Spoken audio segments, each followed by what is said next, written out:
Excelentes días para todos ustedes. Espero que estén teniendo una excelente mañana. Bienvenidos a este miércoles. Qué rico. Ya es media semana. Esta semana se está pasando como debe, no como las otras en el pasado. Espero que estén muy bien, que estén teniendo un excelente fin de semana, que estén teniendo una excelente semana. Wow, ya mi subconsciente me está delatando. Quiero que llegue el fin de semana. Y creo que estamos en un momento muy divertido, económicamente hablando, si estás aprendiendo lo que estás viendo. Porque aquí tenemos ejemplos de todo tipo de lo que queremos aprender económicamente hablando. Cómo encontrar un tope, cómo encontrar un fondo, qué es lo que ocurre en el ciclo de noticias, qué es lo que ocurre en una tabla, qué es lo que ocurre con el sentimiento de todos. Y aquí tenemos el caso perfecto de todos. No he podido dejar de hablar de esto porque es lo que ahorita tienen a todos ustedes lo más preocupados de. Y eso es el dólar. El dólar se va a ir a cero. ¿Cuántos de ustedes, cuántos sus pacos favoritos en este momento, a quien veas, al güey que veas, una vez más, para la gente que crea que ser un paco es algo negativo, no, ser un paco es parte del sistema. Tienes que, si no hubieran pacos, no existiría el sistema como está construido, ¿no? No existiría, punto. Si no hay arquitectos, no existirían edificios, tal, no lo puedes construir. Lo mismo con los pacos. Los pacos no son malos, los pacos son simplemente, eh, eh, han sido entrenados por el sistema para hacer lo que el sistema pide de ellos. Y eso es simplemente repetir lo que veo en las noticias, pretender que estoy dando mi propio punto de vista sobre una noticia que, para empezar, es completamente fabricada y eso me vuelve instantáneamente parte del constructor del sistema, lo que me hace un paco, que es un repetidor de noticias grandes. Recuerden, esto es algo también para todos ustedes si están viendo esto por primera vez. El Internet no es libre. Cuando yo empecé en Internet, el Internet era libre. Algo se volvía viral cuando tenía cierto tipo de atención instantáneamente llegando muy fuerte. Cuando tienes ese tipo de tráfico entrando muy fuerte, te subían en los searches de Google o en YouTube o en todos lados, te ponían al siguiente nivel para que pasaras a la siguiente zona donde más tráfico te iba a ver, y si eso era exitoso, seguía y seguía y se hacía viral. Ahora ya no hacen eso. Ahora ya ellos deciden qué va a ser viral en todo. Y esto no es YouTube, esto no es Twitter, esto no es, no. Las empresas que están entre estas y los servidores, hay alguien que está ahí, sube y baja el volumen. Por eso en este momento todo el mundo está hablando del dólar. No es que todo el mundo esté hablando del dólar, le subieron al volumen a esta madre. ¿Ok? Eso es lo que está pasando. Y por ende, todos tus pacos empiezan a ver mucho del dólar y tienen que hablar de él. Por eso estoy paqueando en este momento. No, tengo que hablar de las cosas paqueras. El dólar. Bien. Ok. Vamos a platicar de esto y lo voy a poner de manera muy sencilla. El dólar se está acabando. ¿Qué es lo que quiere? Vamos a empezar con la mentalidad. Vamos a empezar con la narrativa y dónde quieren poner a la gente con esto. ¿Ok? Sí, en X. Vamos a empezar en X. Acá. Vamos a ver qué noticia les estoy compartiendo. En un segundo, déjenme, me organizo por acá. Aquí estamos en X. Bien. Gabriel hace el favor de poder traducir Gabriela, de cómo la gente está básicamente viendo esto. Ha causado mucho revuelo que Trump dijera que le preocupa la debilidad del dólar. Esto se debe a que, sin posibilidad de que haga algo para revertir la tendencia, el dólar seguirá debilitándose. Aquí les traigo la sorpresa de todo el puto mundo, porque esto es literalmente lo que absolutamente ninguno de los pacos favoritos que están leyendo, incluyendo a Gabriela o a cualquier persona que lo vea, entiende cómo funciona esto. Les tengo evidencia de cómo esto funciona exactamente al revés, ¿ok? Ya tienen a todo el mundo así, quiero que lo entiendan. Gaby no es la primera ni será la única que lo está diciendo. Quería poner más, pero no lo quiero poner, pero por ejemplo, The Wealth Coach, ¿no? Un buen güey anónimo que nadie sabe quién es, que tiene muchísimos seguidores y que mucha gente le da likes a sus posts, porque obviamente está en lo correcto y nadie sabe quién es y por ende su palabra significa más que todas. 35% de todos los dólares en existencia fueron creados en los últimos 10 meses. Para empezar, eso es mentira. ¿Crees que esto va a hacer que caiga y tú estás esperando que caiga bienes raíces? Sí. Esto es idéntico que el 2008. Todo el mundo, ahorita te están sacando todas las cartas, ¿no? Pero el enfoque principal acá debe ser mi queridísima Gaby, porque Gaby no ha de ver las noticias, solamente ve el caos, el frenesí de lo repetido. Y les voy a enseñar de qué estoy hablando. Y se van a cagar de risa los que entiendan. Vamos a empezar con esto. Este es un articulito, ¿ok? Este artículo lo escribieron el 11 de abril del 2025. ¿Alguien se acuerda qué pasó el 11 de abril del 2025? ¿Alguien? Por el amor de Dios, les voy a poner esto, ¿ok? 2 semanitas y vamos rápido a una tabla. 12 de abril, enero, febrero, marzo, abril. Ok, esto es abril, ¿ok? Esto, damas y caballeros, esto es el principio del año pasado, la caída de los aranceles y para arriba. ¿Ok? Eso ocurrió marzo, abril. Ahora, los voy a traer de vuelta acá. Y ahora les voy a revelar algo divino. Trump's Great Beautiful Recession. Aquí es cuando Trump salió a decir que iba a haber una recesión, iba a ser hermosa y que todo iba a estar bien. Literalmente el 11 de abril, cuando el mercado estaba en lo más bajo de todo. Déjenme les pregunto esto, el presidente Donald Trump les estaba intentando ayudar a todos ustedes comprar el fondo o los estaba espantando a que eso iba a continuar cayendo, porque esta noticia fue la que a mí me dijo, güey, este fue el fondo.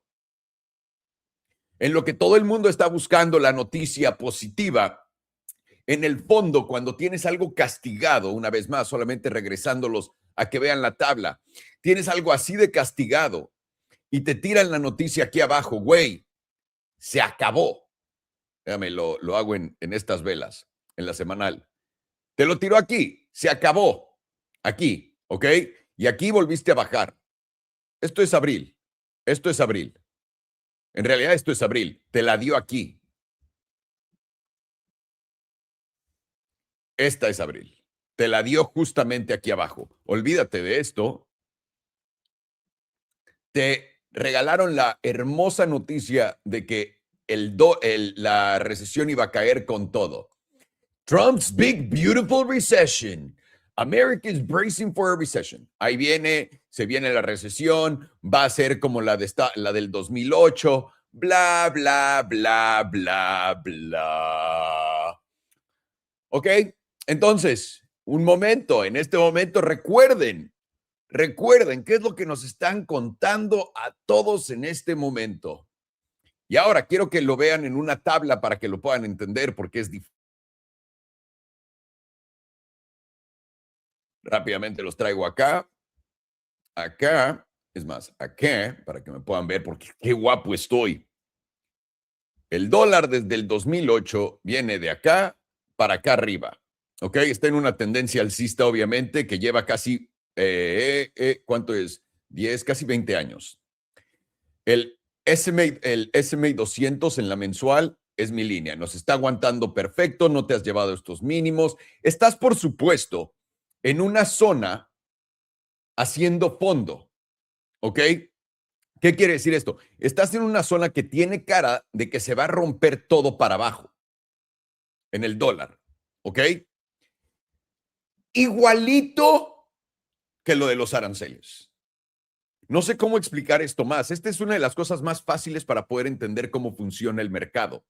Esto, para toda la gente que, y una vez más, no solamente, no se trata de, güey, vean qué chingón. No, no, no, no, no. Se trata solamente de que entiendan, hemos tenido muchísima suerte con todas nuestras predicciones. No son predicciones, estamos viendo lo que está haciendo la bolsa. El 23 de octubre del 2023, güey, todo va a subir, simplemente lo de la guerra de Hamas, toda esta mamada va a subir. La crisis de los bancos ayudó a que todo subiera. Eso fue antes. Luego, lo que para mí lo cementó fue la guerra de Israel con todas las pendejadas que dijeron. Lo cementó y todo se fue para arriba. De ahí llegamos a la parte de la manía, el tope del 2024 entrando al 2025, que fue el año pasado. Les dije, voy a vender en noviembre. El mercado todavía subió diciembre, ¿ok? Y en enero cayó. Me faltó el tope por tantito, pero en enero cayó. En abril leo la noticia de Donald Trump cuando es lo de los aranceles, porque les dijeron a todos ustedes que los aranceles era lo que estaba creando esto, iba a la recesión del 2008 una vez más. En cuanto veo eso, se acabó, güey.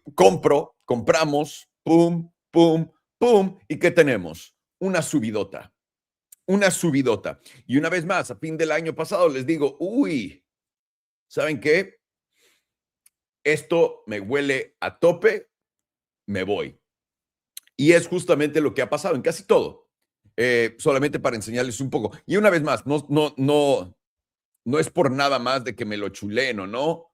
Es simplemente lo fácil que es esto basado en las noticias, tíos. Nada más, solamente en las noticias. ¿Ok? Les tengo acá Tesla, que fue, compré aquí abajo, marzo, abril, cuando Trump dijo eso, y vendí aquí arriba en los 468, más arriba acá, 468, 467, aquí. ¿Por qué? Porque me dicen que no va a bajar nunca más, que Tesla ya se va a ir al cielo, y aquí abajo todo el mundo me dijo que iba a bajar más. Rivian, y esto es, también tienen que comprender, es imposible capturar un tope y un fondo, es imposible, pero son igualitos. Entonces va a haber veces que no te quede al pedo. Yo, por ejemplo, en Rivian vendí en los 19.90 y ahora está en 15.39. Cuando vendí acá y que subió más, todo el mundo dijo, no mames, güey, qué pendejo, va a continuar subiendo. No, ahí va para abajo perfectamente de nuevo. ¿Ok? Cuando les dije Jack in the Box, que esto fue un chiste por completo, ¿no? Jack in the Box, la empresa de comida rápida. Esto ya no podía caer más simplemente por comparado con el 2008. Ahora, esto no se ve mucho en Jack in the Box, pero mi entrada de aquí abajo acá me ha dado un mejor retorno que fue el piso de Bitcoin en los aranceles hasta el tope de los $126,000. Y lo hizo en 2 meses. ¿Ok? Esto no es difícil. Esto no es difícil. Esto es en realidad bastante sencillo. Cuando tienes en común malas noticias de algo, ese algo está castigado a punto de caer a otro nivel.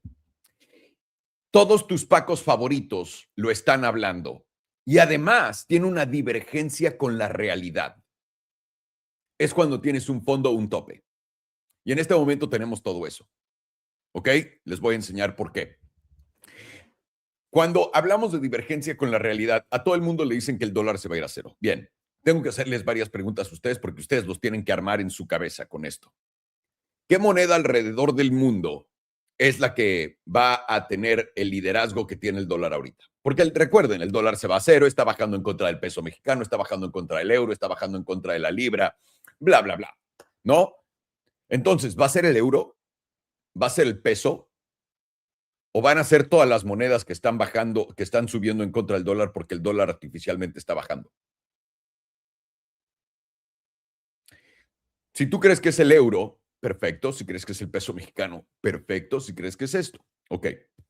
Bien, porque tenemos efectivamente el índice del dólar está más abajo que esos.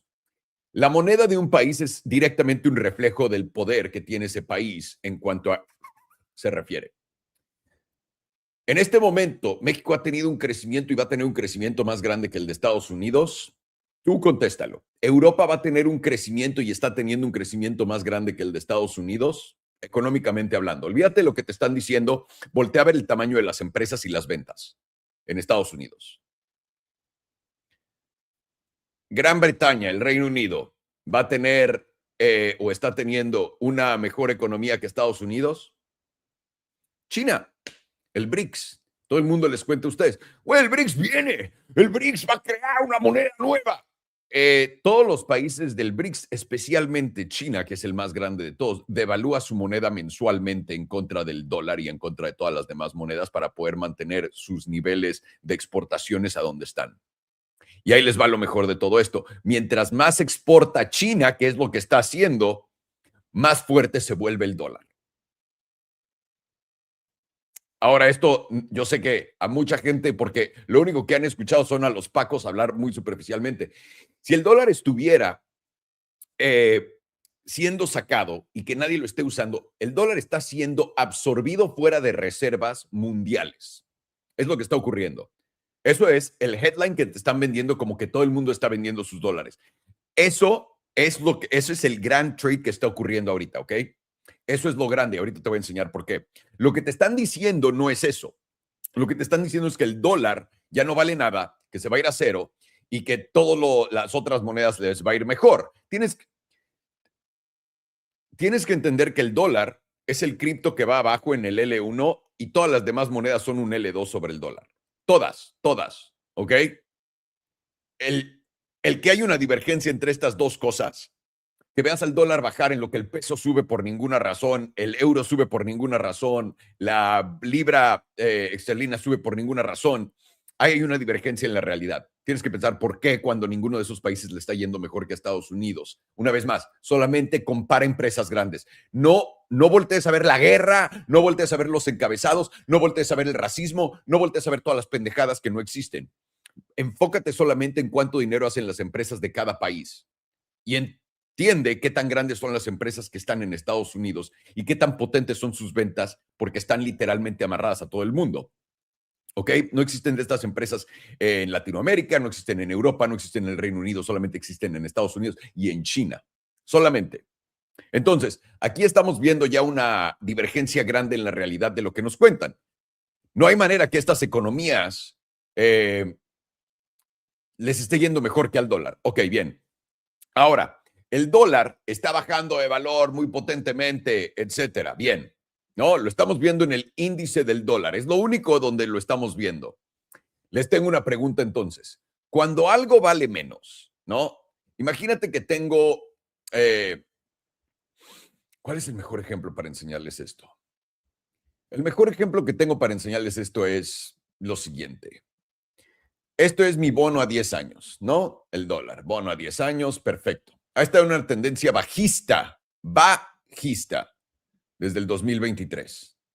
25 y aquí estamos hoy, ¿ok? Ahora, todo el mundo te dirá, no está en una tendencia bajista. Bien, vamos a dejarlo que estamos rangueando y estamos en la mitad del rango, en el mismo promedio que hemos estado desde el 2022, lo que nos dice que no estamos ni alcistas ni bajistas. Los intereses. Recuerda que reflejan, esto es el bono a 10 años. El bono a 10 años es la excelencia en cuanto a préstamos se refiere, es lo que lleva todos los rates en Estados Unidos. Todo. Olvídate de la Reserva Federal, por favor, en este canal entendemos que es solamente una distracción estúpida y ahorita te voy a enseñar la jugada de la narrativa de la Reserva Federal.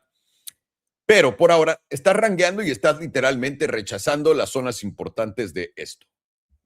¿Ok? Acá. Bien. Todavía no estás por arriba y no vas a subir. Si el dólar, nadie lo quiere, nadie, absolutamente nadie quiere al dólar. Recuerda, está bajando en todos lados el índice del dólar. ¿Cómo mierdas es que literalmente no tienes que pagar más? El dólar no te va a pagar más para que lo compres. Si ahora vale mucho menos.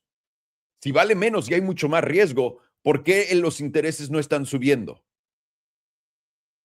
Esto es, si no entiendes lo sencilla de esta dinámica, tienes que de verdad aprender esto. ¿Cómo vergas es que te están ofreciendo los mismos dólares que aparentemente valen menos y que nadie quiere y que se van a ir a cero, pero te están pagando lo mismo y lo estás comprando? No tiene sentido. Esa es la respuesta. No tiene sentido alguno. ¿Ok? Bien. Ya que entendimos todo esto, tenemos que entender que en cuanto a el dólar se refiere, el dólar siendo la base de la economía mundial, lo logramos después de separar el dólar con el oro, amarrándonos del petróleo con Saudi Arabia, ¿no? Saliendo de Bretton Woods, entrando en lo del petrodólar y eso volvió las transacciones de dólares muy grandes. La otra cosa que hicimos fue ayudar a China. Cuando ayudamos a China en los 80s a poder crecer, dándoles dinero, lo que nosotros estábamos esperando era que el crecimiento de China resultara en Estados Unidos moviéndose a tecnología, a cosas no productivas, no tan... a productividad más elevada, no productividad más simple, que es la de la labor humana. Vienes en China, ayudas a China, lo vuelves enorme y adivina cómo le pagas a China, haciendo que todas sus transacciones alrededor del mundo, todos sus settlements, ocurran en dólares. Eso hace que el dólar sea la cosa más utilizada junto con lo del petróleo. La cosa que nadie entiende acá y que te están contando que no es cierto, es de que todo el mundo, nadie quiere el dólar y que lo están tirando. El día de hoy, el dólar, el uso del dólar para comprar petróleo, para comprar productos chinos, para comprar todo en el mundo está en altos históricos. Altos históricos. Entonces tengo el dólar siendo usado en altos históricos. Tengo el presidente Trump una vez más saliendo a decir que es la gran recesión en el fondo. Y aquí adivinen qué es lo que tengo. Adivinen qué es lo que tengo el día de hoy. ¿No? Un segundo.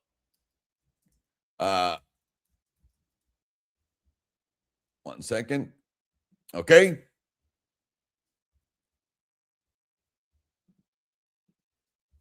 Es lo que tengo el día de hoy. Es lo que tengo. Trump dice que el valor del dólar está perfecto en lo que pega en la de 4 horas y que está bien si el dólar continúa debilitándose. Una vez más, regresando a la noticia de Gabriela, ha causado mucho revuelo que Trump dijera que no le preocupa la debilidad del dólar. Esto significa que va a continuar para abajo. ¿Por qué Gabriela no aprendió que cuando Trump dijo esta es la recesión más hermosa de todo el planeta el 11 de abril era el fondo? ¿Ok? Damas y caballeros, no nada más eso. Cuando Estados Unidos les está hablando de que nos vamos a convertir en la capital de cripto en el mundo, que tenemos que ganar la carrera en cripto, díganme a qué se refiere. Bitcoin, recuerda, Bitcoin no es de Estados Unidos. No lo creó las agencias de 3 letras para hacer que todos pidamos que nos den dólares digitales. Ethereum, nadie sabe de quién es. XRP es probablemente el banco del futuro. ¿Qué gana Estados Unidos implementando esas cosas? Literalmente lo único que tiene que hacer es que sus bancos manden dinero a través de las redes, que todo el mundo lo pueda hacer y también nosotros. ¿Cuál es la competencia en cripto en el mundo?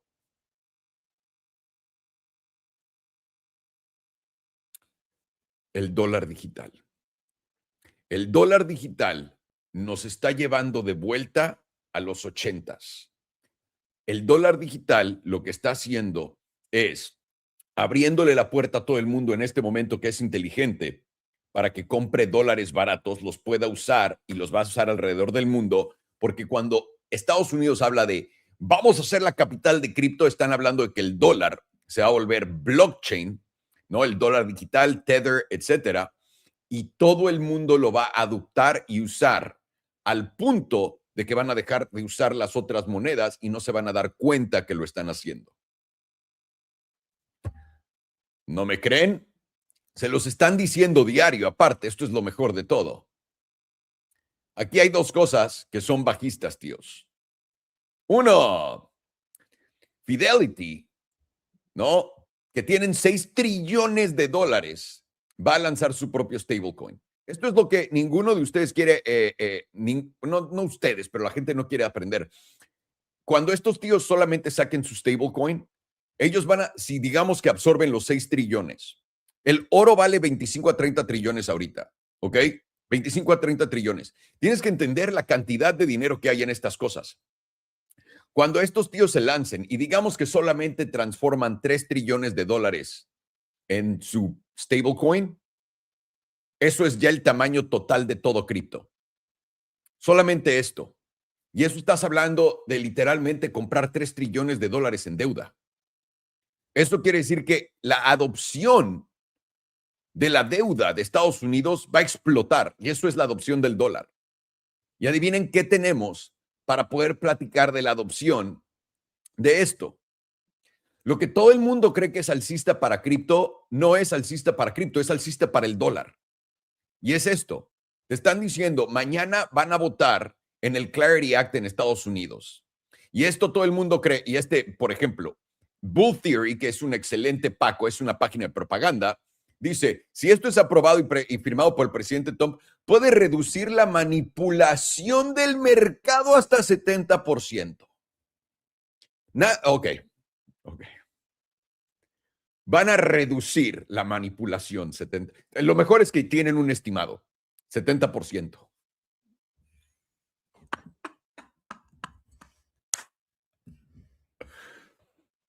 A principios del 2025, les dije, probablemente vamos a ver una bolsa y un dólar sufriendo a finales del 2020, al último cuarto del 2025, primer cuarto del 2026. Nadie se pregunta, ¿cómo verga sabes eso? Nadie. Y en vez de eso, cuando les comparto del dólar, me dicen todos ustedes que, bueno, no, platico del dólar porque fue algo que dije hace un año. Está ocurriendo y vienen cuentas de la nada a burlarse de que estoy en lo correcto. Este tipo de frenesí es señal de fondo. Todavía, cuando veo que Bitcoin continúa cayendo y continúa cayendo, vienen las mismas cuentas enojadas que yo, una vez más, les dije a todos, tope 126, gracias. Puede que hayamos visto el boom, el relief rally ya en los 98. Se nos olvida. En cuanto sube $1,000, vienen a mentarme la madre. Lo mismo está pasando con esto. Idéntico. Es idéntico. Esto es literalmente lo que dije debería de ocurrir, simplemente basado en la dinámica de que Estados Unidos está cambiando la estructura de su deuda. El hecho de que el oro y la plata estén tan platicados ahorita, el dólar está ocurriendo esto, a mí me huele a tope, tíos, y fondos en diferentes cosas. El cambio, esto no va a ser bonito. Cuando todo el dinero persiga dólares, bonos, no va a haber dinero para nada más. El hecho de que la gente en cripto esté pensando que el dinero del oro y la plata va a rotar a cripto es la cosa más chistosa del mundo. Está enfrente de todos ustedes. Es política. El dinero va a rotar a bonos porque las empresas van a querer imprimir su propio dinero. Imagínate que tuvieras la capacidad de ser el gobierno de Estados Unidos e imprimir tu propio dinero. Se la van a regalar a todos aquellos que quieran hacerlo en Estados Unidos. ¿Por qué dirías que no? Es justo lo que está ocurriendo en este momento. Esto es lo que se le está pasando a todo el mundo. Se van a acordar de este video. Les prometo, nunca se los voy a poner enfrente, el bla, bla, bla, el tradicional. Les dije, no me importa. Este es el trade más fácil de toda la historia, en mi opinión. Todo el mundo, Pepito 34 en el chat, que no entiende ni vergas de nada, sabe que el dólar se va a ir a cero. Esas son indicaciones de reversión en todo. Cuando todo continúa subiendo y me dijeron en el 2024, no puede bajar la bolsa, Trump ya es presidente. Y luego cuando llegamos a fondo en marzo, que te dicen que estás en la recesión más hermosa del mundo, sube. Estamos en eso. Es todo lo que les quiero enseñar, es todo lo que les quiero compartir, es todo lo que les quiero decir a todos ustedes, damas y caballeros. Y vamos a darle. Por cierto, tengo que decirlo y ponerlo. Estoy haciendo mi posición de Coinbase. Esta es difícil y de Circle.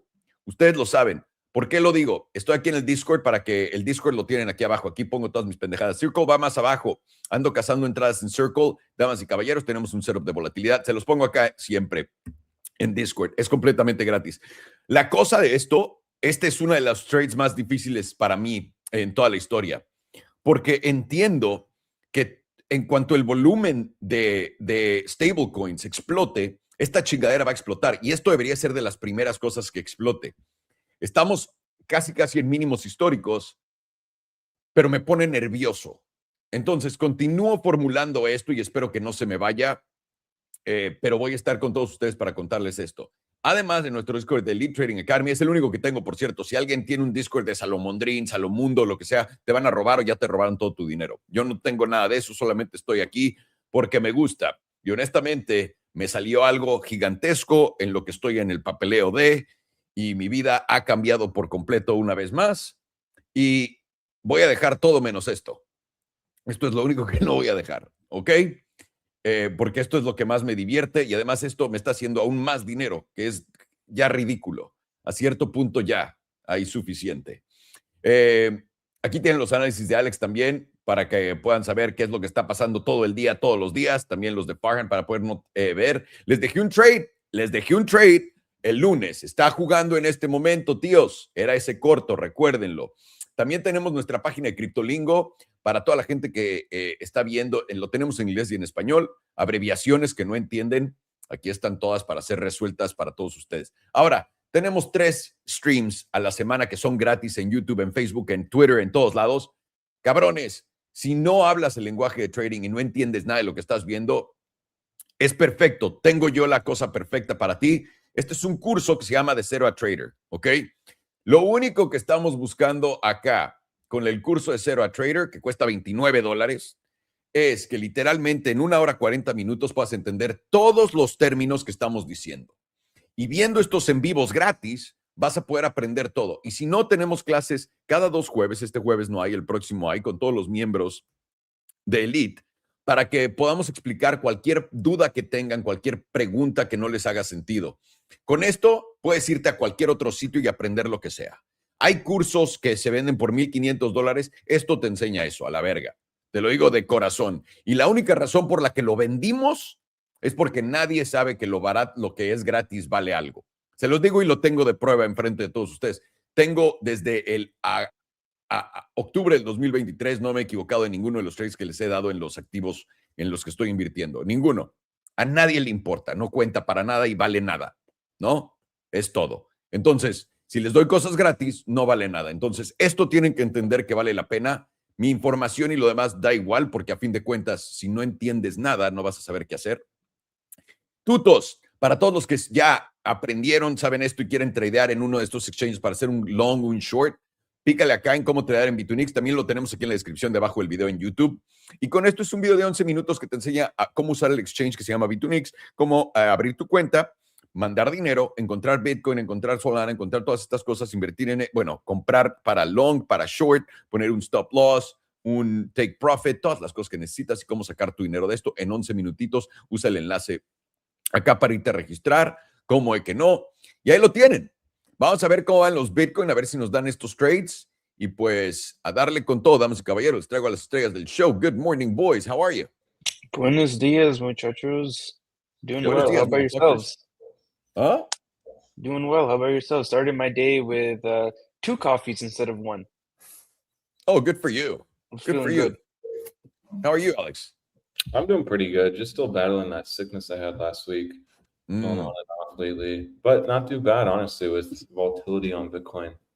You guys, we found something in common real quick before we jump into Bitcoin. Trump's big, great, beautiful recession. This came out in April 11th. Do you guys remember what happened around the April 11th of 2025? Is that the tariffs? We got the bottom of the tariffs. Okay. Hang on. Right here. That's that. April 2025. You see it at the bottom? Hang on. Yeah. Okay. That's April 2025. You see it, right? Yeah. Okay. Mm-hmm. So one more time. Trump's big, great, beautiful recession's coming. Well, guess what we have right now going on, ladies and gentlemen?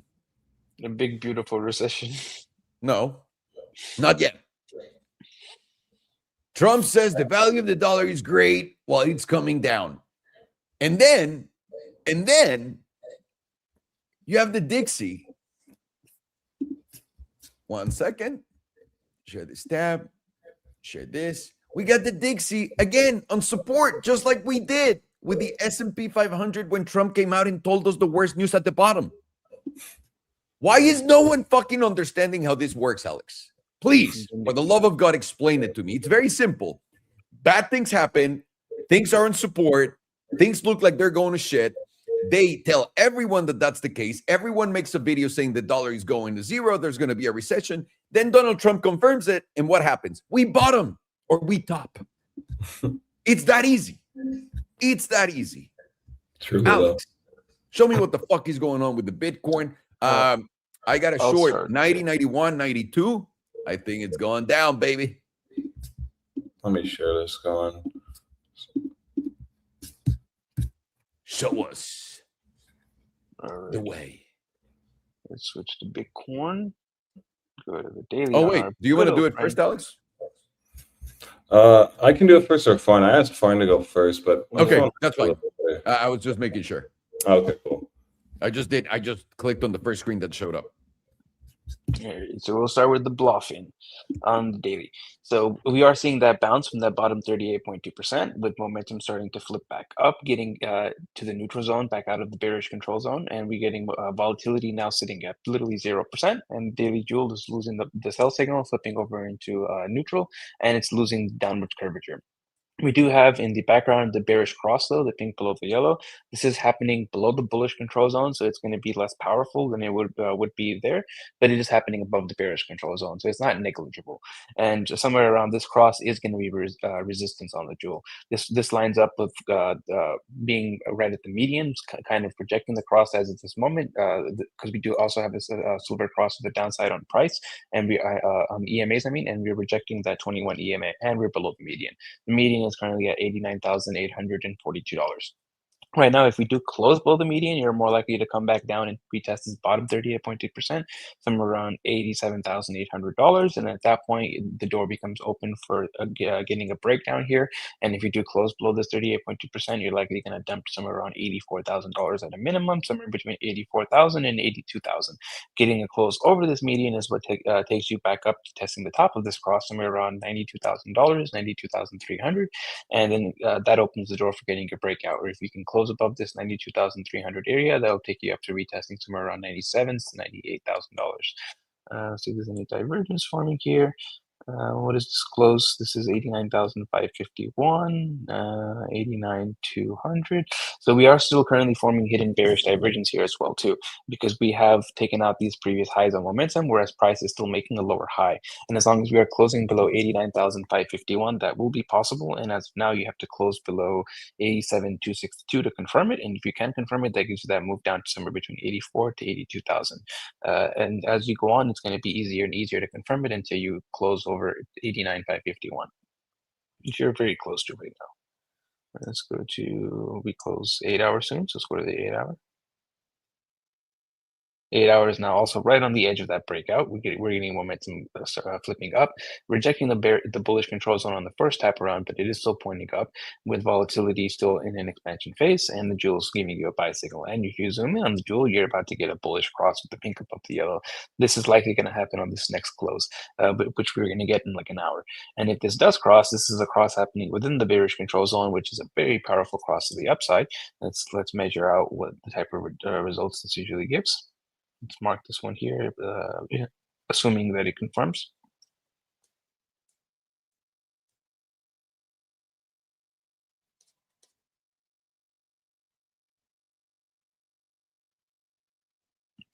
From there.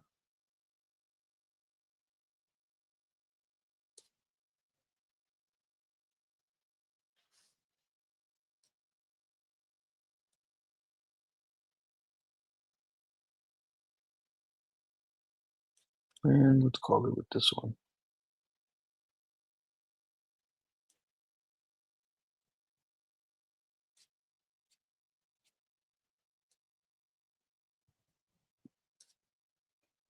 Chops upwards.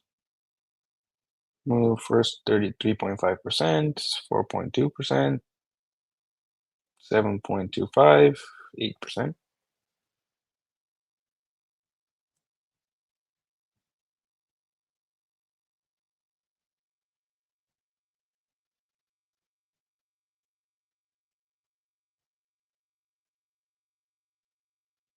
About 4.5% to 5%.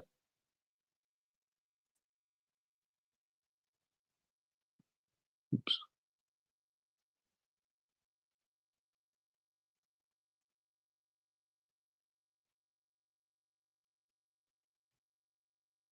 %, similar move as before. 10%. So the upper end so far is about 10 to 11.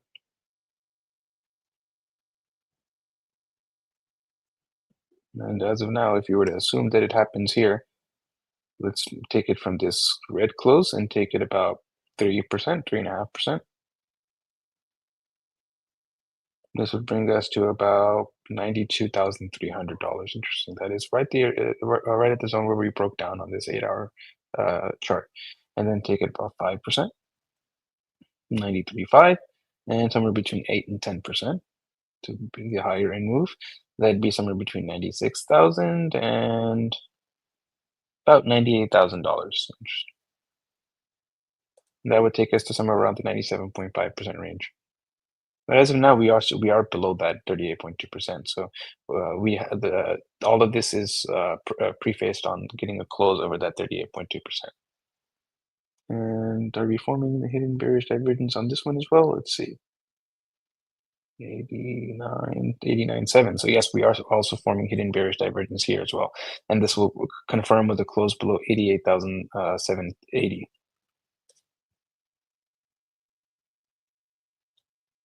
4 hours also ticking down a little bit, but it's still above the moving average, still in the bullish control zone. Volatility is still expanding, and we are now approaching that top 38.2% with a 9 crossing above the 21, and this will also be a retest of the 21 once it tests 38.2%. And as long as we are closing over that 38.2%, likely we'll expand off of that into the 200, around $90,000. Close below is 38.2%, then you're likely going to break down to somewhere around 87 for a little bit of a bounce, and then likely somewhere around 84. 2-day now. 2-day flip down into the bearish control zone. Volatility is expanding. No possibility of bullish divergence here because you're making a lower low. This one is 88,390, 88,317, so lower low on price also. Let's go to the index. 5-day is now freshly flipping back up on momentum with volatility now going into a contraction phase. 5-day jewel is still on a neutral, hasn't flipped to the sell signal just yet, but the curvature is kind of downwards. You are getting a bounce from that meme line now, and you're approaching the median, which is going to be very significant resistance, and that's sitting around that $91,000 area. Getting close over this median, then once again brings that 5-day downtrend, 5-day silver cross trend into play again, or makes it actionable. And that's that move to that top 38.2%, the 55 EMA, failing to take out that last lower high at 1075, and then coming down. But that's not actionable until you get a close over the median. That's at around 91,350. If you look at the previous examples, this is the one right before Luna, off of our lower high in 2022. You got the cross right here. You got your test of that 38.2%. And then you got your move to the 200 SMA. Here's the one invalidation that went directly to the 200 SMA off of COVID. You got your cross, and you got your move to the 200 SMA right in the same candle of the cross. But here's one where it did work out right before. You got the cross, got the test of the 200, 38.2%, then your COVID moved down.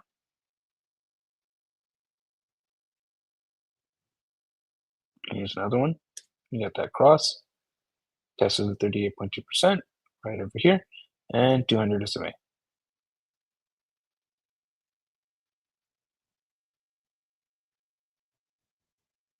Goes all the way back down to when Bitcoin's at $400. Got the cross, rally up 38.2%, 200 SMA. Now let's go back to current price. Back to scrolling here. And that top 38.2% as of now would put us around $103,000. And this is very, very close to our invalidation. If you were to measure it,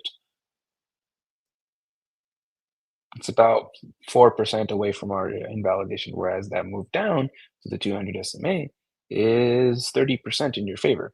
Pretty good, 4 to 30. And 5-day is also still forming multiple drives of hidden bearish divergence, which will confirm with a close below $86,000, and that gives you your free move to the 200 SMA once you confirm that. Weekly is also now starting to flip back up on momentum freshly. Volatility is now freshly going into contraction, and the weekly jewel is still playing out a buy signal. Weekly is on the verge of silver crossing to the downside.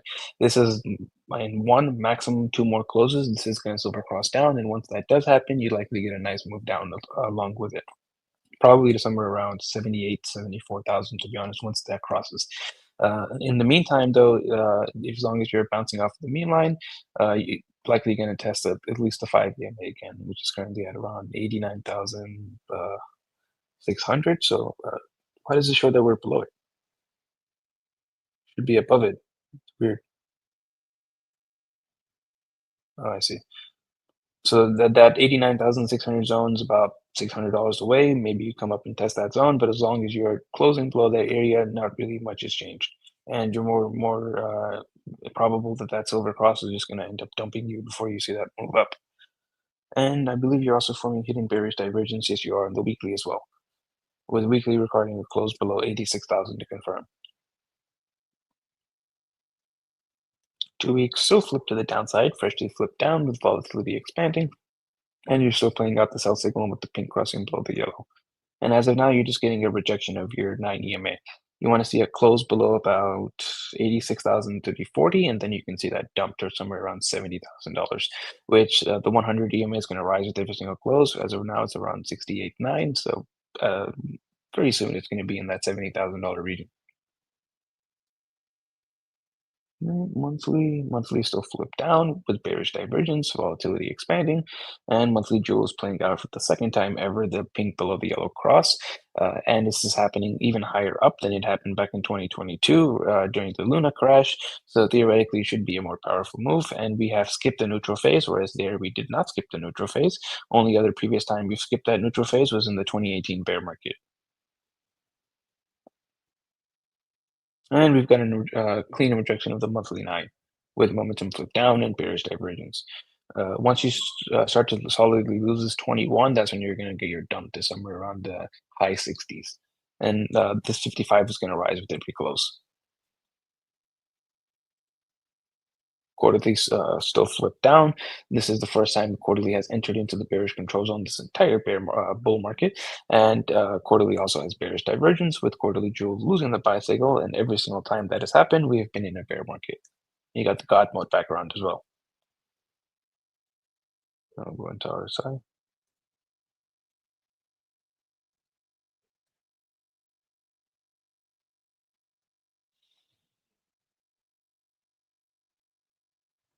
Made a local bottom on Tether, or actually that's a local top, and then now you're about to make a local bottom. To make a local bottom, you'll have to close over 6.376%, and that gives you a move into about 6.7%. You are losing the daily buy signal, but you got a bullish cross with the pink above the yellow.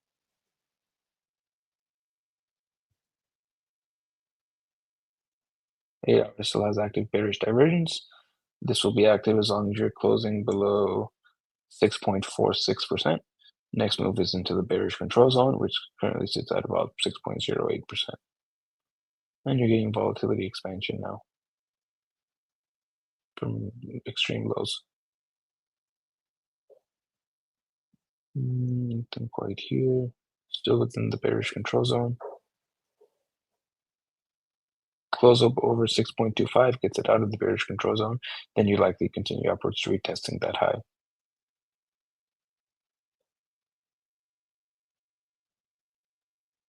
2 hours making this local bottom, close over 6.2%, and then that takes you into retesting this cross at around 6.28, and the neutral zone is at about 6.32.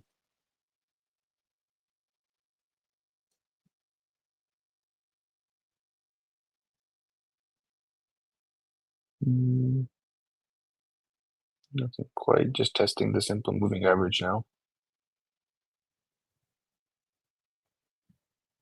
5 days got active hidden bullish divergence still. This is going to be active as long as you're closing over 5.838%. Next target is the neutral zone. Currently sits at about 6.43%. And you got volatility at extreme lows now with that hidden bullish divergence. Weekly has made a local bottom. Targets to critical zone. Currently sitting at about 6.67%. 2 weeks also making a local bottom. You need to close over 6.194.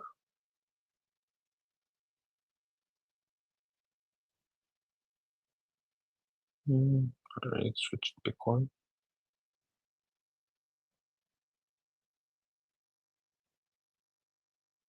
Daily's made a local bottom.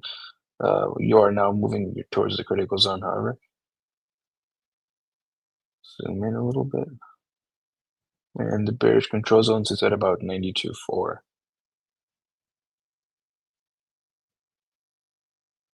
8 hour has confirmed three drives of bullish divergence. This is going to be active as long as you're closing over 87,960, and your next move is into about the neutral zone to the bullish control zone. Bullish control zone is a little bit more likely, however, with volatility nearing extreme lows, and that sits at about 91.8. Let me zoom in here. Very close to that cross.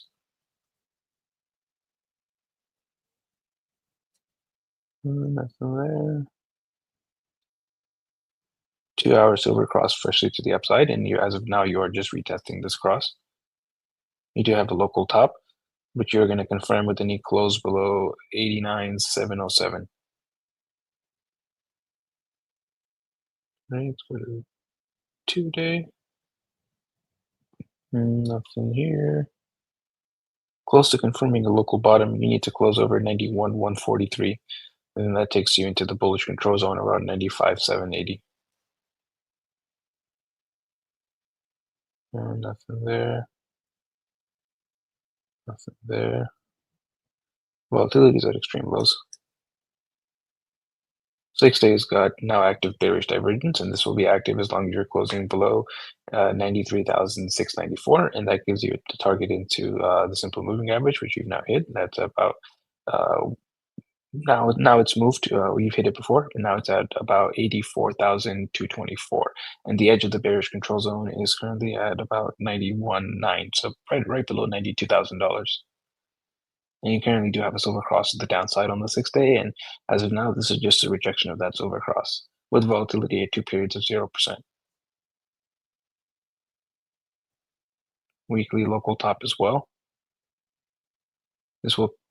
This confirmed on this last close. Even on the 2-week, you got a local top within the bearish control zone. Quarterly's got that fresh bearish divergence. This is going to be active as long as you're closing quarterlies below $114,000. And your next target on that bearish divergence is somewhere between the simple moving average and the bullish control zone. And that'd be about $71,000 and $66,000.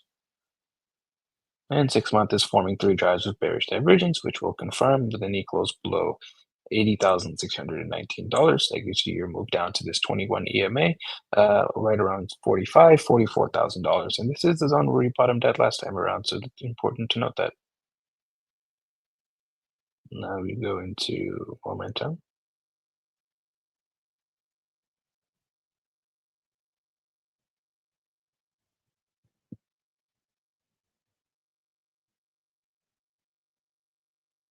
Daily momentum is freshly flipped up, and it's going to remain flipped up as long as you're closing over 88,250. 8 hours also flipped up, and it's going to remain flipped. Oh, this is 6. My bad. 8 hours also flipped up, and it's going to remain flipped up as long as you're closing over 87,800. 4 hours also flipped up with volatility expanding now, and it's going to remain flipped up as long as you're closing over 89,550.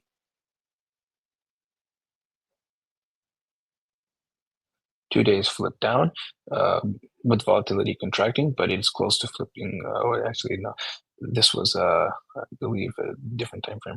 The 2 days is going to remain flipped down as long as you're closing below 94,200. Was it the 5? Yeah, the 5-day was the one that was already flipped up. And the 5 days flip back up, and it's going to remain flipped back up as long as you're closing over $88,200 with volatility now at extreme lows. See where we're at in terms of momentum, right at the edge of the bearish control zone. So this, if this was gonna flip down here, this pivot would have gone up. Doesn't mean that you can't flip down here.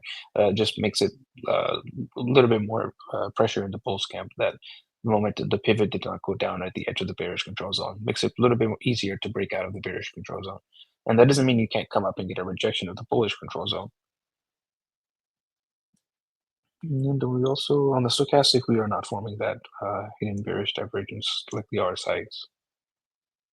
Weekly is also still flipped up with volatility now at extreme lows, and it's going to remain flipped up as long as you're closing over 85,900. 2-week is very close to flipping back up, and it will flip back up with volatility now expanding if you can close over $90,200. And you currently do have a downside volatility setup, so if you do flip this momentum back up, that will invalidate that setup, and then you're going to have to start looking for another setup. Invalidating this downside setup doesn't fire off an upside setup. It just sets volatility back to contraction, and then you can start to see where once it expands again, which direction momentum is in. And flipping back up here would be a rejection of the critical zone or the bearish control zone. Momentum on the monthly is also flipped down, with volatility now starting to expand, getting above that moving average, and it's going to remain flipped down as long as you're closing below $117,200. And it's starting to lose the critical zone for the first time this entire bull market, and you are now losing the bullish control zone as well.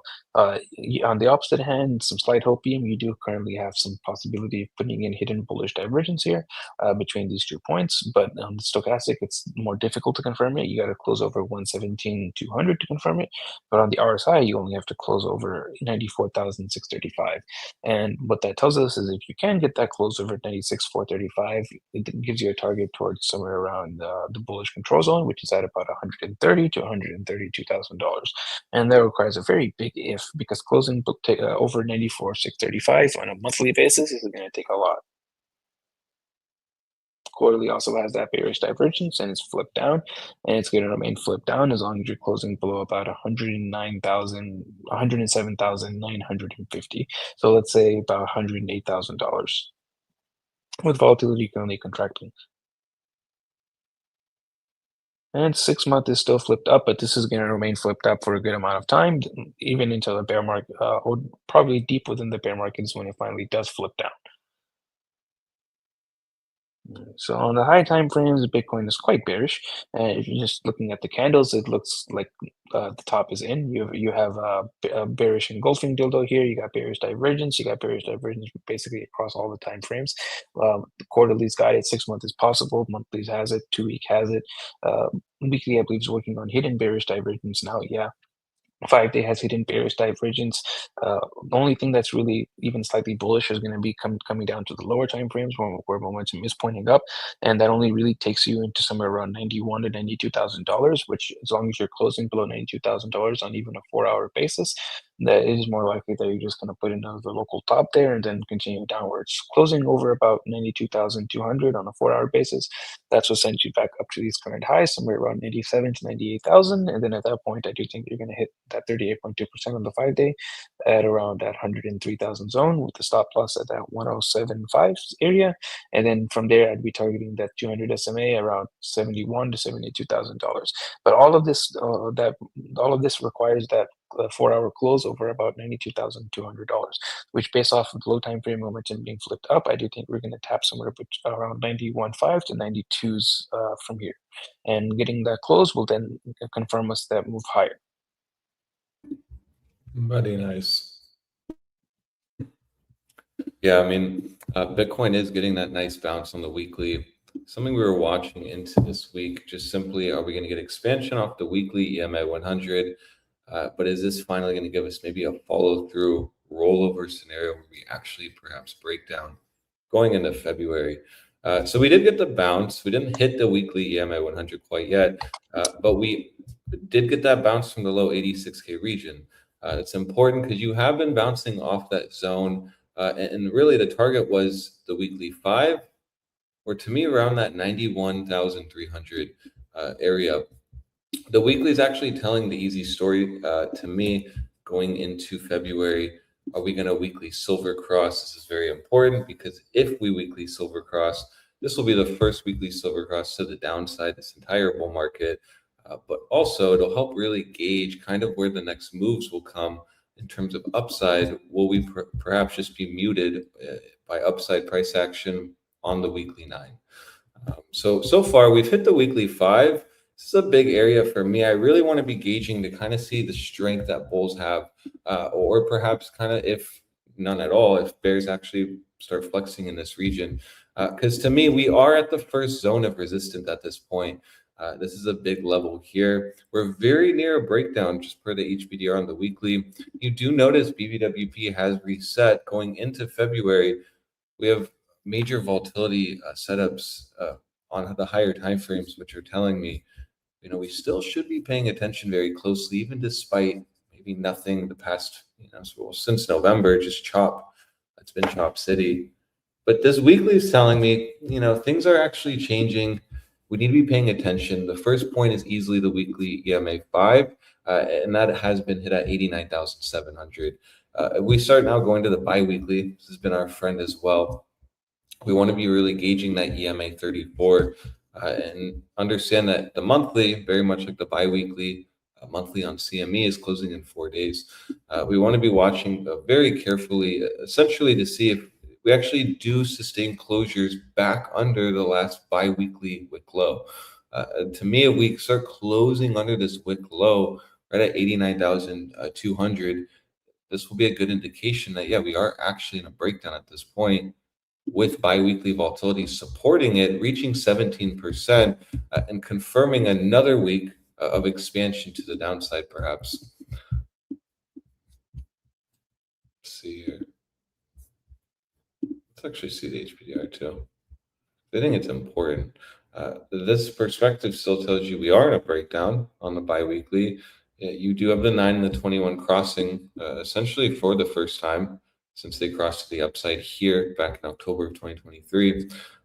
And really the next target still is that 78.6% at 81,300, testing very near November's low. So HPDR is still telling a story here as well. And you really can see rallies around that 61.8% or bi-weekly EMA 34 kind of should just be the place rallies end up stopping. Because we know that really if we're just viewing the bi-weekly like we've been doing, get the 55 off, just kind of view it without any kind of meme lines, we can just still see the target here during this bearish consolidation phase is still around $69,000. This bi-weekly EMA 100 will keep moving up. And understand, last time you hit this was a major bottom in crypto. But you can still see that as long as you're under that EMA 34, you just simply are SRing that major, essentially support level. Now possibly into resistance. With volatility expanding, you still need to have a real perspective that Bitcoin easily at this point still can go to 69K. It's just taking a little bit longer. But that's okay, because right in the midst of the long chop, not very fun market, you're just getting a massive monthly setup gearing up, essentially. This monthly setup is massive. We've been talking about it really for a while. But now what we have is end of February on the index, we're perhaps going to get back above the moving average. Really, for the first time since we lost it in July, we got back above it in May. So right in May, June, July, we can see here that you were getting some pretty nice volatility. I mean, you made essentially in this region that high, and then you ended up contracting, getting us a move down on Bitcoin. But now you're basically just in that hot volatility zone you were in May, June, July. This is important because, well, again, still bearish consolidation on the monthly and bi-weekly. Right, just like Farhan mentioned, you've had a clean monthly 9 rejection so far. Like, this is a major cause of concern if you're trying to become a bull here, because this is saying that you are in a bear market, you are SRing massive support, like legendary support that's just been keeping the bull market idea alive. Now you finally have retested it, you've gotten a pretty impressive pullback. All that's really holding us now is that weekly EMA 100, or on the monthly, that EMA 21 sitting at 87,200. Notice once you lose this, you kind of drop aggressively down $10,000 to the next level, which is that EMA 34.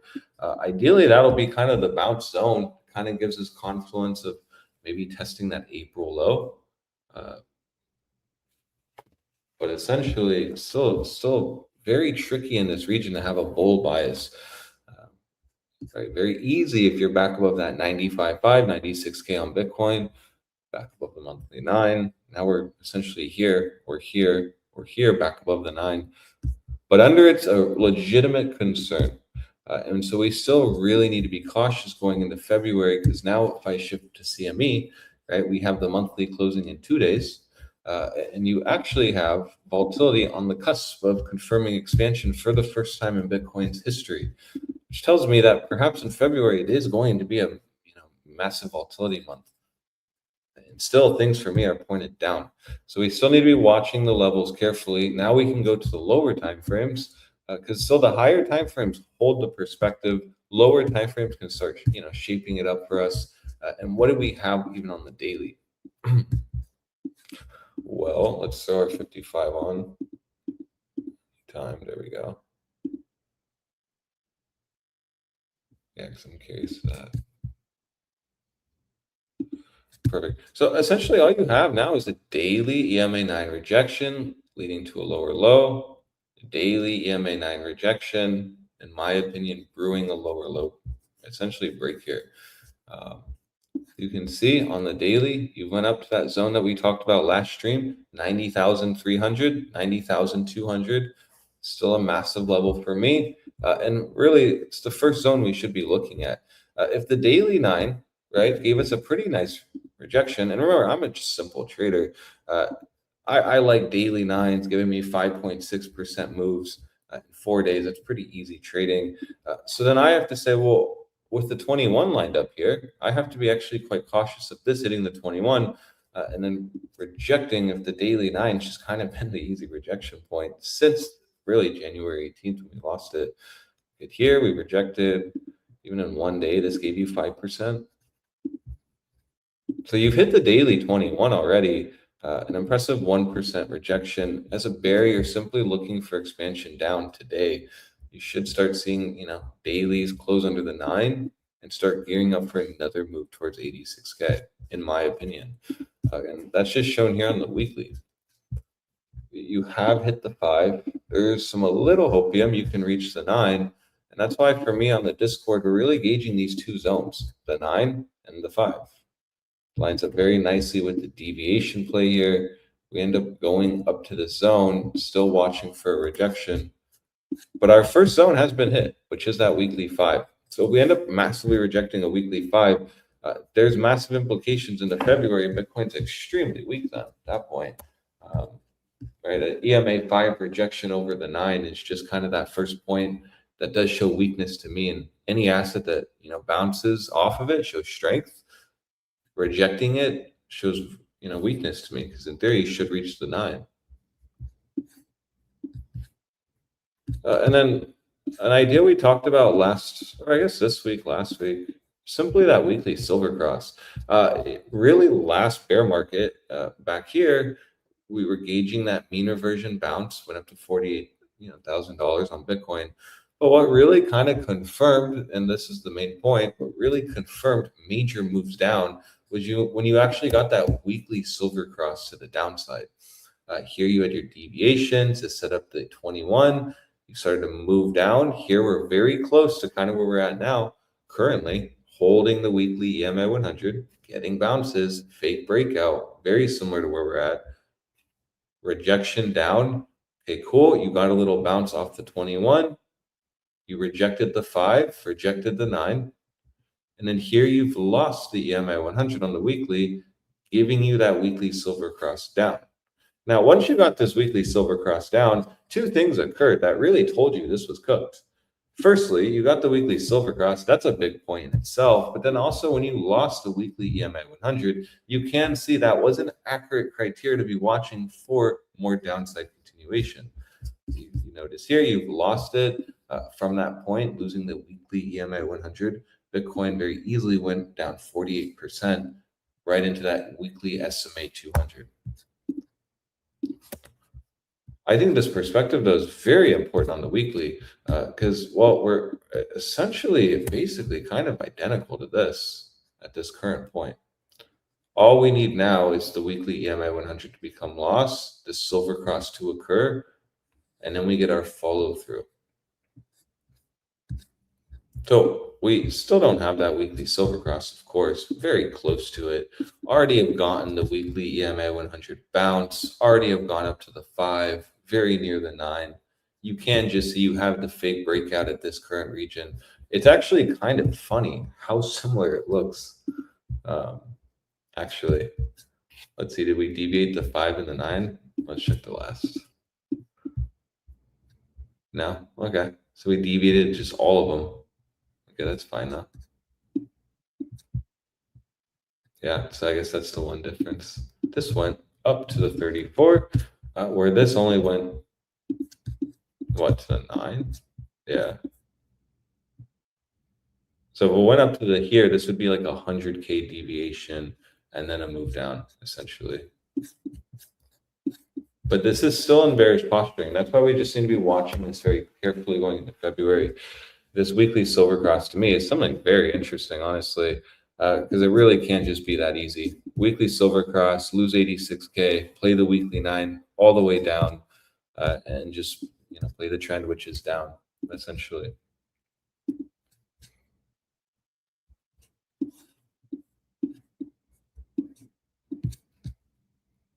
Now, I won't really talk much about this, but I mean, even monthly posturing on the HBDR, it's not looking the best for bulls, honestly. You can just see we're under the 61.8%. Major move down brewing, essentially, just per this view. We'll look at that. So now we'll keep going. Let's actually look at the 10-day. I want to just see here kind of where we're at, right? So we talked about that 10-day giving us confidence that, yeah, perhaps we have topped in January. You just simply have that massive 10-day shooting star. We talked about the scenario where you could easily come into this region. You have done that now. And so now all you're looking for so far in doji, so indecision on this 10-day. But so far now you've gotten that bearish retest. You want to be watching to see follow through down the next 2 days, essentially. If this is going to be some kind of local top candle, I want to see some kind of continuation down. So still the 10 days guiding us and just kind of telling us you should have a bias that these highs are going to hold. You should have looked for a move up. We've gotten that. And so now we're just kind of looking for continuation down at this point. Very easy to know, though, right? If this keeps going up, we move up to 92.2, get a reclaim. Oh, yeah, that'll look very different. That'll actually start looking like we are just going to run this high, and that everyone using this high as a stop loss will just kind of get squeezed. This hasn't occurred yet. We're just in the midst of retesting, essentially.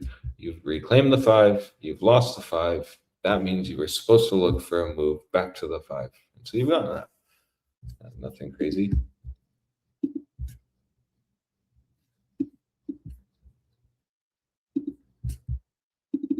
Interesting.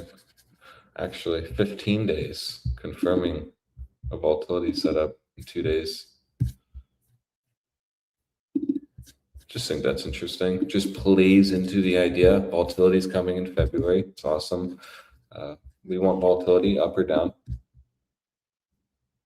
And then let's just go to the 5-day. Because I like the 5-day to kind of tie this up, but really solidify that, yeah, we should be, in my opinion, still looking for short setups in this environment, fully aware of what we're holding, which is that weekly EMA 100.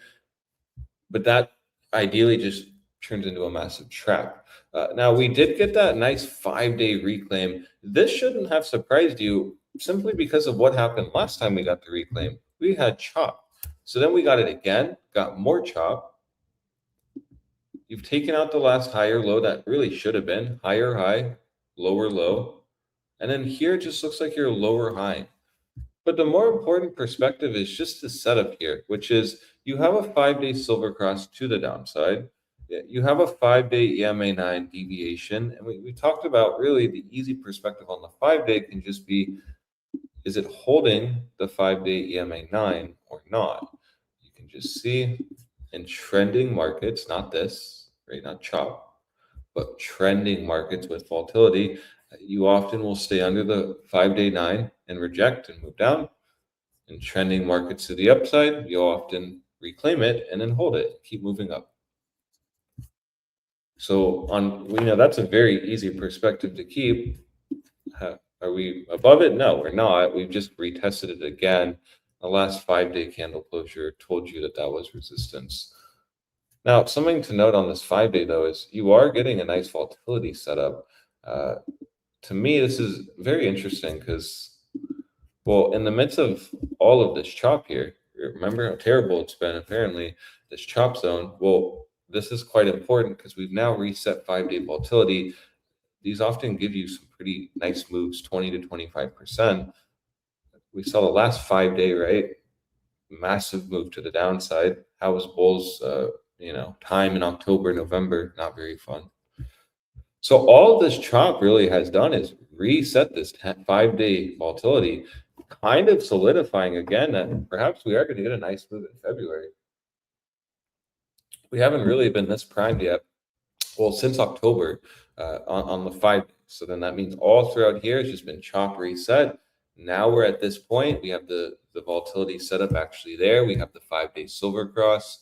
And now we've retested that 5-day 9, right? Many points on the bears, really, they should start moving us down here soon. Now, if you do end up seeing, let's say 90,300, kind of get a squeeze past that, right? You still are gauging what you know, right? 91.3, 92.2 is still the massive spot. I'll still stand on what I said when we lost it here in the middle of January. As long as you stay under 92.2, you're not allowed to become bullish on Bitcoin. So even if you get a little squeeze up to here, are we not just retesting the weekly, the 5-day EMA 100? 5-day, not weekly. Well, yeah. And you could just be lower high, structure, shift, lower high before the lower low break. So even if, bulls do get to squeeze up, you can just quickly see the arguments are kind of just dead, in my opinion. As long as you're under 92.2, and specifically January's high, you really are not bullish anymore. You're not allowed to become bullish. It's very difficult.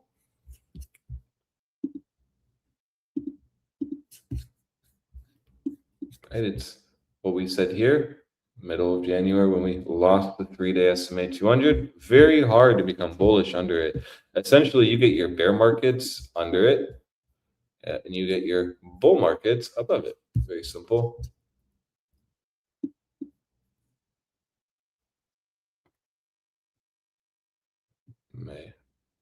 So there's your deviation. Remember, we're talking about the weeklies a lot. Similar to here, what really started to spark the moves down, we had the deviation. Remember that weekly 34 deviation, last bear market. You had the weekly EMA 100 holding. Similar to that also was the 3-day SMA 200. This was also another point for us to really say, yeah, we are going to break down as long as you're under this level. Clear support, lost it, rejected, moved down. Right, this is in confluence with your weekly 100, your EMA 100 on the weekly, and your weekly silver cross. But my point is, you've now lost it again. You've stayed under it now for a few closures, very similar to here, right? But remember, this is a different environment. 5 days still not giving us that setup, right? Weekly 5 not tested, or not the weekly 5. Or maybe it was, weekly 5. Yeah, weekly 9 not tested here, which meant the monthly 9 wasn't tested. You can just see now, here's a little different environment, right? Here was chop. This is just like, we're trying to get bearish structure to form again, get the volatility set up. To me, I have to really look at this zone now is kind of just it. You have everything primed up. So if you don't end up seeing bearish start projecting us into February, this is going to be a massive concern if you're bearish that, we may just start doing that thing where we're baiting, we're looking bearish, and we're not going to actually get a massive breakdown, which means we have a timeline now.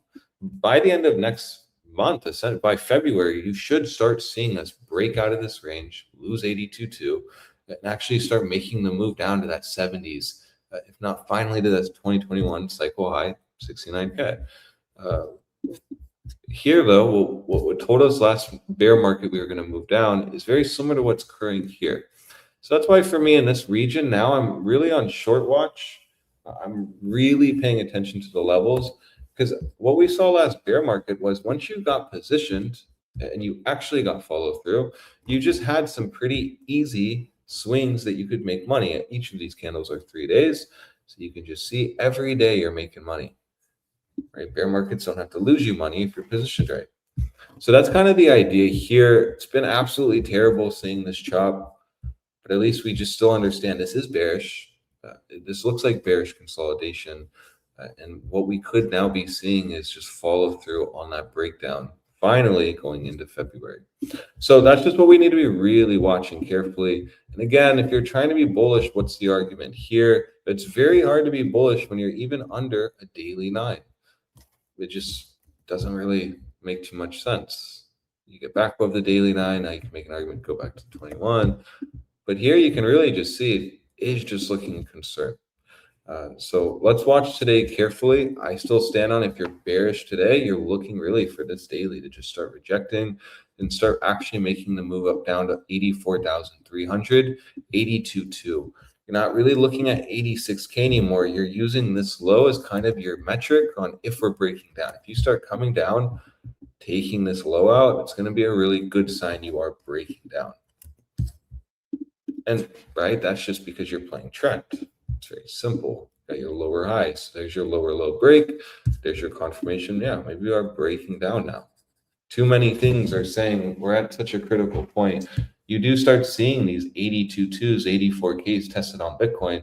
Very good chance you will start dumping. Similar to if you really start testing around 95.5, close to this high, good chance you may just squeeze up to the 101s.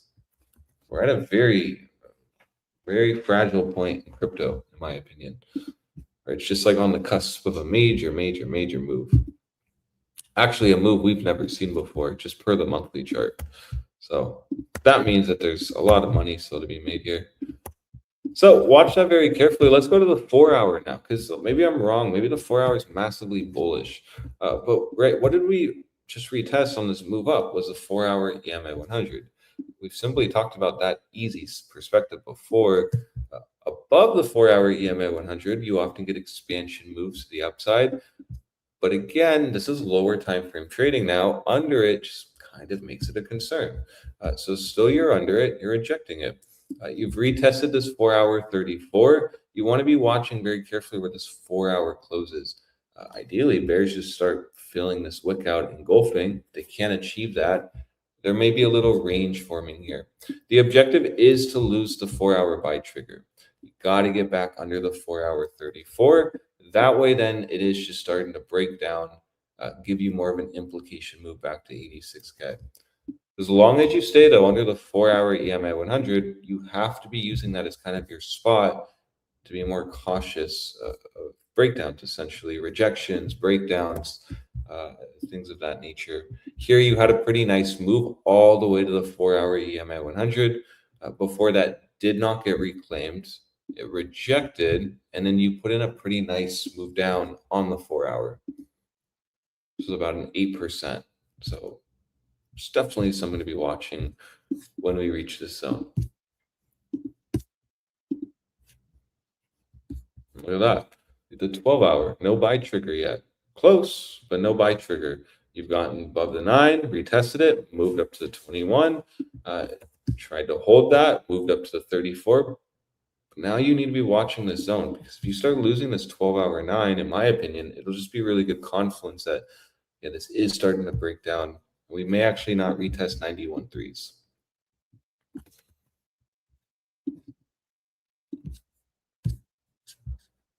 And again, still in a downtrend too. Just need to be aware of that with the volatility setup. And let's see. And a silver cross to the downside. Weak though, and you've reached the 55, but nevertheless, still a silver cross. Well, even on your meme line, that retest of the breakdown area, I mean, already kind of happened. Yeah, right there. That's what I have on my chart. This one or this one? That one, the one on the right. Yeah, yeah. And if you just gauge meme lines, exactly. I mean, this is what you were wanting specifically on the new weekly. You've broken. That's what's more important. You got that weekly terrible thing. Okay, cool. You've gotten the bounce. You've retested the meme line though, and then you could just play into this is just a trap. This weekly bounce off the 100 is just a trap. This right here.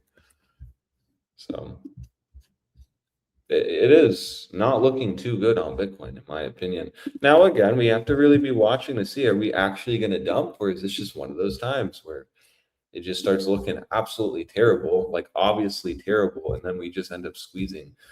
So that's something I am watching carefully. Again, that's why we have a time frame. We need to really start moving down in February, in my opinion. Ideally, like the first week or second week of February, and that's just very.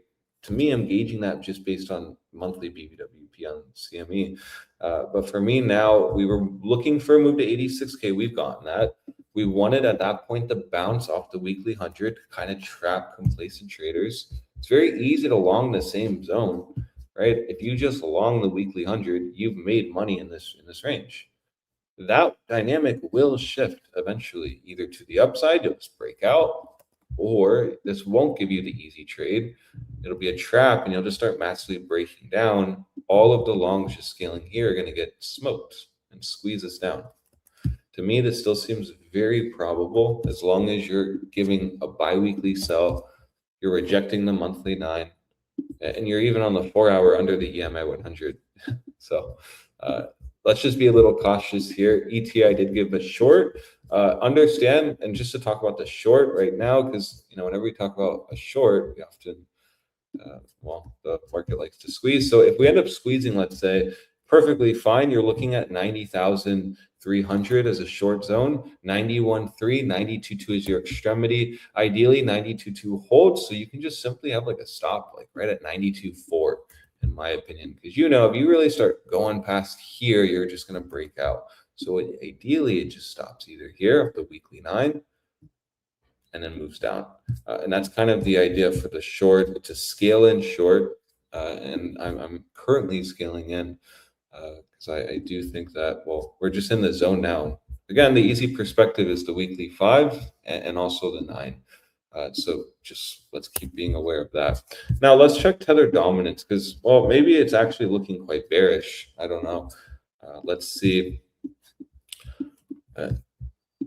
All right, because now I'm looking at this. I remember actually last week we got a massive change in tether dominance. It's actually why we started Monday's chart on tether dominance, because this is actually a big shift. And this is still holding my hope that we are going to close January massively red, or at least we're going to flip that.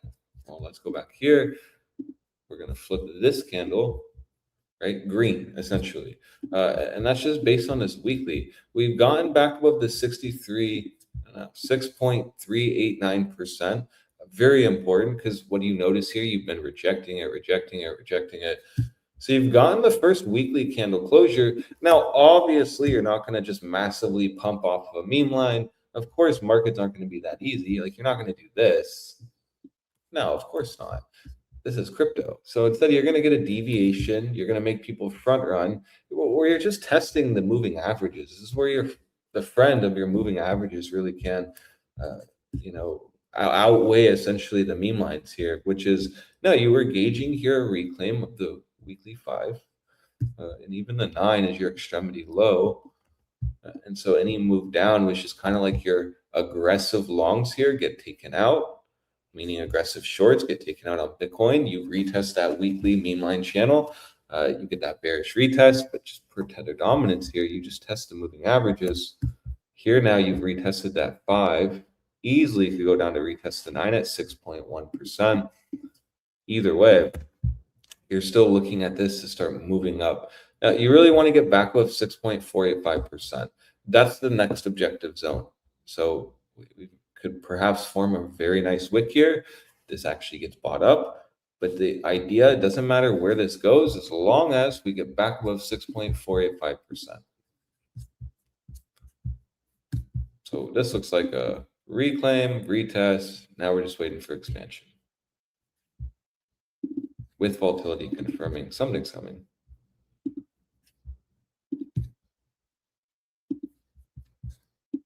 Now, I like this weekly HBDR view as well. What do you already know is your breakdown capitulation kind of zone is that weekly SMA 200. I've explained this many times, but if you haven't really been here or heard that, If you want to get a big move down on tether dominance, a major move up on Bitcoin, just view the weekly SMA 200 under, like that's it. Just throw a weekly SMA 200 on, right? And you can just see under it, deviations give you dumps. Every time gives you dumps. These dumps are your big moves on Bitcoin. What I like about the HPDR here is, well, you have the bottom 38.2% right near that weekly SMA 200, kind of just giving you confidence that this zone is a very important zone to be holding for bulls, essentially. And you're consolidating for the first time above weekly SMA 200, giving bullish consolidation. This is very important in confluence with getting back above this 5.93%, right? This is like the first time we're getting this the entire bull market. Let me clean the chart up so we can see, right? This is like the first time we're ever getting it. Can't count this. This isn't, you got 1, 2, dumped on the third. So that's not true consolidation. Here you've got multiple closures above the SMA 200. But difference here versus here is you're back above the 5.93%. And something Alejandro mentioned on this chart is really easy perspective is this blue line. You're in a bear market above it. You're in a bull market below it. Bear. Oh, yeah. No, you're right. On Bitcoin. On Bitcoin. Yeah, see. Here, right? So this gives you that idea that perhaps this is, yeah, bearish consolidation on Bitcoin, bullish consolidation on tether dominance. Because remember, there's an inverse correlation here, so it gets a little confusing, but nothing my autistic brain can't handle. As this goes up, Bitcoin goes down. Very simple. So that's also a major point here. You then just sprinkle in that the fact that the monthly has trend shifted for the first time in a very long time. The idea that you've already retested the monthly EMA 5. So what I said on Bitcoin still stands here. You just simply bottom and higher low off a monthly 5 going into February. It's going to actually start really looking very strong on tether dominance. Couldn't even reach the 9. Right? It's always my first indication.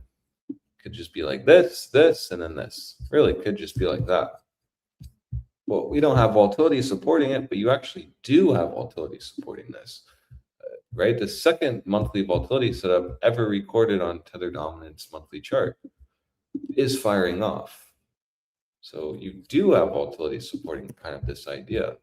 Well, what about the HBDR? Well, yeah, no, and you're even above the monthly median on the HBDR, giving you a busting action move up to 8.3%. Or just kind of at current market price, about a 33% move to the upside.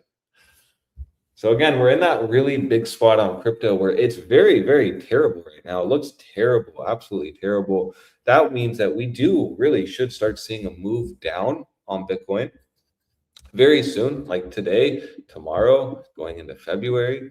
And if you don't end up seeing that, you end up getting back above 92.2. You end up holding that into February. You end up getting back above the daily EMA 100. Okay, yeah, maybe we're in that environment where things are just looking so bad. We don't end up dumping or squeezing to the downside, and we end up just kind of moving up. But until then, we have a very easy gauge. Under 92.2, your max bear on Bitcoin. You already had the chance to scale shorts off the EMA 100 deviation. If you didn't, the weekly has provided you a gift. You're able to scale shorts here off the 5 or the 9. And you're just kind of using 91.3, 92.2 as a massive range to trade. So long as you're rejecting the weekly 5, it's going to make it very hard to become bullish here. Right? If you don't like trading off the weeklies, just use the 4-hour. As long as you're under the 4-hour 100, it's going to be kind of hard to become bullish here. Now, you did hold the 4-hour buy trigger, so you may get actually another shot at retesting the zone. But I still stand on what I said. Under the 4-hour EMA 100 makes a very easy lower time frame short setup, and currently we are under it. So going back to tether dominance, looking quite nice. We can even see on the daily here. Objective now is just to get back above the daily 9, and you could even use the 5 here as well. You've retested the 34. This daily 34 retest is essentially the first one, and even the 21 here, since we got that nice move in January 20th, I guess, so a few days ago. So this was just a bullish retest. right? 5-day, it's just retesting the 9. Because of course, it can't just be like you reclaim it, you form some almost a hammerhead, then you move up. No, this is crypto, so it has to move down and then move up. We just need to move up part, just so everyone knows. Got to move up. Talked about that. And then this looks pretty nice. This bi-monthly. Clear skies ahead almost. Just this is why this 6.489% is very important to get back above. Because look at this range just visually. Let me throw off this, right? Like, look how strong this has been. While we're holding it, look at this. Insane, like held for so long. When we lost it, look at this rejection down. Rejection, or almost rejection. That's why, this zone is very important for crypto. We're at a very important spot and very, very close to something like this, where you just start testing 8, 7.8, 8.5%. Just got to get back above this zone. 6.485% is the zone. So knowing that, watch it on the daily. Any closures above January 25th highs, a breakout on tether dominance, and you aren't just gauging that major move up. Now we can go here to circle dominance or USDC. D. Yeah, there we go. I don't really care about anything on this chart other than the monthly.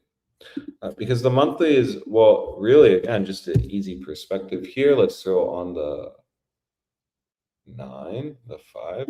Oh, do this. Right. And so again, this just plays onto the point. And again, if you're using USDCD, right? Circle dominance, I think this is circle. Yes. You're essentially, well, you're understanding tether dominance is bigger. It's more accurate to use. Really shouldn't be trading off these, but it still gives you a nice, really, in my opinion, perspective and confluence of where we're at, how really important it is to, honestly, as a Bitcoin bull, start breaking out here sooner rather than later, and why we really could start moving aggressively down on Bitcoin. Last bear market, you got back above this 2.31%. This is important because this is kind of where you like locally topped for a bit here back in July, August, or June, July, essentially. And then you got consolidation, August, September, October, November. Then you got expansion. But what really told you about expansion was when you flipped this wick high into support. Now, this flipping, right, was also really nice because you got back above the monthly 5 and you just continue to hold it. Now, if you throw on your HPDR, you also are going to just, sneakily observe you got back above the monthly median and you just continue to hold it before breaking out. Now, here you've gotten back above that 2.31%. You're holding the monthly 5 and you're even back above the monthly median in the same exact zone that you've seen a massive move up before. Right? If we just look how long it only took, 2 months, right? That's 2 months at this point to go about 69% for the culture.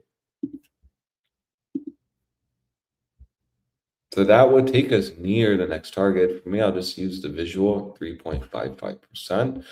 But even here, if we just get expansion off the monthly median, this is still giving you a target up to around 32%. So this is why we still want to be very cautious on, well, long Bitcoin, maybe looking for shorts. And, well, we have 3 days left to go. So if this is something I've been watching, we'll quickly understand if this environment's not going to be the same if we lose the monthly median, right? So currently we're under it. That means that we should, in theory, see bulls pick up a little bit more, get back above 2.41% before 3 days, 8 hours. Now, if the monthly median gets lost, this will be canceled. And something so easy visually would be too easy, right? No, but that's why we have our invalidations, our triggers. And really, when you have lots of ideas on Bitcoin, these things aren't something to trade off of. They're just something to help you, kind of guide you during terrible chop, essentially. So now we'll go here to Bitcoin D. Check the D of Bitcoin.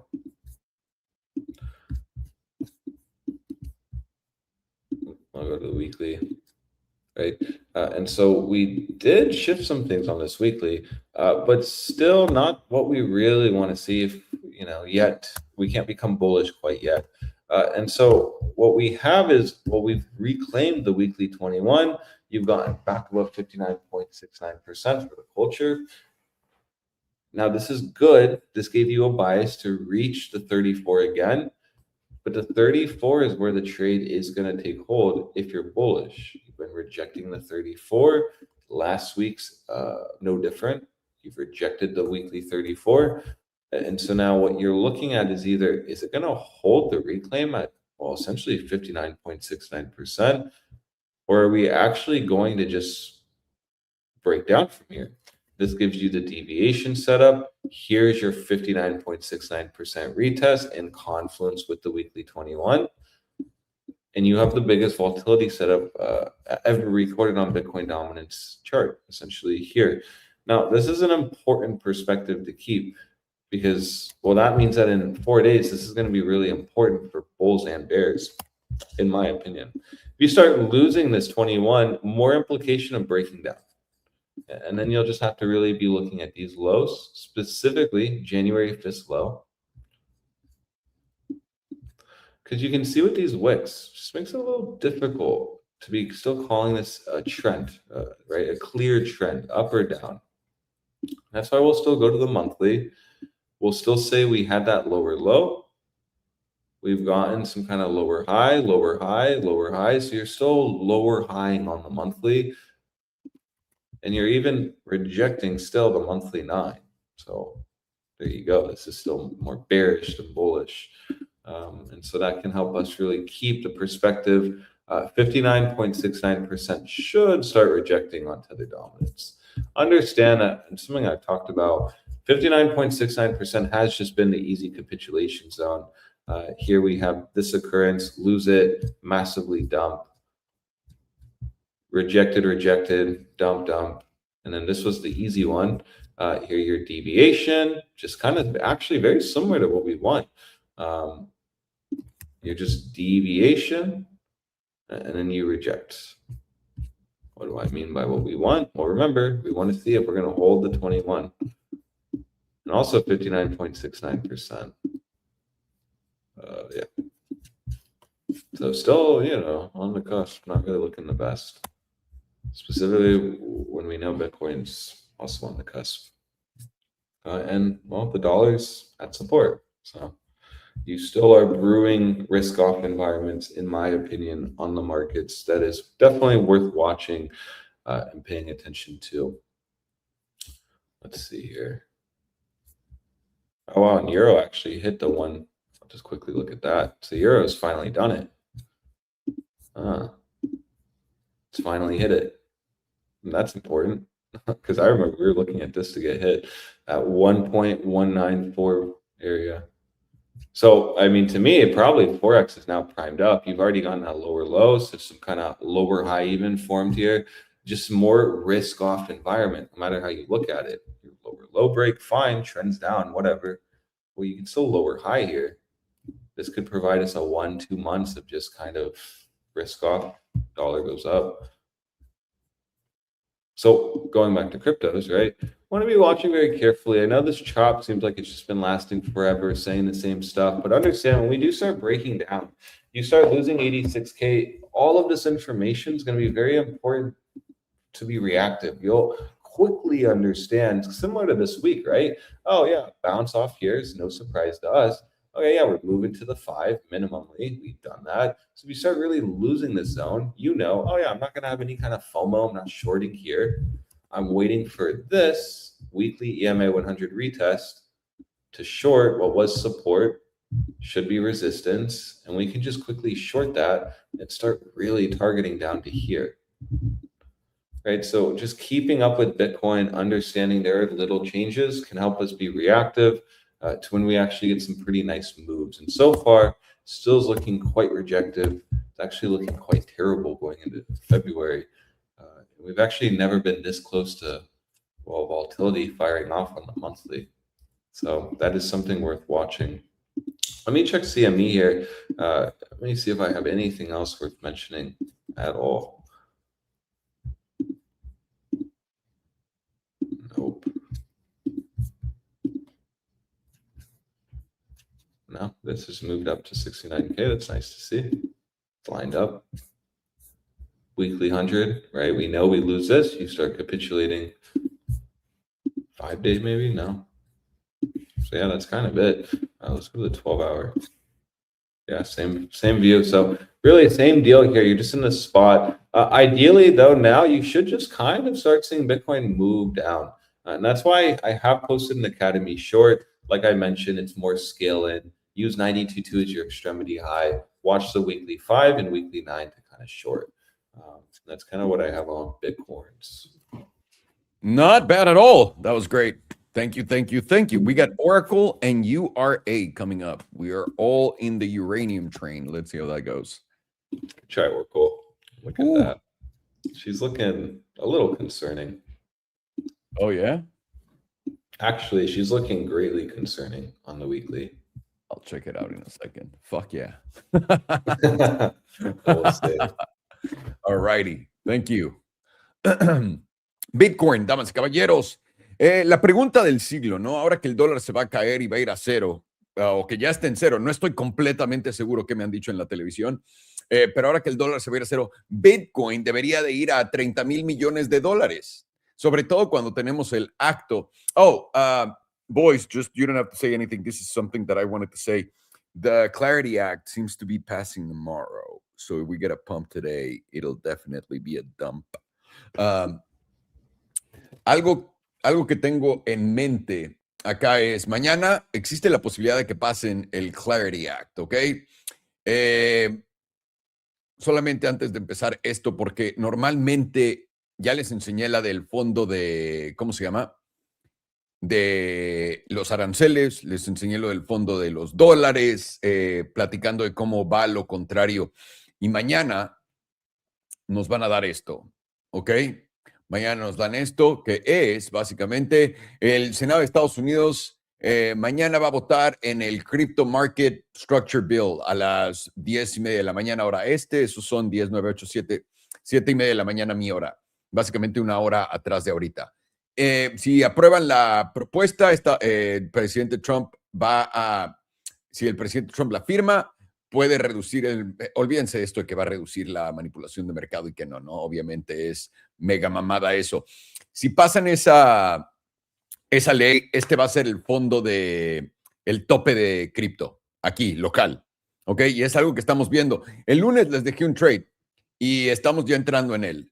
Ya ahorita tengo mi primera entrada en los 90 y estamos bastante positivos. Lo que voy a hacer honestamente es voy a vender mi entrada ahorita y yo esperaría que vuelva a regresar. Es más, denme un segundito.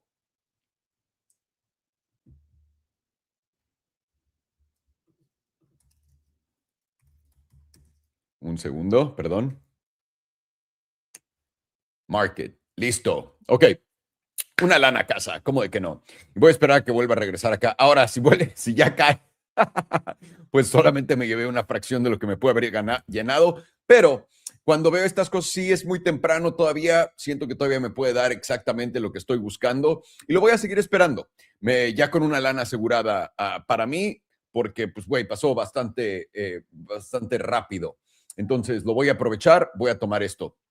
Ahora, ¿por qué es importante hablar de esto? Damas y caballeros, ustedes saben que a cripto le encanta consolidar. Esto es consolidar, ¿ok? Cuando tienes el precio rangueando, ¿ok?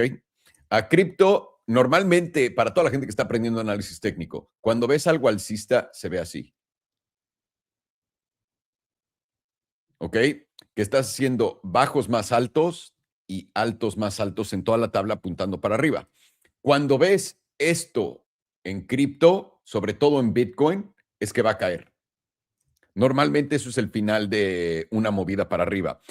Ahora, esto es lo que hemos platicado 1000 veces. Ahorita se los voy a enseñar en la tabla. Pero por ahora has tenido la M de McDonald's también aquí abajo, si te pones a verla. Y esto, una vez que rompes el soporte técnico, puede y tiene mucha más probabilidad de ser negativo que positivo. Y para ser negativo no es negativo en realidad, es simplemente el precio yendo para abajo en vez de para arriba. Es algo que estamos nosotros completamente viendo y esto es algo que se ve en todas las tablas. Te voy a enseñar esto rapidísimo para que lo veas si estás aprendiendo. Este fue el ciclo del 2021 de Bitcoin, ¿ok? Y acá puedes ver que consolidaste en esta caída, ¿no? Después que fue el primer tope de Bitcoin consolidaste para abajo. Bajos más bajos, altos más bajos. Y una vez que lo rompiste, máximos históricos. ¿Ok? ¿Qué pasa del otro lado cuando consolidaste para arriba? Mercado bajista, nos fuimos al pito. ¿Se acuerdan de eso? Justamente lo que estamos viendo y además tienes el patrón de M. ¿Ok? ¿Cuál es el patrón de M de McDonald's? El que te acabo de enseñar en ese rango. Tope, fondo, tope más alto, fondo más alto, consolidación para abajo. ¿Ok? Cuando consolida para arriba, se cae. Cuando consolida para arriba, se cae.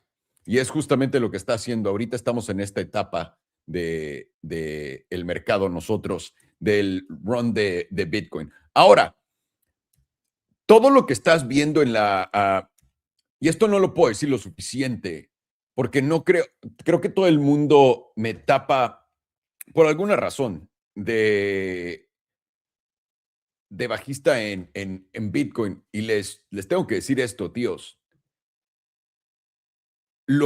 Están viendo lo que está pasando con el oro y la plata. Como el oro y la plata van para arriba como locos. Subieron, el oro se fue de 8 trillones de dólares. Y no les quiero mentir, entonces déjenme lo busco rapidísimo. Acá está. Oro, ¿cuál es el market cap del oro? Es...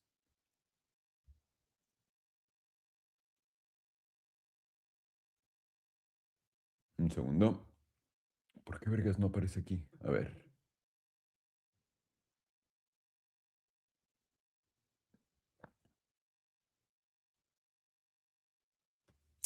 Cabrón, espérame.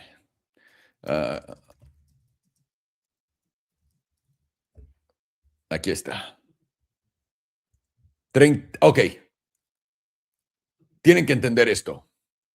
El oro en el 2022 tenía un market cap de 8 trillones de dólares. 2021-2022, que era más o menos cuando cripto tuvo su market cap más grande, en 3,5 trillones de dólares. 3,5, 8, 9. Casi el doble o el triple. Cripto se quedó acá. El oro está en un market cap de 37 trillones de dólares. 10 veces cripto. 10. Y lo hizo en 2 años. Eso es lo que vamos a ver con cripto. Y es donde yo digo, las jugadas más inteligentes son las que más van a ganar. Ese tipo de movimientos son los que... Imagínate si el oro vio esto, los movimientos que te va a dar cripto. Literalmente va a ser tan ridículo que es muy difícil de entenderlo. Pero para mí, lo más importante de esto es que entendamos lo siguiente. Y esto es lo que voy a compartir con ustedes. Estamos viendo Bitcoin, ¿ok? Aquí. Todavía, antes de que eso pase, te falta todo esto, ¿ok? Y todo eso debería de caer más o menos por aquí, ¿no? Bla, bla, bla, bla, bla, bla. Ahora, ante lo que estamos viviendo, y esto todavía falta antes de que se vaya para arriba, porque una vez que empiezo a decir algo, la gente cree que tiene que pasar mañana o estoy mal. Y ahora no importa, vengan a burlarse de mí, no entendiendo de lo que se están burlando para verse como un completo pendejo. O sea, hagan fila, por favor. Pero se los digo porque quiero que aprendan, porque les va a hacer muchísimo dinero esto. ¿Ok? La liquidez global enterita, todo lo que estás viendo, quiero que entiendan esto. El market cap del oro el día de hoy equivale, solamente con esto, equivale a todo el pago de deuda de Estados Unidos, los 37 trillones de deuda que tiene Estados Unidos flotantes. ¿Ok? Una vez, si no lo creen, la deuda de Estados Unidos es de 37 trillones. Esto es literalmente el oro hoy, toda la deuda de Estados Unidos. ¿Ok? Súper, súper, mega importante entenderlo. Ahora, quiero ver la de la plata.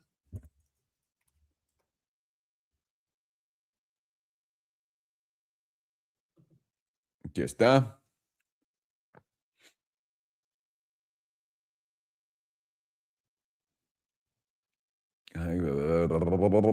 Market cap.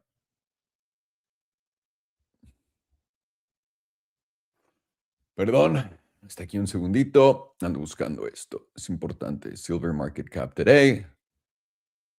Aquí está.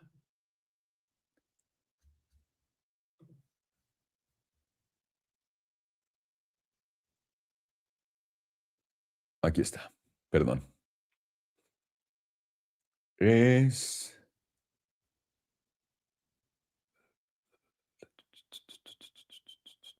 No, estos son digitales. ¡Puta madre! Ok.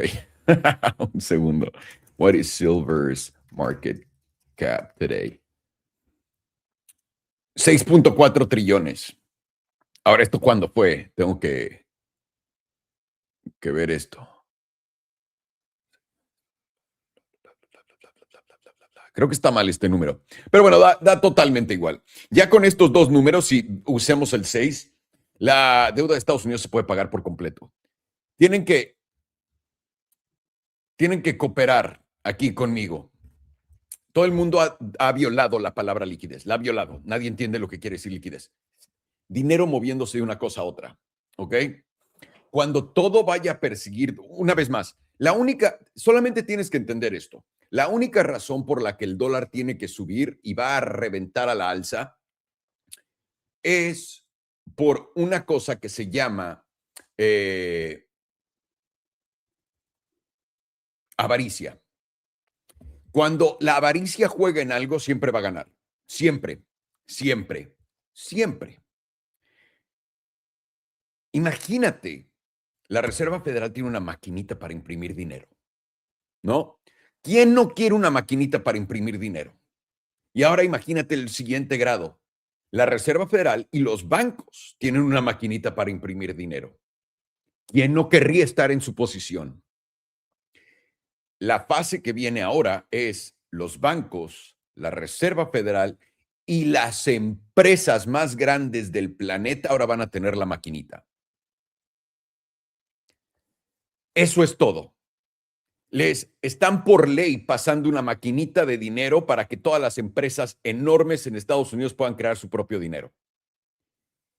Y ahora quiero que entiendan, si con la Reserva Federal se ha salido de control todo y ha reventado la devaluación de todas las monedas fiat para el ano y todo lo demás se ha ido para arriba en valor, ¿pueden entender lo que va a valer cripto una vez que salgamos de esto? Se los digo de todo, una vez más, normalmente me escuchan más como del lado del otro. Estamos en el nuevo ciclo, el nuevo sistema monetario, en lo que todo el mundo ahorita se está fijando plata, oro y la verga. Esto ya para mí, cuando les vendieron que era el tope de Bitcoin, les vendieron que la gente estaba rotando el tope de oro, que habían filas para afuera de las tiendas de oro y que toda esa gente iba a comprar Bitcoin, ¿no? ¿Cómo fue? ¿Cómo les pasó? Ahorita no están diciendo eso. Ahorita están haciendo lo contrario que están haciendo con el dólar, con el oro y con la plata. Estos movimientos son blow off tops. Estos son movimientos en el oro y la plata, por más que todo el mundo, todos ustedes ya están acostumbrados a todo, ¿no? Siempre uso el ejemplo de cuando inventaron Wi-Fi y lo pusieron en un avión. Ponen Wi-Fi en un avión y al primer cliente que se sube y no le funciona, ya se queja como si hubiera existido por 150 años, ¿no? Como ahorita los coches que se manejan solos. No mames, ya que me llevó a mi destino, tuve que yo estacionarlo. Pero, güey, acaba de manejarte por 7 horas seguidas. Ay, güey, no mames, pinche chingadera, güey. Estamos ya ahí. El movimiento en el oro y la plata que acabas de ver es ese tipo de cosa. Algo que no vas a volver a ver en tu vida. Depende cómo juegue el fin de esto. Pero si estás entrando en el fin de el sistema tradicional como lo conoces, y recuerda, al final de algo, ¿qué es lo que hacen? lo revientan para arriba para después tirarlo con todo. Estás en la parte final de todo lo no digitalizado. Ahora vas a entrar en todo lo digitalizado, en todo lo tokenizado. ¿Ok? Si al final de este ciclo, para la última reversión, se fueron oro, plata, palladium, todo para arriba, ¿qué va a pasar con cripto cuando la avaricia, ya no solo de la Reserva Federal, ya no solo de los bancos, pero ahora también de Tesla, de Google, de Meta, de cualquier banco de inversión, cualquier compañía que pueda crear dinero de la nada? Nos cabe en la cabeza lo que va a hacer, pero antes de eso, y ahora, no vengo a pelearme aquí. Si tú crees que Ripple XRP va a ser la nueva moneda del sistema financiero nuevo, güey, tienes que ser pendejo si no te vas a atascar de ella. Si crees que me han mandado como 4 o 5 diferentes moneditas que nunca he escuchado en mi vida que dicen que son el nuevo sistema financiero y que no sé lo que estoy hablando bien, cómprenlas, llénense. Quiero verlos en el próximo ciclo en el tope de la montaña. Quiero verlos cargados de dinero. Es lo que yo quiero para ustedes. Yo sé que ustedes quieren lo contrario para mí. Está perfecto, porque tristemente ya pasó al revés. Entonces me da igual lo que quieran.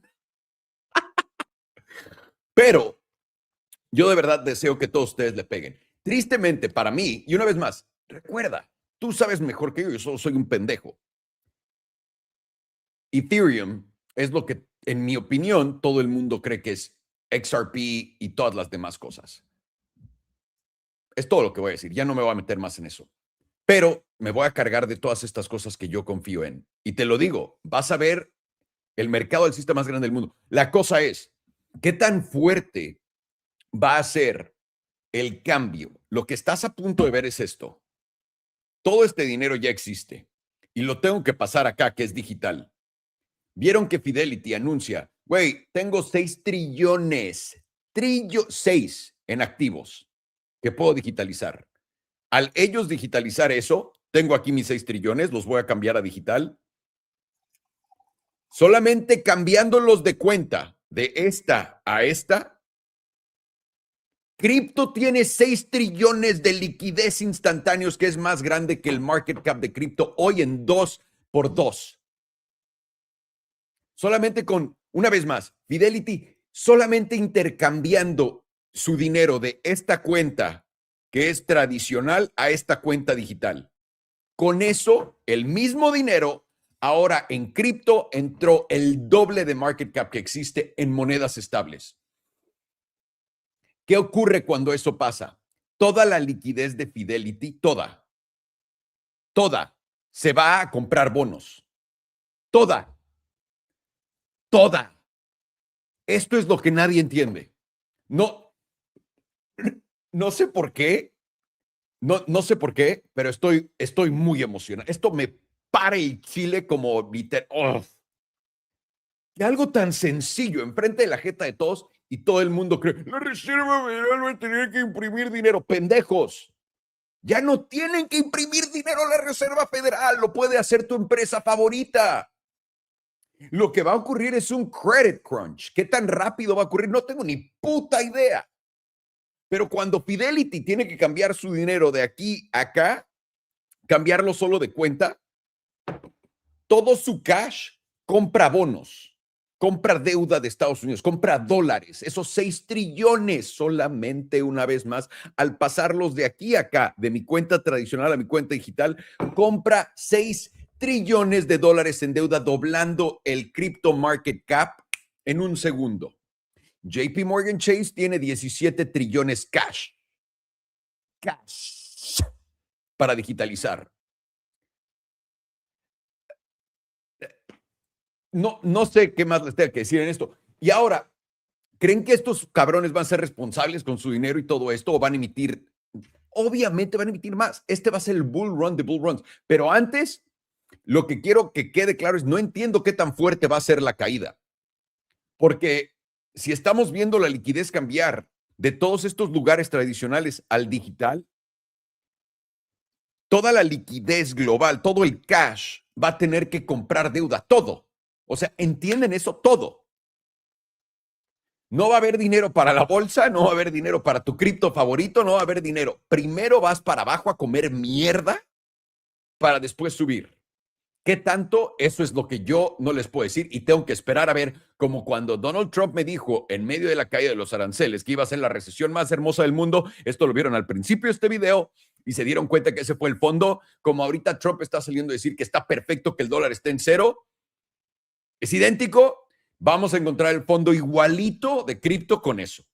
Cuando nos digan que definitivamente ya no es necesario. En lo que te están vendiendo que ahorita lo más alcista del planeta es pasar una regulación que va a transferir todo el dinero tradicional a digital, que quiere decir que todos los dólares del mundo van a ser chupados y absorbidos, te están diciendo que es alcista. ¿Qué crees que va a pasar? Solamente el mensaje. Así que para toda la gente que se me está intentando hacer rica de la noche a la mañana, recuerda, cabrón, tiene que haber todo un pedo antes. Y ahora no sé cómo vayan a vender eso, pero en la tabla nos lo enseña. Estamos viendo Bitcoin en la de 2 semanas, damas y caballeros.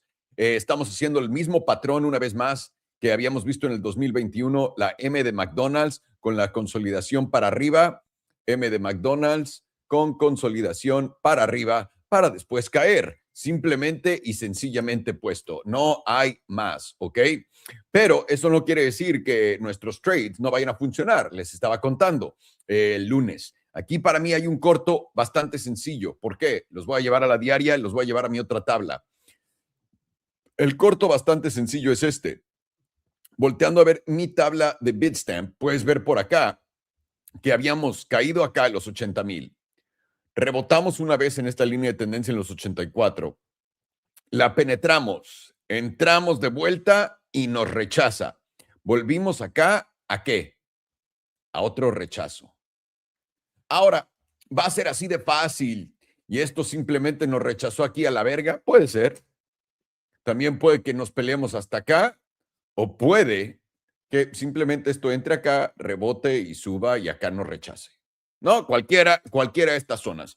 Personalmente, viendo que mañana tal vez nos aprueban lo de cripto, que todo el mundo cree que es alcista, que en realidad es bajista para cripto en este momento. Después era muy alcista, pero al principio es muy bajista. En lo que pasa eso, si mañana yo veo que Bitcoin está aquí en los 91 a los 92, mi apuesta es a cierre en los 92, 200. Una vez que esté ahí, mañana llego acá, güey, es el corto más claro de toda tu puta vida. El más claro de tu puta vida. Si mañana aprueban esta madre y Bitcoin está aquí abajo, compras en long. Pero mañana casi te puedo asegurar que si ves un movimiento para abajo va a ser tal vez a los 88, 600, 88, 500. Eso no cuenta como para mí un movimiento a la baja. Eso quiere decir que hizo un flush de esta vela y ahora va a comerse a todo el mundo aquí arriba, a todos los late longs. ¿Ok? Entonces, mañana yo voy a estar esperando a ver qué noticia, si la noticia pasa y si el movimiento va para arriba, sé que va a ser el corto de la historia y me va a salir poca madre. Si veo que esto baja y pierde los 86,500 mañana, voy a apostar para arriba. Y ahora eso podría cambiar la forma en la que veo las cosas, tal vez, pero es muy temprano para decirlo. ¿Ok? La otra cosa que me indicó que todo estaba en la mierda es Solana debajo de 124. Estos cierres diarios debajo de 124 son pésimos para Solana. Lo que yo personalmente pienso que está haciendo es un SFP aquí. Y lo puedes ver rechazar, ¿no? Igualito que el canal de Bitcoin. Pum, pum, pito, y para arriba y regresas a retestearlo. Y es lo que quiero poner atención en este momento. Es esencial. Ok, con esto dicho, vamos rápido al análisis. Perdón que les haya contado todo esto, pero se me hace muy importante entender todo para ser pacientes y no perdernos. A ver, aquí está el trade. Damas y caballeros. El del viernes, gratis para todos ustedes en vivo y en directo. Que ya pagó hoy una vez. Es lo que me gusta de los rangos. Y ahora está arriba una vez más, 89,500. Nada mal. Vendimos 89,200 y cacho, casi 300. Ok, en lo que estamos viendo esto, ¿este es el índice? Sí, efectivamente. Los voy a llevar a la de 12 meses. En 12 meses tenemos una vela estilo topera. Normalmente tenemos esas velas que no son perfectamente toperas, que lo ideal sería que sea como de este tamaño la vela y lo de arriba sí, pero normalmente cuando vemos algo así en la anual de Bitcoin, la sigue una vela roja que retrocede a la parte alta del soporte pasado, que eso debería de ser acá en los $42,000 hasta los 48, ¿ok? Que es más o menos el punto de entrada de la gente en los ETFs. Con eso dicho, nuestro promedio del 9 está en los 54, nuestro promedio del 5 está en los 65 y podemos ver que muy raras veces rompemos el promedio del 9 a la baja, poquito, y luego recuperamos. Ahora, una vez más, nunca en tu puta vida, si este mercado bajista se está dando como lo estoy diciendo y se llega a dar full como lo estoy viendo, este tiene que ser uno de los peores tiempos de la bolsa en toda la historia. Pero en toda la historia, porque nunca en los 80s habíamos tenido esto nada más. Es la única vez donde todo el dinero del mundo se convirtió en dólares, en bonos. Es la única vez. Al mismo tiempo, así de fuerte. Entonces, ahí es donde yo diría, ojo, para todos ustedes. Por ahora tienes estructura alcista. Lo que nos pinta acá la volatilidad es que vamos al punto más bajo de la tabla en toda la historia. Y eso básicamente nos está diciendo que vamos a ver el movimiento de Bitcoin más fuerte una vez que se voltee, que hemos visto en toda la historia de Bitcoin. 3 meses. 3 meses ya estamos probando el promedio del 9, tal cual como lo hemos hecho en ciclos anteriores, como el del 2021. Salimos de estar testándolo, ¡pum! Revientas al alza, lo vienes a tocar y en la segunda intentada normalmente lo pierdes. Ya que pierdes el promedio del 9, estás ya en básicamente términos en el mercado bajista, y no nada más en el mercado bajista, estás en el ombligo del mercado bajista. Ahora, tenemos un poco de lo mismo. Tienes tu tope, caes del promedio del 5 y luego el 9. Ya caímos del promedio del 5. La última vez que cerramos una vela por debajo del promedio del 5 en la trimestral fue la que se perdió. Aquí ya lo cerraste y no puedes ni siquiera superarlo. Te está rechazando en los 96,140. Y eso es el promedio del 5. A pesar de que tienes estructura alcista en la trimestral, ya tienes una vela que nos dice reversión de tendencia con esta vela envolvente bajista. Esta vela envolvente bajista confirma con cualquier cierre por debajo de $80,000, ¿ok? Y por ahora, nos falta todavía 2 meses y 4 horas para esto, pero en esta tabla tenemos la lectura de volatilidad más baja en toda la historia en la trimestral. Una vez más, tal cual como la anual, nos dice que vamos a ver el movimiento más fuerte. Tenemos una gran probabilidad de ver el movimiento más fuerte de Bitcoin en toda su historia. La mensual, esta es volatilidad mensual y puedes ver el bajo nivel en el que estás, ¿no? Si estos son máximos, aquí abajo son mínimos. Este es el punto de volatilidad más bajo que has visto en toda la historia en esta tabla. ¿Por qué es importante? Tal cual como la trimestral, la anual, todo te va a dar el movimiento más fuerte de Bitcoin en toda la historia. Ahora, en lo que les estoy yo contando, este movimiento puede ser el de la bajada, pero también puede ser el de la subida. Si ahorita entramos en un mercado bajista, nos quedamos en, no sé, $58,000, $50,000, ponle. Entramos en un mercado bajista, caemos a $50,000 y esto no revienta la alza, está preparándolo para cuando reviente el precio de Bitcoin de vuelta a la alza. ¿Ok? Pero lo primero que tiene más cara es que esto va a apoyar a la caída de todo, porque está en todas las tablas, está en las tablas de Forex, está en las tablas del dólar, está en las tablas del yen, está en la tabla del está en todo, en los bonos, que viene un movimiento muy fuerte. Entonces, no creo que solamente sea Bitcoin. Con eso dicho, Bitcoin rompió, más allá de solamente estar viendo velas toperas y la mamada, aquí teníamos esta tendencia alcista que fue obviamente rota aquí a la baja y nunca venimos a retestear esa ruptura. Desde entonces hemos caído hasta 32%, me parece, del tope. 35%. Y ahorita estamos solamente 28 a 29% abajo. Tenemos cierre por debajo del promedio del 9, que para nosotros en la mensual, un cierre por debajo del promedio del 9 te pone ya en territorio bajista. Y tenemos 1, 2, y este va a ser el tercero en 4 días, en menos de 4 días. La última vez que tuviste 3 cierres por debajo del promedio del 9 fue acá, justamente en algo que se parece muchísimo a nuestra estructura ahorita, en el 2021-22, cuando en febrero, abril, ¡pum!, al pito.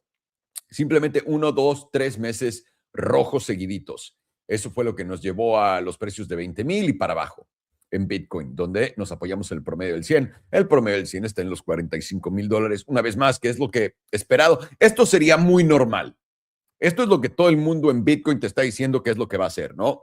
Entre 45 y $50,000. Es lo que todo el mundo dice va a ser el fondo. Vamos a ver.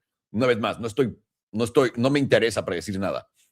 Voy a esperarme a ver cuál es la reacción de la gente. Si están actuando como están actuando ahorita con el dólar y Bitcoin está en 50,000, por supuesto que ese es el fondo. Pero si está en 50,000 y sale Donald Trump a decirme que vamos a hacer que tus monedas suban, me voy a esperar porque esto va mucho más para abajo. ¿Okay? Es así de fácil. Es así de fácil. Listo. La de 2 semanas, debajo del promedio del 34, la de 2 semanas es bastante peligrosa, porque la de 2 semanas nos da la mejor lectura, en mi opinión. Tienes el promedio del 34, que es esta línea blanca. Ahora, la última vez que venimos a retestear el promedio del 34, que rompimos el promedio del 34, fue en septiembre del 2023, con un retesteo en octubre, antes del setup de jamás para salir como locos, ¿ok? Eso fue lo que nos llevó. Lo venimos a retestear acá el julio 24. Para quien no se acuerde, esta fue la primera vez que todos los pacos dijeron Japón, Japón, Japón. Esta fue la de los aranceles que no lo tocó.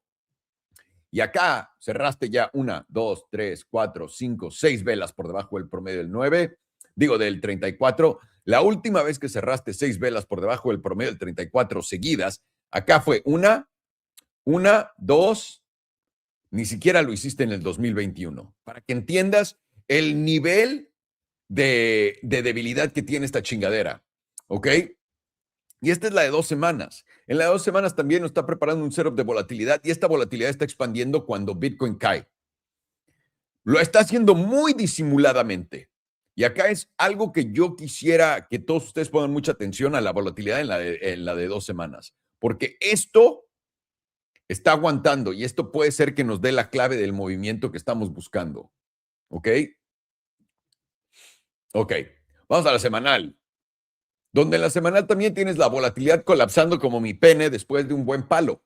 Literalmente bajo el 15%, eso nos da excelentes movimientos, pero atentos, tenemos un cruce plateado bajista a punto de crearse. Ahora ya tenemos uno en la de 5 días, lo que básicamente le pone la estampa y al sello a este mercado bajista. Por ahora, en la semanal, estamos no solamente a punto de tener ese cruce plateado, todos nuestros promedios rápidos están muy por debajo de los lentos, solamente nos falta llevarnos el promedio del 100. Y acá en la semanal, literalmente, lo único que tienes que hacer es un cierre por debajo de esta línea, la roja, el promedio del 100. Pierdes tu promedio del 100 y eso te va a llevar a la siguiente pierna para abajo del rally. Para mí, la siguiente pierna para abajo del rally, si estoy en lo correcto con la noticia, es una vez que aprueben el Clarity Act mañana, si es lo que van a firmar, que de nuevo, no sé si lo vayan a hacer o no, pero si lo hacen, para mí eso va a ser el principio de la siguiente pierna para abajo en el rally de cripto. Simplemente porque es muy alcista para el dólar, tal cual está escrito, pero nadie lo entiende y creen que es alcista para sus criptos. Una vez más, será alcista para tus criptos en 2 años, no hoy. Tenemos una vela topera con instantáneo seguimiento en la semanal. No sé qué más queremos pedirle a Jesús que nos ilumine o qué pedo. Vela topera por acá, instantáneo seguimiento cerrando con debajo de $89,000. Lo hizo perfectamente. Tienes también aparte un SFP del promedio del 5 acá. Esto literalmente solamente fue un SFP y eso debería de darnos reversión, lo que dice que vamos más para abajo. Pero antes deberíamos de poder rebotar, cabrón. Y ese, si ya vimos el rebote, porque el promedio del 5 nos rechazó, pero puntualmente, ¿eh? Como todas las mujeres en la prepa al tío Salo, así nos rechazaron, para abajo, cabrón. Los voy a llevar a la de 5 días, donde ya tenemos nuestro cruce plateado. Cada que hemos tenido un cruce plateado en la de 5 días, se ha acabado el mercado alcista. Pueden ver que tenemos todo este movimiento de consolidación para arriba y empezamos a romper el canal, lo que podría empezar a decirnos que vamos para abajo. Pero, atentos, también en la de 5 días tienes un setup de volatilidad potente preparándose. Una vez más, un movimiento fuerte nos sugiere que estamos ahí. Estamos por debajo de todos los promedios menos el 200. El siguiente objetivo deberían ser los $77,000 tranquilos para venir a recargarnos acá. Aquí yo esperaría, a menos de que sea muy predatorio, todo se puede, ¿no? Pero cuando no tocas algo instantáneamente, tienes un rebote. Y no hemos tocado el S&P 200 desde el setup de Hamas, que fue muy explosivo. Tal cual como hago mis jucas, son explosivas. Tenemos acá el promedio del 200. El promedio del 200, yo voy a abrir una ordencilla de por ahí un long, voy a ver cómo lo voy a dividir, etcétera. Una vez que vengamos a retestearlo, me imagino que lo tocaríamos. Ahora, atentos. Acá pueden ver lo que pasó. Caímos a los 93,200 y nos dio solamente un rebote a 95. Son movimientos chicos. Cuando yo digo que esto va a caer y rebotar, lo dibujo así porque no lo voy a dibujar así. Para que quede claro, tíos. No voy a esperar un movimiento ¡pum! Que rebote de aquí a China, ¿no? O sea, tranquilos. Un rebote técnico, donde te llevas una lana rápida, un par de $1,000 arriba de donde entraste. Punto, carnal. Es como voy a usar el S&P 200. Puedes tener reacciones violentas a la alza, por supuesto, pero no la voy a dar con toda esta debilidad, todo lo que estoy viendo en la tabla de Bitcoin, la consolidación, el patrón que es idéntico al ciclo.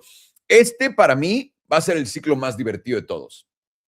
Porque si se llega a dar esto, imagínate ser de la gente que dijo que el ciclo de 4 años murió siendo un experto en cripto después de ver patrón de M con consolidación alcista, patrón de M con consolidación alcista. Es idéntico, hijo de puta. Aquí ya, si esto llega a darse tal cual, y la gente, y hay gente que todavía dice, no, que esto nunca, que esta ahora es el superciclo. El superciclo es lo que sigue. ¿Ven por qué lo están diciendo? Los están toreando para lo que sigue después de la caída. Estas personas tienen que ser las personas, los analistas más ciegos del planeta si esto llega a jugar tal cual como le estamos diciendo. Si esto tal cual jugó, y es a lo que voy, idéntico que el 2021, idéntico en el 2026, güey. Ahora, no estoy diciendo para nada, si creemos esto pasa y luego sube y luego va y cambia esto, no va a ser lo mismo. Pero si lo llega a jugar idéntico a esto, esos analistas de verdad deberían de retirarse. Pero para siempre. Güey, imagínate lo único que estás viendo todo el puto día, ver algo que está ocurriendo idéntico y decir, no, güey, va a pasar algo diferente. Sería cabrón. Ahora sí que estoy suscrito. Los voy a llevar a la diaria. En la diaria habíamos tenido toda esta expansión de volatilidad ante la caída y ahora tienes contracción, lo que sugiere una corrección en el precio. Corrección en el precio en este momento, por lo que estamos viendo, debería ser a la alza. Se puede tener acá, puede venir a intentar pintarnos hasta el 94 o simplemente continuar la tendencia alcista y venir a los 98. Por ahora, de acuerdo a lo que estamos viendo y lo que habíamos dicho y el trade que apareció en todas las tablas el lunes, esto tiene cara de poder finalizarse por aquí en los 92 a 93. ¿Ok? Para después de ahí ir para abajo. Ahora, ¿qué es lo que tenemos que hacer? Ahí les va. Vean sus niveles. Vean sus niveles. Es todo lo que tienen que hacer. Vean sus niveles. Olvídense de la... Bueno, en realidad no. Este es más sencilla. Estás cayendo de acá. Si no puedes retomar el canal a la alza, tío, llevarte, no esto. Es que el pedo es, para poder confirmar, son una verga estos güeyes, para poder confirmar, por esto digo que los 93 serían ideal para poder espantar a todo el mundo que va para arriba, porque aquí todo el mundo diría, no mames, regresamos al canal, estamos por encima, cada que venimos acá, vamos a la parte alta, pero los 93 te harían pensar un alto más alto, por ende tiene que subir más y ahí sería el rechazo perfecto para todo. Por eso estoy jugando 92,200 como mi extremo, llega a 93, tengo un 20X, no me importa, no me va a eliminar eso, pero ni me va a hacer cosquillas. Y es lo que estoy jugando en este momento. Entonces, por ahora, si estás viendo Bitcoin en la diaria, simplemente pon atención al extremo del 91,500. Si rompes el 91,500, 92,200 sería lo siguiente. Una vez más, cortos 91, 92, 90, 91, 92, 92, 200, 92, 100 es lo que yo tengo en mi tabla para irnos para abajo. Y si no se da y rompes los 91, 100, probablemente vayas a los 93, 500 y ahí es donde encuentres el rechazo. Déjenme pongo el HPDR en putiza para ver si nos da un poco de claves. Tal cual, la parte alta del HPDR son 93,600. El extremo sería por acá en los 97 una vez más y esto sería la jugada más sucia en los 96. Pero sí, por ahora estás por debajo de la media, lo que continúa siendo más bajista que alcista, que la media está justo donde te está rechazando el canal. Yo esperaría que Bitcoin tenga más juego. Y una vez más, mañana es más importante, es más fácil entender cómo esto va a jugar. Si mañana aprueban esta chingadera, ¿no? El cripto, lo que sea. No te deben importar lo que diga ahí. Si mañana aprueban y ves esto, corto. Si mañana aprueban y ves esto, una vez más, no aquí, esto, eso vas para largo. Es todo lo que tienes que hacer. Los niveles inmediatos ya se los di, ya tuve un trade acá que ya salí, estoy esperando otro, y es simplemente entrar 90, 91, 92. Dividir tu entrada en 3, poco apalancamiento, que lo invalida cualquier cierre por encima de esta línea meme. Cualquier cierre de 4 horas, 6 horas, 8 horas, 12 horas o diario por encima de los 92,700, bye bye. Bye bye. ¿Ok? Cierre. Si los viene a tocar en putiza, te da igual. Cierre. Este es un trade de esos activos. All right, Mr. Alex, what do we got? Or who is next? I think it's me. Yeah, it's me. Let me share my You screen. lazy fuck! It's Even though I'm the lazy. one that doesn't remember.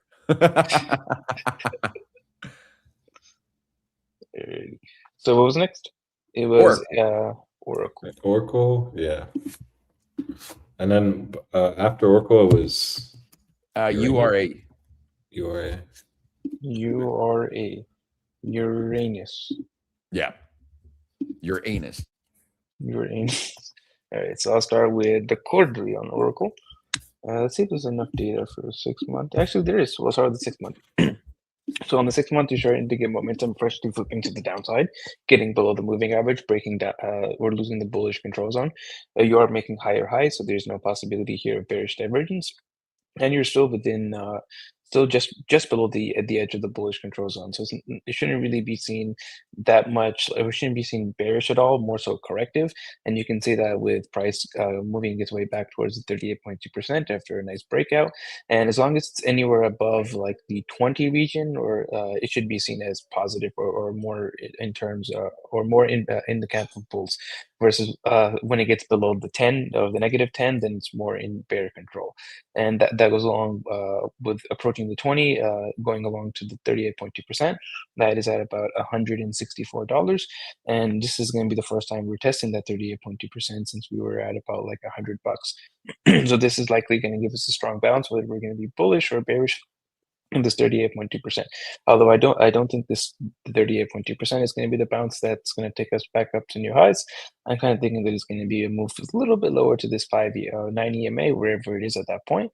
Right now it's sitting at about $150, but it's going to rise with every single close, and that's the where I think we're going to bounce, make our next higher low, and then continue upwards to retesting these highs. As of now, the ranges have stepped up a little bit, not much. Right now, the 61.8%, which we stopped at last time, is at about $240, whereas before it was at like $208, $209. And as of now, if you were to move down to this 9 EMA, your stop loss would be this wick low. It's a little wide, not the worst. That would be around like $119, and then from there you'd be targeting your current highs. And let's go downwards a little bit. That would also very likely put in hidden bullish divergence as well once you get to that 9 EMA, because you're going to be taking out these lows on momentum with price making a higher low. That'd give you 3 drives. So a counterpoint is that you are losing the buy signal and the curvature is pretty heavily to the downside. But you have yet to get the sell signal. The sell signal is likely going to come if you get a close below that 38.2%. And then you're likely going to come all the way down to the 21 at about $110. You could still put in the hidden bullish divergence there and then continue upwards looking highs. Really going to depend what happens along this 38.2% to the 9 EMA.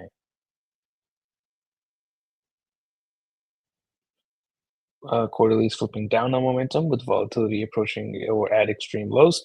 Quarterly jewels giving you a sell signal, a very bearish sell signal here, but the pink freshly crossing below the yellow and the God mode background, and you completely skipped the neutral phase and went directly to sell.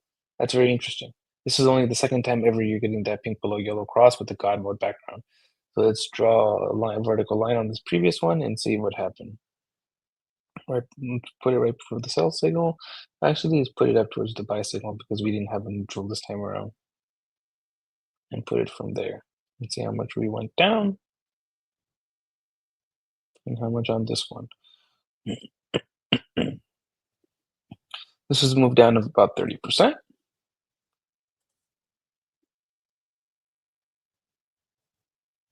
And this is so far about 38%. So a little bit more than that previous move. And if you were to take it down to that 150 area, that would be about 46%.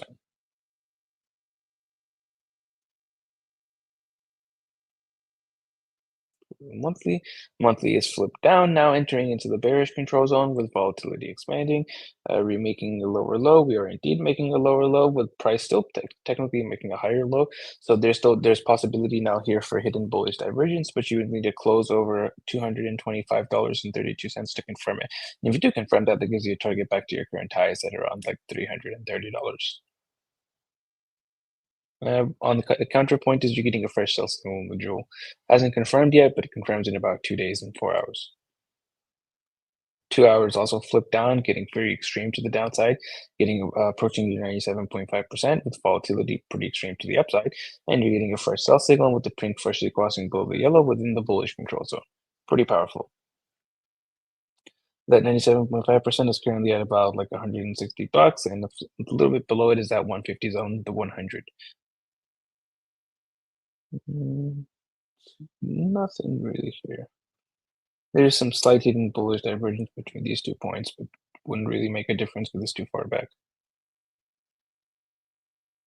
Weekly is trying to tick back up here, still below the moving average, however, still in the bearish control zone with volatility close to going into contraction. Let's zoom in here. You are forming possibility of weekly bullish divergence because you are making a higher low on momentum with price making lower low. That will require, however, a close above $207.80 to confirm. And if you do confirm that, that gives you a target back up to about $260.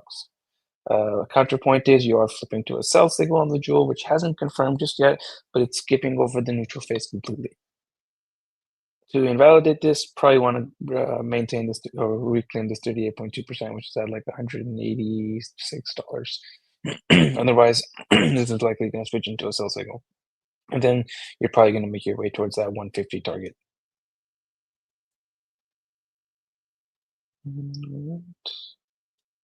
5 days now freshly flipping down with volatility going into expansion, but it's 5 day also making a higher low. Technically is still making a higher low, so this also has possibility of bullish divergence, but you need to close over the same number of $207.80 to confirm. And 5 days also flipping into a sell signal on the jewel. 2 days also flipping to the downside with volatility expanding, getting a little high on the volatility and momentum side, however. Zoom in on here. We are also making possible bullish divergence on the 2 day, but you need to close over $185.31 to confirm. That one's easier to do, and then that gives us a target upwards of about $220. Although you are also flashing the sell signal on the 2 day jewel. Daily is freshly flipping back down with volatility expanding. However, you're getting quite extreme, and you're also approaching extreme areas on HPDR, 88.2%. Now you're approaching the 95, somewhere around 160. 97.5% is closer to that 150 area, and daily is also forming possibility of bullish divergence here with lower low on price, higher low on momentum, and that will confirm with any close below Close above $185.31. That gives us a target back up to somewhere around 218, 220, right around this 200 SMA.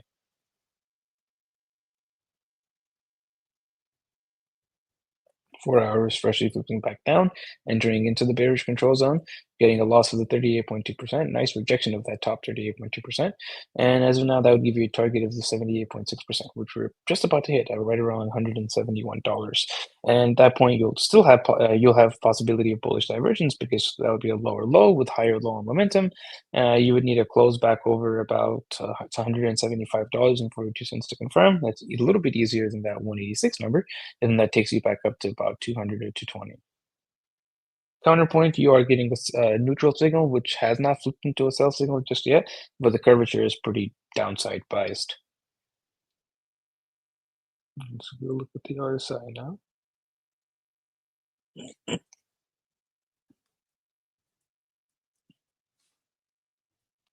Let's see this Coke Zero real quick. My throat's a little dry.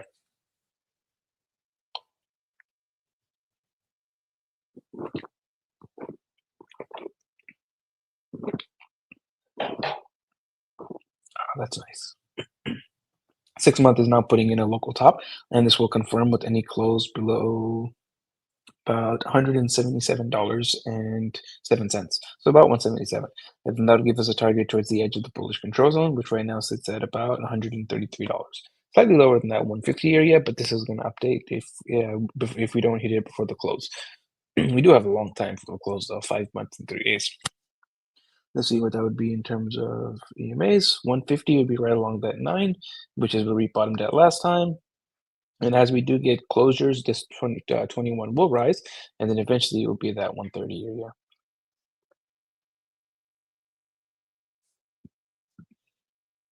Local top on the quarterly. No target the edge of the bullish control zone. That's it sits currently at 163. Slightly above 150. Monthly currently has active 3 drives of bearish divergence. This will be active as long as you're closing over below 281. And your next target is the bearish control zone that currently sits at, well, this will update several times, but it's currently at about $75. Volatility is also at a double extreme.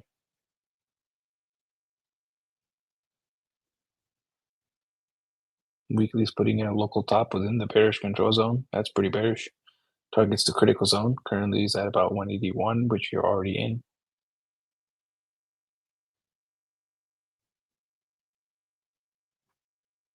Three days got fresh hidden bearish divergence. This will be active as long as you're closing below 198.50. And your next target is a simple moving average and then the critical zone. Simple moving average is at 145, and the critical zone is at about $105. 145 lands right up at that 150 target. 2 days got active bullish divergence, multiple drives. This is going to be active as long as you're closing over $178.18. Next target on the divergence is going to be the neutral zone, and then the bullish control zone. Neutral zone is at 188, bullish control zone is at 213, closer to that 220 area. Daily's got active hidden bearish divergence. This is going to be active as long as you're closing below 182.44. Next, you've hit the easy target, which is the edge of the bullish of the edge of the bearish control zone. Next target is the critical zone that currently sits at 115. 4 hours also got active hidden bearish divergence. It's going to be active as long as you're closing below 180, 184.69. Nice number. You've hit the easy target, which is the bearish control zone. Next target is the simple moving average, which currently sits at 169.63. Nice number.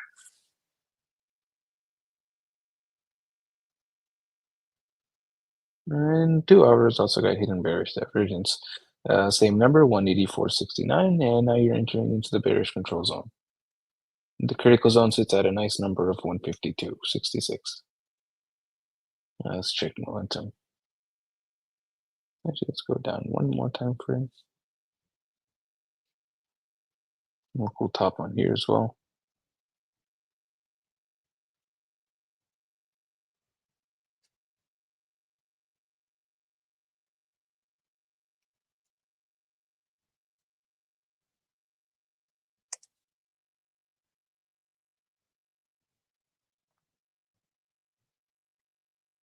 6-month momentum is flipped down freshly, and it's going to be flipped down with bearish divergence. As you see, you're making lower highs with price making higher highs.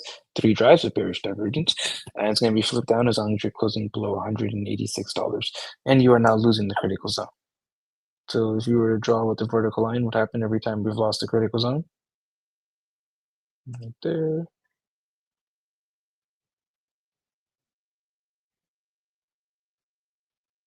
There.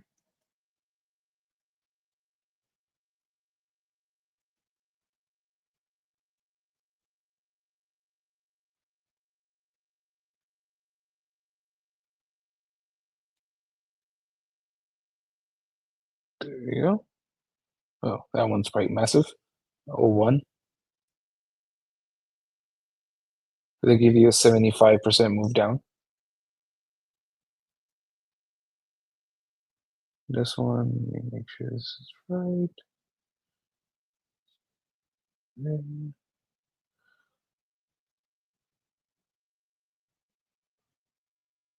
about 24%, 25%.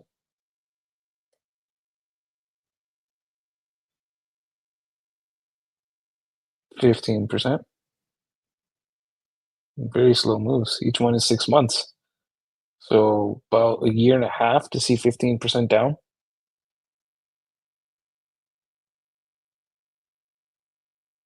This is faster.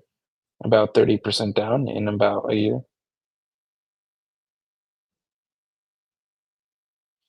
And as we sit now, how much are we down from a closing basis? About 22%. So we take it that 30% number, brings us to exactly about 150. Very interesting. Because we've already passed that 15% area.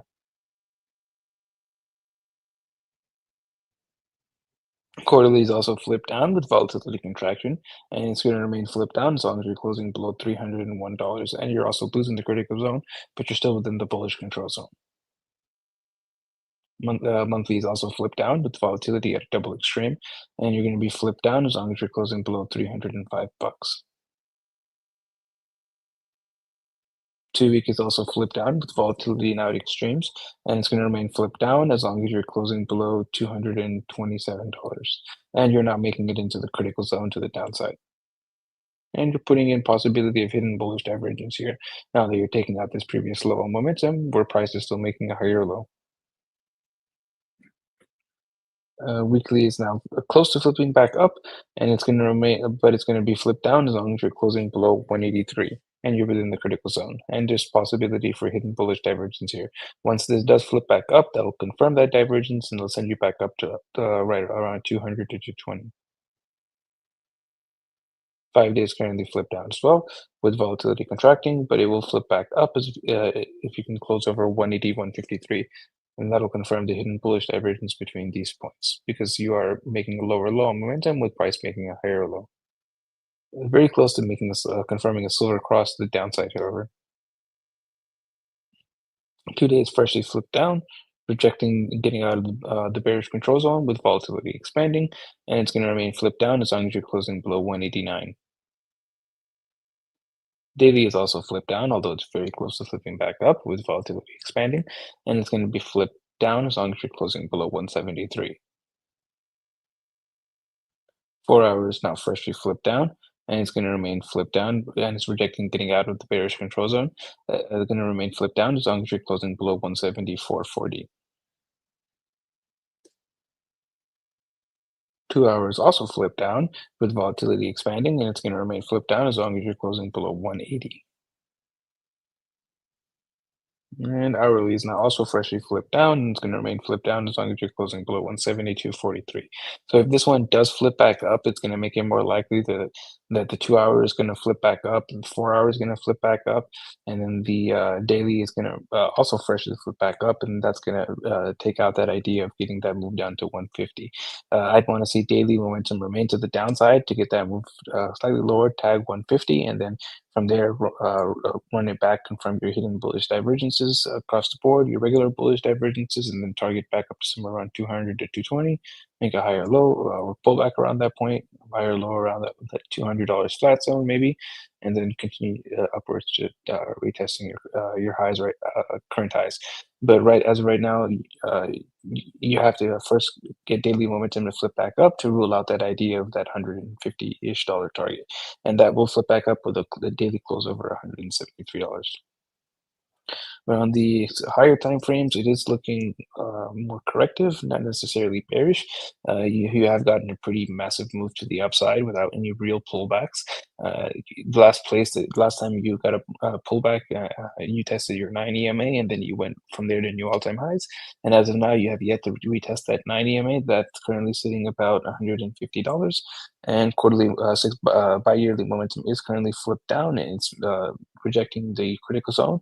But now it is putting in possible hidden bullish divergence because we are taking out the previous low momentum while price is still making a higher low. And once those divergences do confirm, that will send us up to new all-time highs.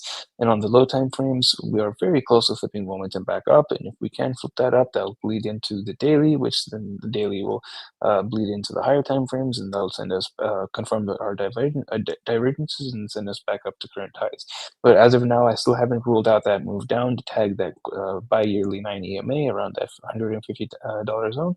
And then I'd preferably like to see that, because then that'll be a more deeper correction. It'll tag that 30% area from that previous setup that we just went over, and everything will be aligned, and then more comfortable seeing that move to all-time highs from there. But as of now, we haven't gotten the confirmation either way. We're waiting for this hourly close and then the daily close to tell us if we're going to be more likely to tag 150 or not. All right. Perfecto. You got QBTS, queer BTS afterwards. And I'm not the one who said it. They named it like that. So gay BTS. All right. I'll be super quick so we can get as many in as possible. Thank you, sir. Oracle, una empresa que compra TikTok y que anuncia que le va a ir justamente mejor aquí. Está abajo solamente 50%. No mames. ¿Qué tipo de caída es esta? ¿Qué tan lejos o qué tan cerca estamos de una reversión? Vamos rápido para poder presentar la mayor cantidad de cosas posibles. Si en las últimas caídas que hemos estado viendo, 2022, por ejemplo, caímos del promedio del 9 al 21. En el 2025, con los grandes aranceles de Oracle, cayó del 9, no tocó el 21. Yo pondría que nuestro siguiente estimado debería de ser mínimo los 140, bueno, donde vaya a abrir el próximo mes, el próximo trimestre mínimo el promedio del 21, hasta, con una exageración, la última vez que tocamos el 34 fue el 2020, y eso sería más o menos por esta línea meme, los 126. Por ahora, tienes un cierre por debajo de el promedio del 5, el primer cierre que has tenido después de la caída de los aranceles, que de nuevo, tuviste más o menos el cierre por acá y después te dio el bajón. Entonces, por acá tener el cierre por acá y después que te dé el bajón, estás por debajo del promedio del 9 trimestral, eso podría llevarte mucho más abajo. Vamos rápidamente a la mensual. Mensual, lo hemos dicho 1000 veces, por debajo del promedio del 9 mensual estás en territorio bajista, perdiste el promedio del 9, que es la línea azul, y ahora estás entrando en literalmente el 21 y perdiendo el 21. La última vez que perdiste el 21 fue en los aranceles y es bajista y llegaste hasta el 55, 140. Oracle tiene cara de que va a encontrar fondo alrededor de acá, de los 125 más o menos. 2 semanas. 2 semanas, también tienes el 9 por debajo del 21 por ahora. Eso demuestra bastante debilidad. Está cerrando por debajo del 55. El último cierre bajo el 55 fue en los aranceles, cuando Trump te dijo que iba a tener una recesión hermosa y se canceló y todo subió. El siguiente objetivo deberían ser los 158 más o menos, que es donde está mi zona de soporte. Y ahí es donde el promedio del 100 de 2 semanas se va a encontrar pronto. En dos días y 4 horas vamos a cerrar esto. Ahora, puedo tener un rebote e irme hasta los 207. Más o menos tendría cara de que tal vez, pero sería un rebote. Nada más. En la semanal estás por debajo del promedio del 100. Siguiente objetivo va a ser el 200. No lo tocaste, o sí, en los aranceles. No lo tocaste. Por lo que el 200 es lo que sigue, 150, 158. Si yo fuera a invertir en esto, se los pongo fácil. En Oracle, Si yo fuera a invertir en Oracle, que en realidad es una buena empresa para invertir, lo único que no hago es no invierto en cosas que no entiendo perfectamente, porque cuando entiendo algo perfectamente tengo una confianza que no me da nada más. Y esto, sé perfectamente que Larry Ellison es el güey que más apoya cosas horrendas en el planeta y a sociedades horrendas, y es el más grande contribuidor de muchas cosas negativas. Entonces esto debería de subir. Se los juro por mi vida, así es como veo el mundo y así es tan fácil por lo de Oclo y todo esto. Esta gente que es una mierda que continúa teniendo todo, son siempre apoyadas y continúan con todo. Por ende, para mí, Oracle, voy a comprar, haría dos posiciones. Una, abro en 158, la segunda en 125. Y si tengo reservas en mis inversiones, pondría una tercera por acá en los 103. ¿Qué tan loco está eso? Sería una caída de 70% al 103, 63% a 125 y 54% que ya no está nada de 160.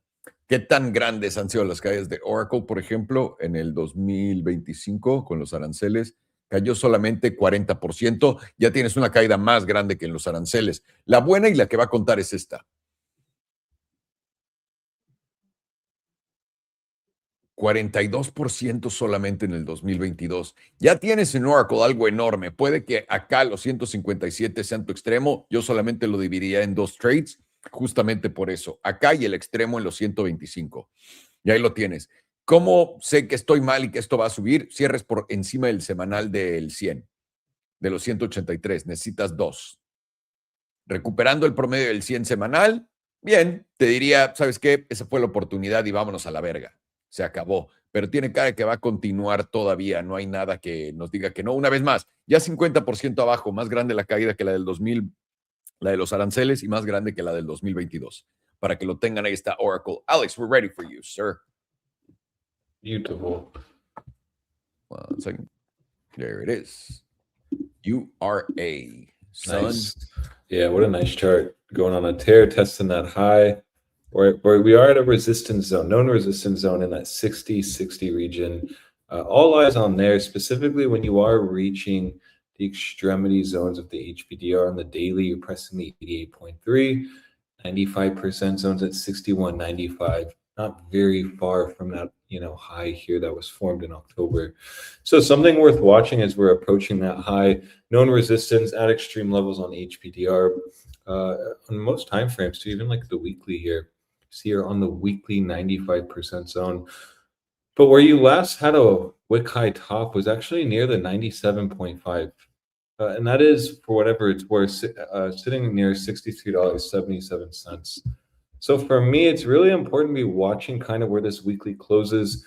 All eyes specifically on October's high. You're just kind of waiting to watch and see if we reject or reclaim.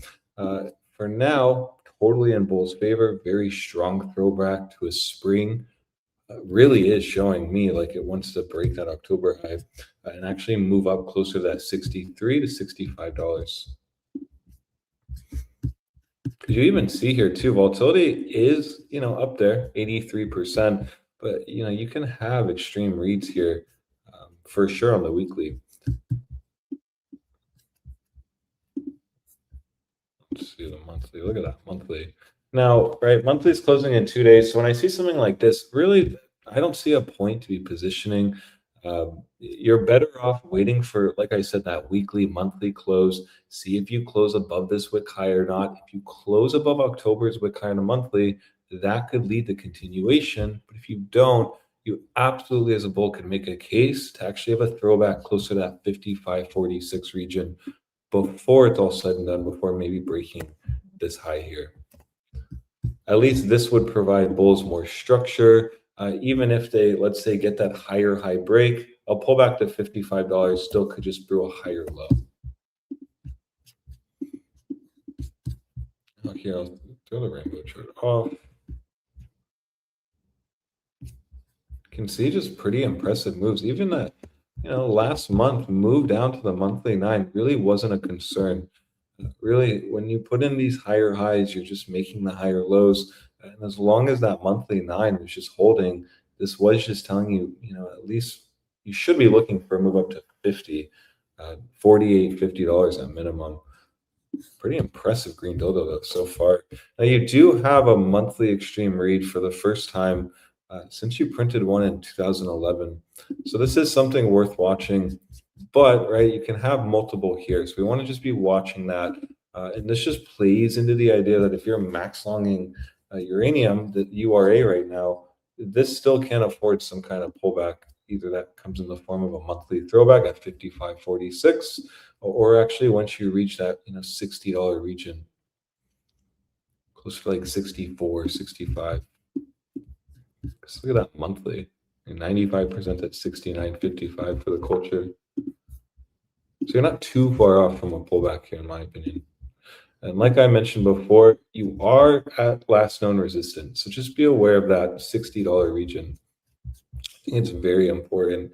And you're just simply using this high here, 60.51. So all eyes on the high. Monthlies ideally close above that October high. Unable to do that, you're watching for a pullback to 55.46. And let's say you actually lose that daily 9. We're just going to play what we know. Daily silver cross has just been kind of the easy trade here. Move down to the daily 9, move up, move down to the daily 9, move up. So if you end up getting that pullback, let's say around that 60 region, or literally where we're at now, watch for the daily 9 throwback in confluence with that $55 zone. If you do end up getting a bounce from here, this really could be the higher high break. Or then if you do, form a macro higher high, good, but you're just understanding price discovery. You're not really, working with a lot. Oh, wow. Wait, never mind. This has been trading at 136. So then at that point, if you do break 65, I see why I have that line. You really could just start filling out all the way to 99. So you have to really be watching this zone here, because this is what's going to really separate, a massive range on URA. I did not see that high here. That makes sense on why we have that number at 65. So when a massive range is opening up like this, potentially, you do have to watch for this zone to be where bears step in to some degree. And then that's where you just take it on your monthly, see if it's a throwback, high or low, or maybe even testing that weekly EMA 9. Mind you, you haven't tested the 9 since it opened above. So, if you do end up getting some kind of consolidation throwback scenario here, you're just kind of watching for the 9, and you could even throw the 5 on. And that'll just still give you that idea that 55.46 on any pullback is still kind of an area of interest. For me, you're just playing the daily silver cross. If you end up reclaiming 60.60 going into February, that'll be a really good implication that you easily can test 65. Or then if you end up rejecting 65, that's where you're just looking at this range. You're using this high here back in October. Does it hold? 60.60. Lose it, case to go to $55. Or ideally, this holds. You don't want to really lose $55, because you see last time, rejected the last few times here, it did actually lead you down close to that $49, $48. So in that case, you would be actually testing close to the daily EMA 100. Until that actually happens, though, holding the daily 9, looking quite bullish. And now that really I see that this was trading at 130s, you have a massive gap to the upside if you actually do get a $65 reclaim going into this year, possibly next year. Just filling out some of these wicks, these candles. So, impressive chart. 65 really is a big line in the sand. Get back above this wick high here. That'll be very impressive. For now, all eyes on the weekly. Use October's high to kind of guide you. Not a long zone here, in my opinion. Only long you can really look for is like a daily 9 around $55. Until then, you're just waiting for the monthly to see if you get a candle closure above October's high to really give you that sign of continuation up to 65. Or if you actually find some kind of resistance here, where then you'll be gauging $55 going into February. Let's see if that actually holds. So that's all I have on URA. Interesting chart. Looks good. It's been going on a tear. So, you're filling out all of this move down quite aggressively. And that just plays into this new range could be forming if bulls actually get that $65 reclaim. just as aggressive as it came down, it can come up. So that is kind of like the most bullish opium I can provide, something like this, where then you just form a massive range and then kind of trade into that. Yeah, that's all I have on URA. Thank you, sir. Caterpillar is next. CAT. Oh, nice. They make the construction stuff. That's right. That's right. Cool. Thank you. Global X Uranium. Esto es URA, damas y caballeros. Una tabla mega alcista con un setup de volatilidad potente, perdón, no es este. Potente, empujando a la alza, que lleva desde los aranceles en el 2025 y continúa empujando a la alza. Uranio es una de las cosas más alcistas en este momento porque estamos en una crisis de energía mundial y necesitamos más y más y más. Y la cosa más rápida y la mejor es esto, aunque todo el mundo les haya contado que no cuando eran chiquitos. ¿Ok? Básicamente habíamos visto esto salir a la bolsa, reventar en los 135. De los 135 cayó un 93% y de ese 93% se ha recuperado. Vamos a ver. Es lo bonito de agarrar acciones cuando caen 90%. Solamente un 6X. No mames. 6X. Estás en una tendencia alcista trimestral. Estás a punto de reventar el alto que te dejó esta ineficiencia, este wick. Una vez que lo revientes acá, ¿cuál es el alto de esto? 60.51. Tu siguiente objetivo son 65. De los 65 tienes más objetivos. Acá el 90 es definitivamente otra zona donde vas a encontrar, ¿cómo se llama? Resistencia antes de poder continuar. ¿Por qué? Porque aquí hay dos intercambios grandes. Cuando haga la tabla más grande en la mensual, se va a notar más todavía. Aquí la tienes. Esta, no, todavía no. La diaria es la que lo va a enseñar. Pero por ahora lo que estamos haciendo es creando ese famoso patrón de tasa y agarradera. Lo puedes agarrar en diferentes niveles, en diferentes resistencias. El siguiente va a ser acá en los 65. Y ahí puede que veas una buena consolidación de lado y después reventar a la alza. Si eso es correcto, esto te debería llevar a máximos históricos, porque el movimiento total de este patrón, debería ser del fondo a la línea meme donde estamos diciéndolo, acá, y digamos que lo rompes donde sea. Acá te llevaría a los 124, te pone muy cerca de altos históricos, y esto, en mi opinión, te llevaría a altos históricos, sobre todo sabiendo que vamos a necesitar un chingo de esta mamada. En la mensual tienes un cruce plateado por primera vez en la tabla a la alza. Cualquier oportunidad es venir al promedio del 9, que es la línea azul, y puedes ver que hubiera funcionado perfecto en cualquiera de estas ocasiones, cada que lo viniste a tocar. Mega pompazo. 2 semanas tienes volatilidad expandiendo ante esta subida, y esta vela va a cerrar el fin de semana, este viernes, en 2 días. ¿Y eso qué quiere decir? Que esto te podría llevar de por sí ya bastante alto, porque en la de 2 semanas le gusta estar en extremos. Esto podría ser lo que nos lleve todavía más. Simplemente para confirmar, tienes que esperar al cierre. La última sesión cerró acá y esta sesión cerraría por encima de. Sería ideal y para agregar a tu posición. Ahora, la zona de voy a agregar son 56. El promedio del 9 son 50, pero es que apenas si te ha dejado tocar toda esta zona. Así que, ojo. La semanal también tiene setup de volatilidad a la alza y puedes ver que continúa empujando a la alza. Lo único que tenemos que hacer es reventar acá los 60.51 para buscar estos 65. Pero con este setup de volatilidad acá en la de 2 semanas, en la mensual, en la trimestral, me dice que viene con todo. También en la diaria tienes un setup de volatilidad en lo que está empujando ahora. Esta sería la primera sesión. Yo creo que de hoy a mañana te va a decir esto si va a continuar. Ahora, ya está un poco arriba esto, puede llegar a extremos, puede pintarte extremos por un rato y continuar la subida, pero a los 120 y tantos ahorita, quién sabe. Trae fuerza, trae ganas, pero tengo que enseñarles con el HPDR, porque normalmente cuando ves una tabla así estás acercándote a extremos y puedes ver que el extremo más grande está en el 100 en la de 2 semanas, en la mensual en los 93, en la trimestral en los 75, y aquí es donde le voy a dar más peso a esto, donde probablemente los 69 a los 75 sea donde encuentre un tope para consolidar.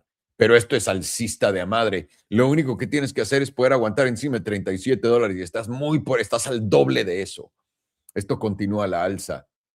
Para asegurarte que no hayas tocado tope, puedes ver en la semanal acá. Sencillo, mantén un ojo acá llevándote esto. Una vez que te lleves esto, recuerda, tope, fondo, tope, fondo. Está buscando dónde hacer un tope. Eso quiere decir que de ese tope tiene que tocar un fondo y ahí es donde vas a agregar. No quieres agregar en este camino al tope. Es lo que yo pensaría. Así que, para ponérsela sencilla, cualquier retroceso a la zona de 56 yo lo vería como una oportunidad. Si llegas a llevarte este máximo, prepárate a verlo correr a 61, 63 hasta 75, pero que no te dé FOMO. El regreso a la zona de los 56 podría ser donde lo encuentres o justamente donde está el precio acá, en los 59. Porque una vez que rompes a la alza, recuerda esto. Una vez que rompes a la alza y caes de vuelta, tienes que cementar este tope como soporte. Y es lo que debería seguir. Así que el extremo bueno serían 56. Cualquier cosa más abajo sería una excelente oportunidad, pero, güey, esta tabla es alcista con ceros de volatilidad en toda la tabla y simplemente no parece que nada la vaya a llevar. Si estás preguntándote qué puede invalidar mi trade para llegar a 65, ahorita sería llevarte los 54, 65, los mínimos de acá. ¿Por qué? Porque tienes alto e irías a buscar un bajo y te llevas estos bajos, va a ser un bajo más bajo y ahí tendrías que ver dónde se va a parar para después hacer un nuevo alto. Pero fuera de posicionamiento, que en los 56 se ve bien, también podrías esperar a los 59 en el retesteo. Simplemente es encontrar dónde te va a dar ese pullback. Y ahorita no tiene cara para nada que te lo quiere dar. Así que, Mr. Farjano, we're ready for some Q Queer BTS. Alrighty, share my screen. QBTS. And we'll start with the quarterly. There's not the most amount of... Sorry, I deleted the stupid sign. My bad. I thought you had shown the wrong screen or something. No. Thank God, no. Just a stupider mistake that makes me... Oh, no. Everybody gets flashed the anime porn. Or my credit card, no? Or the credit card would be worse. That's what I'm saying. Get it, sir. But you could... I could what? So you could freeze it. But within 30 seconds, people would run it. Yeah, there's no... Before you get fucked, you don't get to make that call first. You get fucked and then you make the call. Yeah. And then you gotta file for reimbursement and shit. Oh yeah. So, and then he's like, who stole this money from you, my followers? And then you sound like a retard. Yes, I accidentally showed my information. Exactly. So we'll start with the quarterly on gay BTS. So we're getting a previous rejection of that top 100% on the HPDR. We're getting also on this candle a rejection of the 100%. This thing does like to go to the 100%. It went to the 100 here, over here, and initially when it opened. And right from that 100%, it likes to correct down to the 38.2%. So as of now, the 38.2% is sitting significantly lower. So this is likely going to rise before we test it, and now it's sitting at about $4.15. If you notice in terms of EMAs, where it likes the bottom is right along this 9, and the 9 currently sits at about $15, and this also is going to rise with every single close. Let's zoom out. Momentum currently is to the 100% on the upside, and volatility is topped out at 100%. Very likely area here where you're going to see a pullback, and you're already pulling back a decent amount from our current highs of about $46. Monthly, it's also positioned to the downside, losing the bullish control zone now with volatility still contracting, and you're getting a fresh sell signal on the monthly jewel. Getting a little bit of a bounce from that top 38.2%, but as of now, you're still failing to make it past the 50%, which likely gives you another retest of that 38.2% around $21. And if you start to lose that area, that brings you down to the median and the 21, and you're getting a fresh silver cross if you would have drawn that 55 in. So that gives you a retest of that cross right around $15. And the $15 area, if you remember from before, is right along the quarterly 21. quarterly 9. The 2-week is now losing the 38.2%. Hasn't gotten the close yet, but if it closes below about $28.51, that likely brings you to somewhere around the 78.6%, which right now is right around that $15 zone. Zoom out, see if there's any divergence forming here. $20.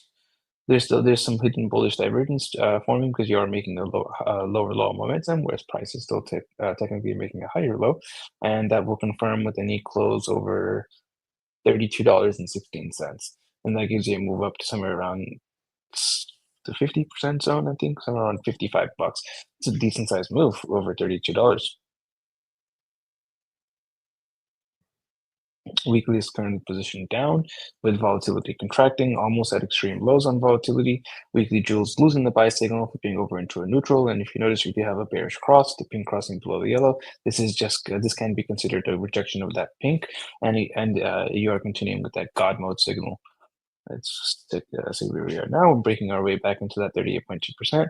So as long as we are closing below about $26, it's more likely you're going to get another try at that $23 area. And then from there, it likely does break down towards somewhere around this 55, which is at about $19. I do think this low is going to get swept right here before we see the reversal, because as of now we have confirmed the local top here, making this confirming this as a lower high, and what usually follows a lower high is a lower low, and this low is currently at $18.55. $15 would be a beautiful lower low from there, somewhere around $14.60 to $15.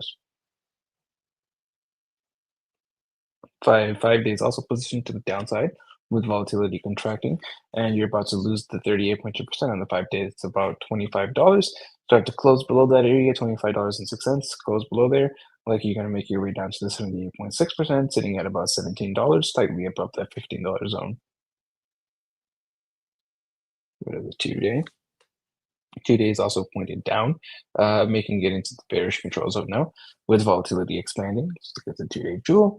We are getting a pink over yellow cross, but that does look like it's about to be invalidated, but the sell signal making its way below the yellow, and we're close to entering into the bearish control zone as well.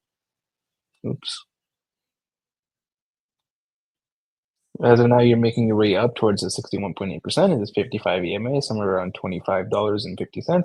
High probability that zone is going to reject. As of now, our high is at about 25.35. So we are kind of projecting it so far. And as long as you're closing below this area, more likely you're going to make your way down towards $20. Anything else here? No, not quite. Daily, it's trying to flip back up on momentum. You're at the moving average now. This is the zone where it's going to reject and flip down if you're going to be bearish. And if you look at the daily jewel, you're now getting a bearish cross with the pink below the yellow. This is happening below the bullish control zone, but it's happening above the bearish control zone. So it's not going to be negligible. If you do see a move up somewhere around this 100, is likely going to reject at around 25.50. And if you notice, you are getting a fresh silver cross at the downside on the daily. So somewhere around 25.60, like $26, high probability rejection zone. Also with that silver cross, and then likely dumps you to somewhere around $20 to $21 from there, and then continuation until like $14.60 to $15. 4 hours now flipping back down freshly with the volatility expanding. The jewels, however, losing the sell signal, flipping into a neutral. So there's a possibility you can see a move upwards to tap that cross 9 EMA at around $26, and then I would expect continuation down from there. Let me check the RSI.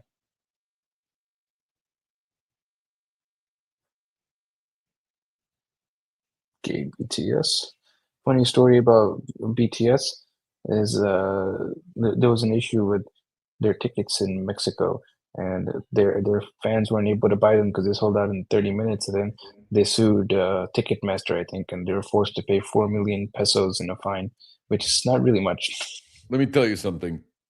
They'll never beat Ticketmaster. Never. I already told you this, right? Yeah. Yeah, it's impossible. The biggest mafia, one of the biggest, most in-your-face mafias in the world is Ticketmaster. And by the way, I'll never say this on a video dedicated or anything because they'll fucking kill me. They're one of the most gangster organizations in the universe. We did that Messi game in Mexico, brought Leo Messi, and they are not to fuck with, not to be fucked with. So that's it. That's the only thing I'll say about Ticketmaster. I love you guys. You guys are the best. I hope you keep fucking price gauging every single fucking asshole that tries to buy a ticket, because they deserve it, and you deserve all those billions of dollars. So go for it, Ticketmaster. They deserve And if more. you kill those people too, fuck, you should. All right? You guys They are the deserve best. more. Yes. Yes. Anyone who doesn't buy from Ticketmaster is stealing from Ticketmaster. And basically has a small dick and a gigantic pussy, whatever the two of them are. Man, nothing worse than encountering a gigantic pussy. Anyways, that's not my therapy time right now. Sorry. So on the monthly, we have now formed a local top, and that would target the edge of the bullish control zone, and currently that is sitting at about $20. The neutral zone is at $3. So more likely it's going to bottom somewhere around the edge of the bullish control zone, maybe slightly below it, with monthly Joule giving you a fresh sell signal. 2 week is currently has active multiple drives of bearish divergence. This is going to be active as long as you're closing below $33, and you've already hit the easy target, which is the edge of the bullish control zone. Next target is the neutral zone, which is at 1888. Oh, very lucky number in Chinese. Weekly currently has active bearish divergence. This is going to be active as long as you're closing below $28.83. You've hit the easy target, which is the edge of the bearish control zone. Next target is going to be tapping the edge of the bearish control zone once again. That is sitting at about $23. 5-day also has that divergence. You're already in the bearish control zone, however.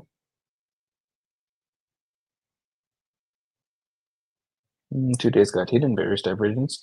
Will be active as long as you're closing below $30, $30.64. Next target is the bearish control zone. It's at $17.38, closer to 15, with volatility now expanding. Nothing here quite. If you do see a move up, that would be towards the edge of the bearish control zone, because you are making a local bottom. That'd be about that same $26 zone, but likely that will reject, and then you're going to move towards the critical zone, which is about bucks. 16.75. Nothing. 2 hours got active bullish divergence. Makes its way towards that $26 zone. The edge of the bearish control zone is right along $26, 25.87. There, no check momentum.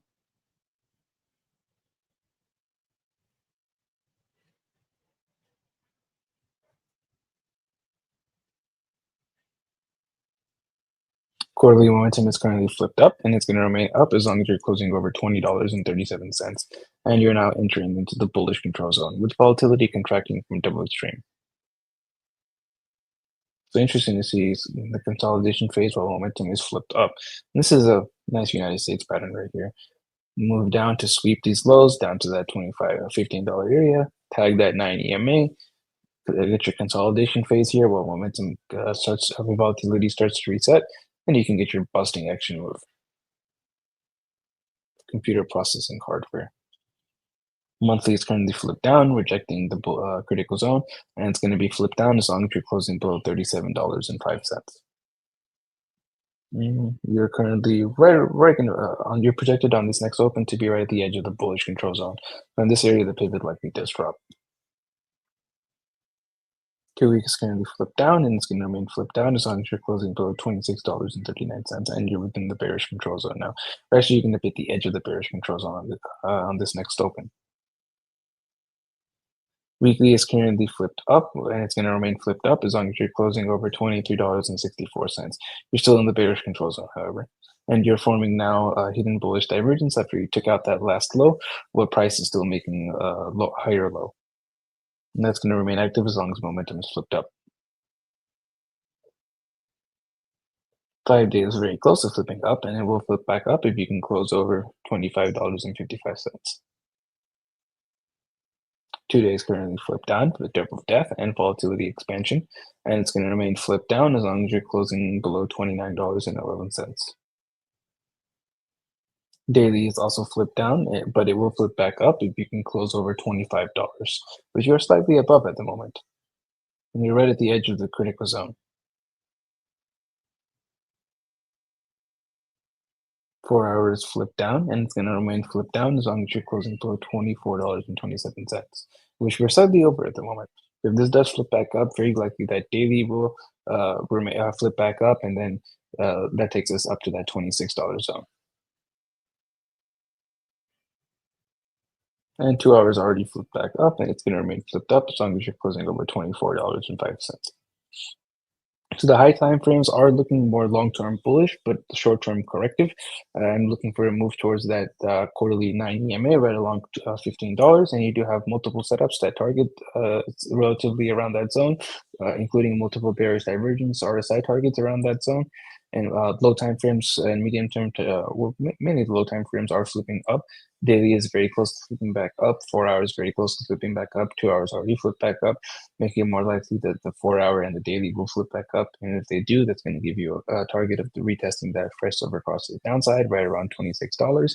Don't expect it to get much higher than like $26.30, $26.50.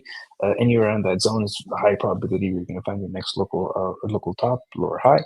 And then from there, I would expect that move down to tag that quarterly 9 somewhere around $15. And then from there, I expect to find your next higher low after sweeping this previous quarterly candles low, taking it to $15, maybe high 14s. And then from there, maybe some consolidation, and then send it up to busting actually new all-time highs after that.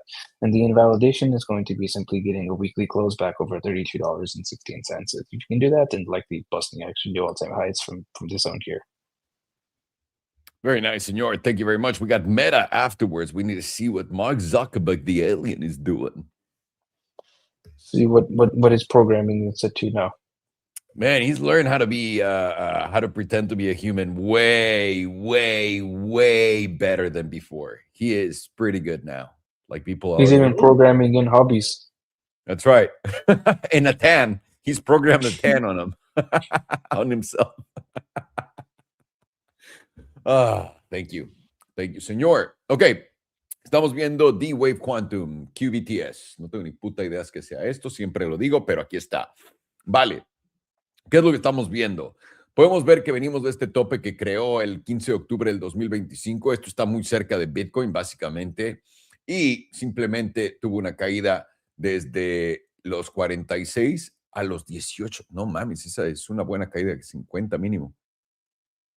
60%. Y desde entonces ha rebotado. La cosa es, si nos ponemos a ver la diaria en este momento, es difícil verlo por todo el chop que hay, pero tienes bajo, alto, bajo, alto más alto, bajo más alto, alto más bajo, bajo más alto, alto más bajo y bajo más bajo. ¿Qué quiere decir esto? Estás en una tendencia bajista en corto plazo, pero puede estar rebotando. Vamos rápido a la trimestral. Para ponerlo enfrente de todo el mundo, la trimestral nos dio una vela absolutamente topera por acá, pero para poder confirmarla tendrías que cerrar por debajo de los 18.46. Y además faltan 2 meses y no sé cuánto tiempo, hay muy pocos datos, no usaría tanto esa tabla para poder analizar esto. Lo que sí es, en todo este camino, todo lo rojo fue para abajo y una vez que la volatilidad contrajo, fue para arriba. Nada importante que decir por acá. Tienes un cruce plateado, cualquier oportunidad al promedio del 9 sería una buena forma de agregar y lo has visto, ha funcionado perfectamente en la mensual. Ahora te está rechazando el promedio del 5, habías caído, lo habías recuperado y si te rechaza en estos 2 días y 44 horas, básicamente el siguiente objetivo debería ser los 21.74, que es tu promedio del 9, pero viendo que no has tocado el promedio del 21 desde que rompiste en diciembre del 2024 a la alza, el promedio del 21 se vuelve una zona atractiva para agregar cuando llegue. Ese sería donde yo estaría esperando a ver si se llega a dar. Ya está bastante castigada, no sé qué sea esto, pero moviéndose bien. Esto es alcista, por supuesto, lo pueden ver en general. Simplemente tienes que volver a recuperar el promedio del 5 y ponerte listo para todo lo que viene. 2 semanas tuviste este SFP del promedio del 9 en noviembre del año pasado y ahora estuviste cerrando velas por arriba del promedio del 9 y ahora vas por abajo. Ahora, aquí tenemos que poner atención. Bajo, alto. ¿Qué sigue? Te llegas a llevar los 23.48 a la baja y todavía no has visto el final de este bajo. ¿Ok? Y eso quiere decir que te lo puede dar a los 22, te los puede dar a los 19 sin problema alguno y continuar a la alza. Pero, del otro lado, si acá vas por encima de 32.30, que es esta vela, está haciendo un nuevo alto, más alto, y esto nos pondría en modo de ver esto así.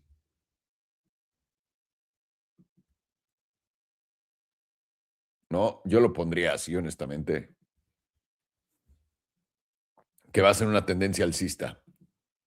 Simplemente eso es muy importante para tener en mente. Ahora, esta vela topera en la de 2 semanas te está confirmando ahorita. Si cierras por debajo de los 27.57, yo estaría buscando todavía más downside y aparte estás debajo del promedio del 9.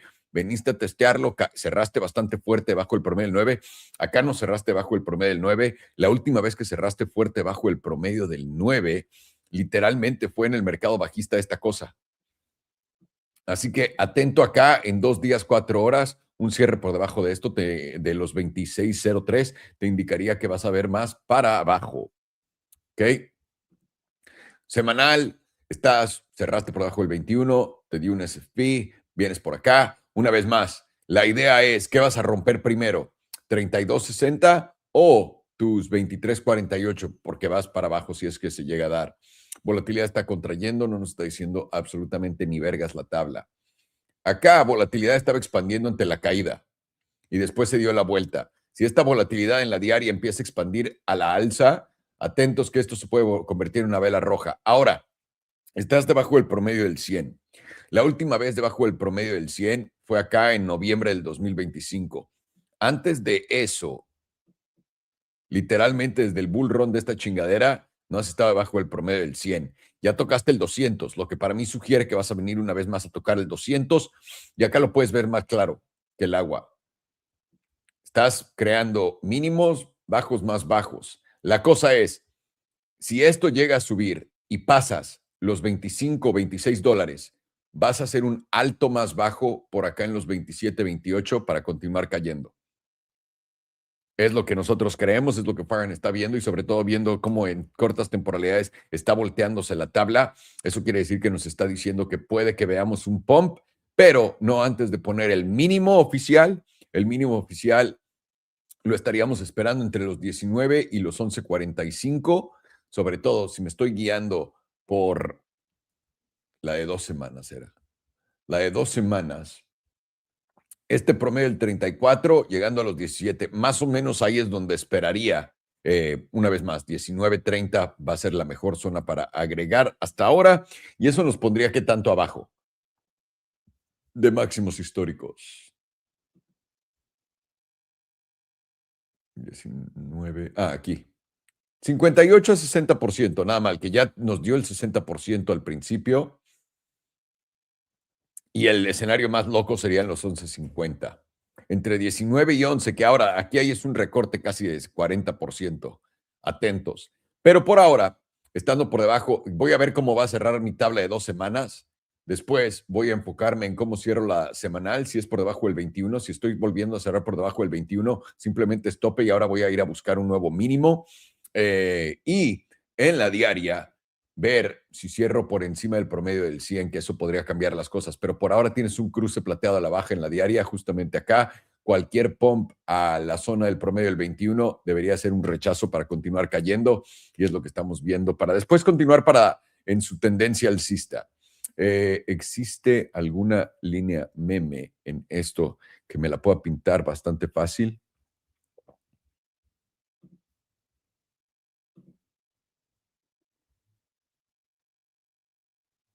¿O las usas así? Así.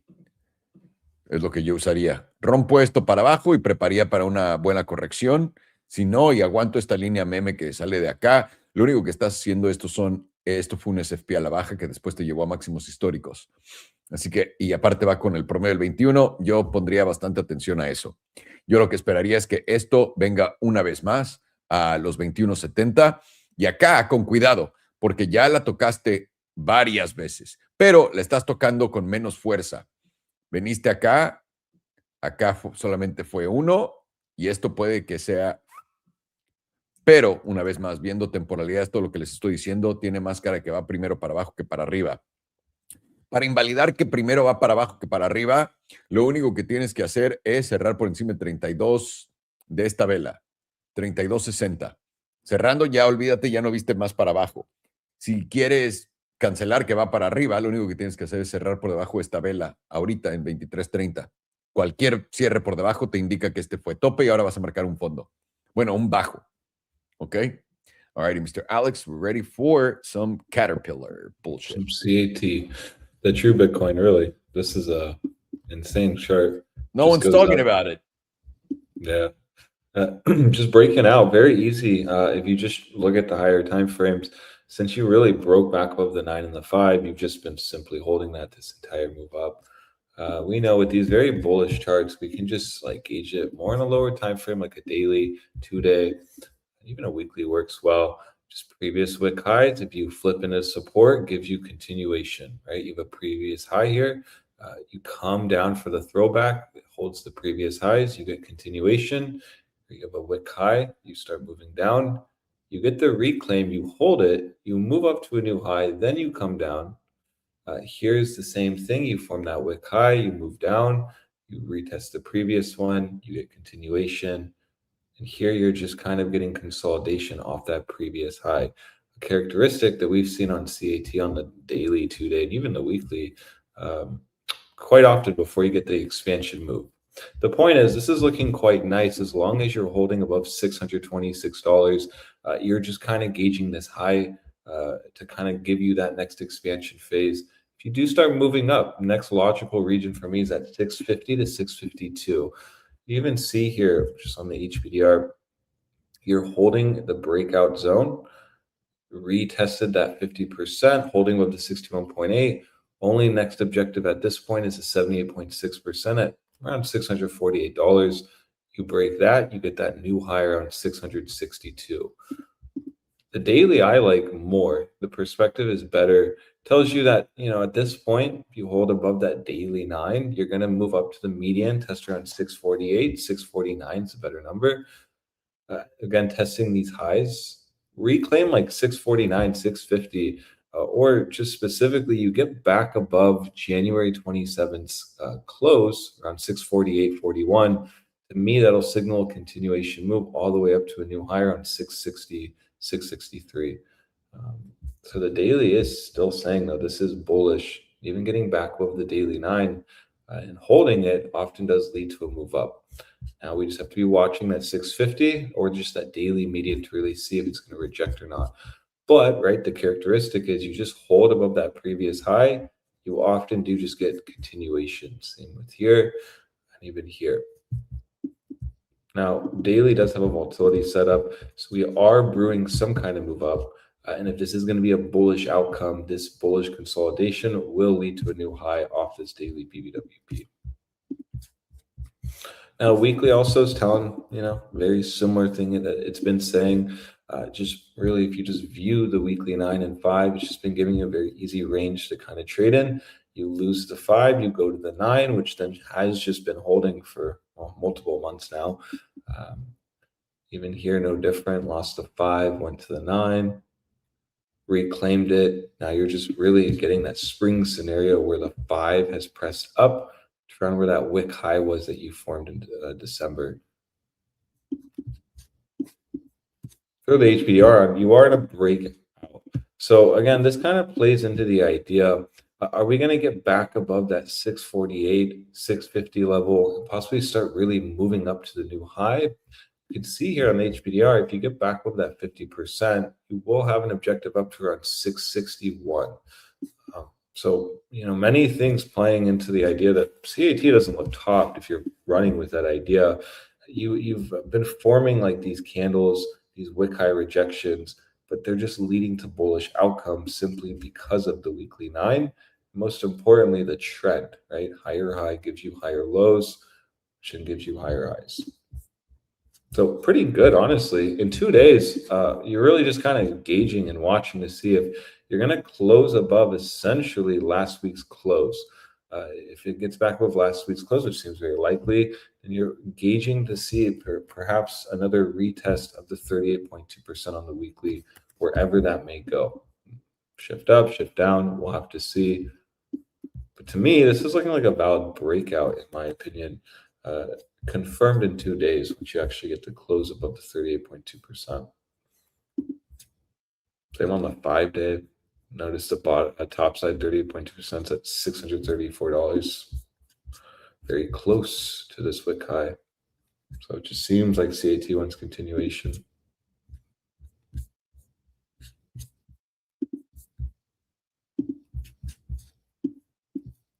Now, what was the time? I think on the monthly. No, bi-monthly. Yeah. So even bi-monthly here, still giving you some kind of target up here on that 95% at 666. So again, if you're just playing on the idea that this has topped, well, it just hasn't really been showing you that. Now, once you reach that 660 level, you very well could find a resistance. You could argue this is still on higher high posturing going into February. But for me, as long as, very easy criteria on CAT, going into the month, as long as you're holding above the previous wick high in December, so again, around that 627 region, you are going to get continuation up, may reach to around 660, 665, where then you may get a reasonable pullback. Understand though, really, until you actually lose a wick high, it's just going to brew continuation up.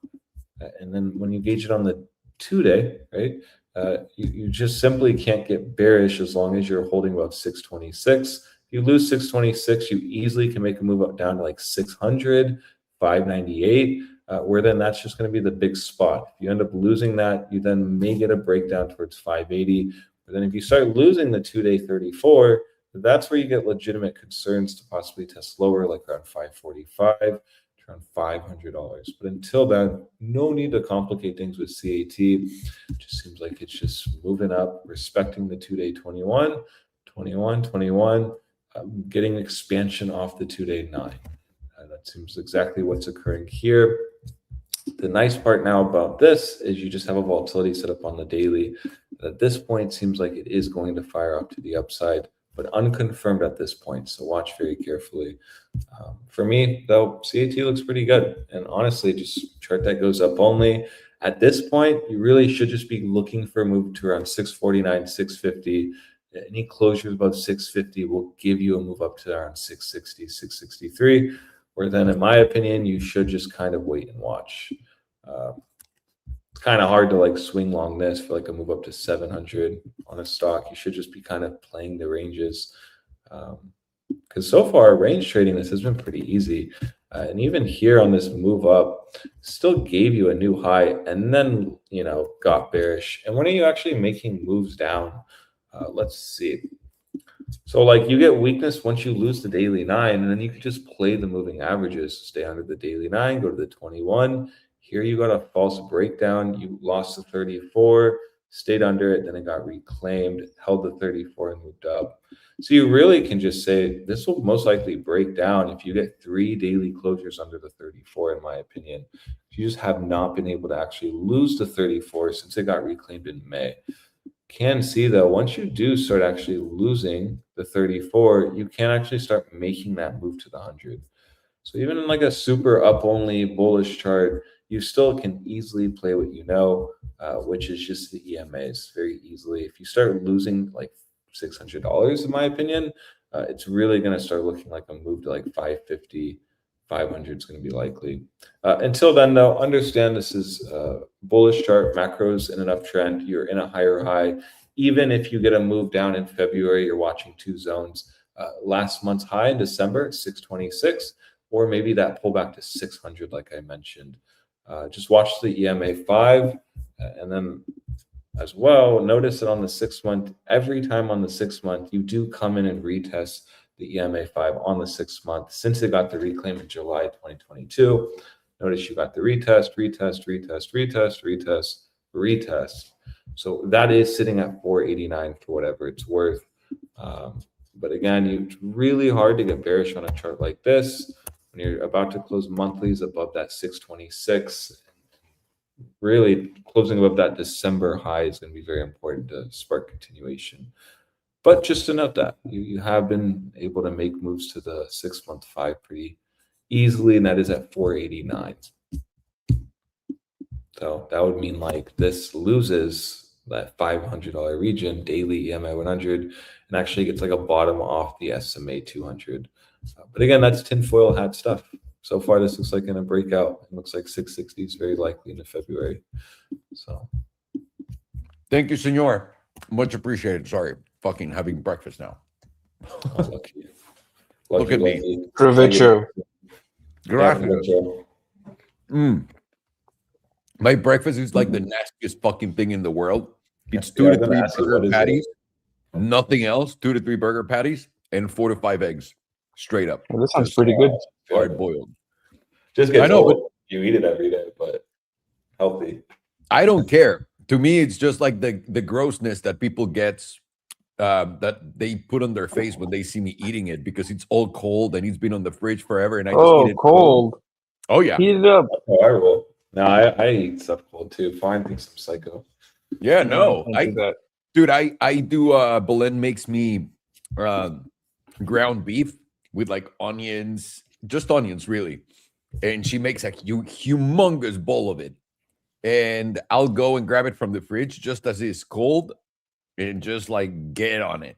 It's food. It's just quick. It's nutritious, you know. Yeah, it's But quick, easy. you guys know that you're allowed to enjoy your food too, right? Yeah, and I go to restaurants, you know, maybe once a week, and I'll enjoy it there. And then no. For dinner, also we make nice dinners. But all day, when I'm like busy creating the most explosive hookah ever, I have no time for that. Stick it in the air fryer. It's true. I'm just, I don't know. I like it. I don't mind it. Makes me feel like an animal. Primal. No. All righty. Let's get to this. Discúlpeme que ando desayunando. Estamos viendo Caterpillar. Güey, ¿qué pedo con esto? ¿Qué está? Alguien, si alguno de ustedes sabe, por favor indíqueme por qué vergas esta cosa que es construcción está subiendo tanto. ¿En dónde estamos gastando la lana para que esto esté ocurriendo? No estoy diciendo que no, que es imposible. No, tengo literalmente curiosidad para entender, porque yo me imaginaría ahorita que el gasto no está ad hoc. No entiendo por qué vergas vamos tan arriba, pero, güey, esta es una tabla súper alcista con un setup de volatilidad en la trimestral que todavía te está empujando a la alza. Ahora, con ese setup de volatilidad puedes ver que le gusta estar en extremos, y eso quiere decir que puede continuar con toda la fuerza del planeta. Esta empresa, quiero entender esto. Paga dividendos también. Subieron sus, ¿cómo se dice? Están esperando a que suban sus ingresos y todo esto. Wow. Pero una vez más, no entiendo por qué te están diciendo que compres. Como sea. Acá lo pueden ver, una super tendencia alcista, bajos más altos por toda la tabla, altos más altos, volatilidad expandiendo a la alza, trimestral. ¿Qué más quieres que te diga, no, tío? Mensual, lo mismo, con volatilidad expandiendo desde los aranceles de Caterpillar hasta acá. Este setup de volatilidad mensual, desde acá, olvídate del fondo. A donde estamos ya te dio el doble de lana. Se ve cabrón, pero en realidad básicamente como Rivian o Tesla. Ok. Pero pues lleva potencia. Y este setup de volatilidad tenemos que tener pendiente esto. Puede que cuando se dé la vuelta a la volatilidad y contrae, encontramos momentos donde caemos, y luego tienes volatilidad que lo acompaña a la alza, contracciones para abajo, a la alza, contracciones para abajo. Para mí, Caterpillar lo voy a estar checando con mi tabla mensual. Cuando esté por debajo, amenazando por debajo de volatilidad, ahí es donde yo esperaría encontrar un tope. Ahora vean esto. Es por eso que les digo, ¿no? Me encanta cuando ponen, no, esta ley va a hacer que el mercado sea 70% menos manipulado.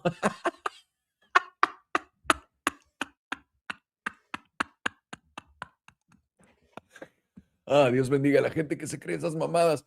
Entonces, esta tabla, operada por nadie, recuerden, nadie, esto solo es el mercado, engañó a todo el mundo, los tiró para acá, después de tirarlos, cerró aquí arriba, y después de cerrar ahí arriba, donde necesitabas la confirmación aquí abajo, lo que hace es, te da una vela topera instantáneamente, ¿no? Esto le recuerda, eso solamente es especulación, porque este mercado no está manipulado como el de Bitcoin, que van a reducir el 70%. Y luego tienes una vela que instantáneamente la cancela. Pero el mercado solamente le van a bajar 70% a la manipulación. Ok, con eso dicho, en la mensual, cada vez que puedes llegar al promedio del 5, agregar es ideal. Obviamente, oportunidades gigantes ocurren en el 21, pero de nuevo, tienes este setup de volatilidad que va a la alza. Para mí, todo lo que esto se parece mucho a Bitcoin. Una vez que volatilidad contrae, esto contrae también. Así que ahí es donde voy a estar pegado en la mensual con ello. La de 2 semanas tienes volatilidad en extremos con toda esta subida. Ahora, estos extremos, nunca los hemos tenido tan extremos, sí. Acá, ¿qué año fue? En el 2008 y 2009, cabrón. Y estos extremos te lo dio ante la gran caída y luego la mega contracción de volatilidad te dio este pompazo. Estamos al revés. Tienes el pompazo y lo que va a hacer acá es cuando contraiga volatilidad, que acá todavía está arriba, el promedio todavía, la volatilidad está todavía por encima del promedio. Puta madre, ahí es donde va a corregir. ¿Dónde vas a agregar? Por ahorita, güey, la última línea está por acá en los 548. Primero serían los 600, que es esta zona, literalmente donde estás viendo este intercambio. Acá, 600. Pero los 545 serían ideal. Semanal. Uy, tío, semanal te está a punto de dar un setup de volatilidad, ¿eh? Pongan atención a cómo cierra esta. Una vez que veas cómo cierra esta semana, si esto está por encima de estas dos velas, por encima de los 655 con el setup de volatilidad pegándote en verde, vas mucho más para arriba. Mucho más para arriba.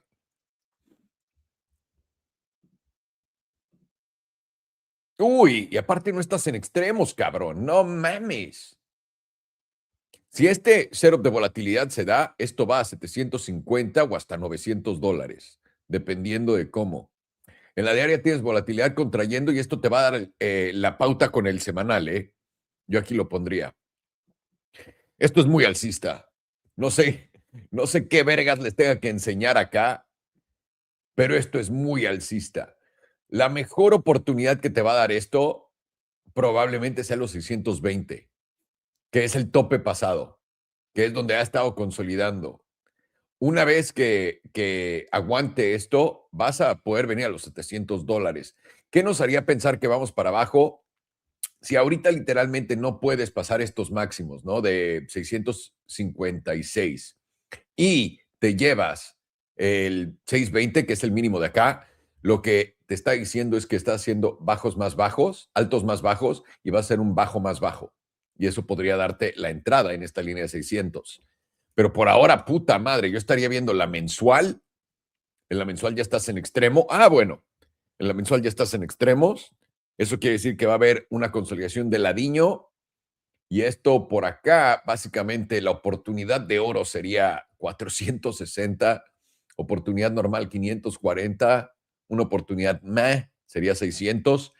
Y esto continúa para arriba. Estás en altos, ¿no? Continúas expandiendo. Yo estaría viendo la mensual. Una vez que contraiga esto, me salgo de esta posición. Es lo que yo haría.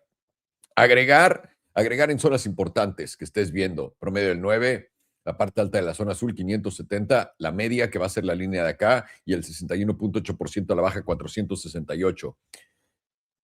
¡Wow! Y una vez más, si esto cambia totalmente, veo que mi diaria tiene expansión de volatilidad, pero a la baja, y esto empieza a sangrar en la semanal, donde estoy viendo que volatilidad está expandiendo, y la volatilidad expande a la baja también, cambiaría mi punto de vista. Pero por ahora esto tiene cara que va a continuar a la alza. Puntos de entrada 600, ¿qué era? 605, 545 y 469, si es que te los da ahorita. Si no, esto continúa para arriba y una vez más, no sé por qué esté subiendo, no entiendo cuál sea, quién esté gastando en infraestructura o en esto ahorita. Así que muy interesante ver. Vámonos con la que sigue. Mr. Farhano, Meta. Mr. Mark Zuckerberg. Zuckerdick. Meta. The Zuckerdick. The metaverse. The Zuck Duck. Zuck some cock. Oh no, I was gonna write that too on the ticker. We're off to Zuck some cock. We're off to it. We're cucksuckers. So Don't say we. Don't say we, sir. So on the quarterly, we are flipping down on momentum, and we do have bearish divergence here between these 2 points. That was confirmed on this previous quarterly close, and we have hit the easy target, which is down to the 9 EMA. And as of now, as long as we are below this 38.2%, this should any move into that 38.2% should be seen as a bearish retest. That's at about $705. And if we zoom out, we are currently forming on the other opposite hand, hitting bullish divergence because we have taken out the low on momentum, whereas price is still making a higher low, and that will confirm with any close over about $759. And if we can get that confirmation, that gives us a move into the top 38.2% at a minimum, which is currently at about $876, but likely somewhere between that 38.2% and the 50%. 50% is currently at $1,000. And that'll be if you confirm that divergence, then that'll be a rejection of the bearish control zone, and that'll target you up to the bullish control zone. Currently, volatility is still contracting with momentum pointing down, and the jewel is losing the buy signal, flipping over into a neutral, and with the God mode background, but you haven't flashed the sell signal just yet. Going to monthly. Monthly is getting a bounce from that 21. 21 is where it bounced up from last time, where you hit new all-time highs. Let's see, that would be the quarterly 9 EMA, where you bounced from last time before you hit new all-time highs.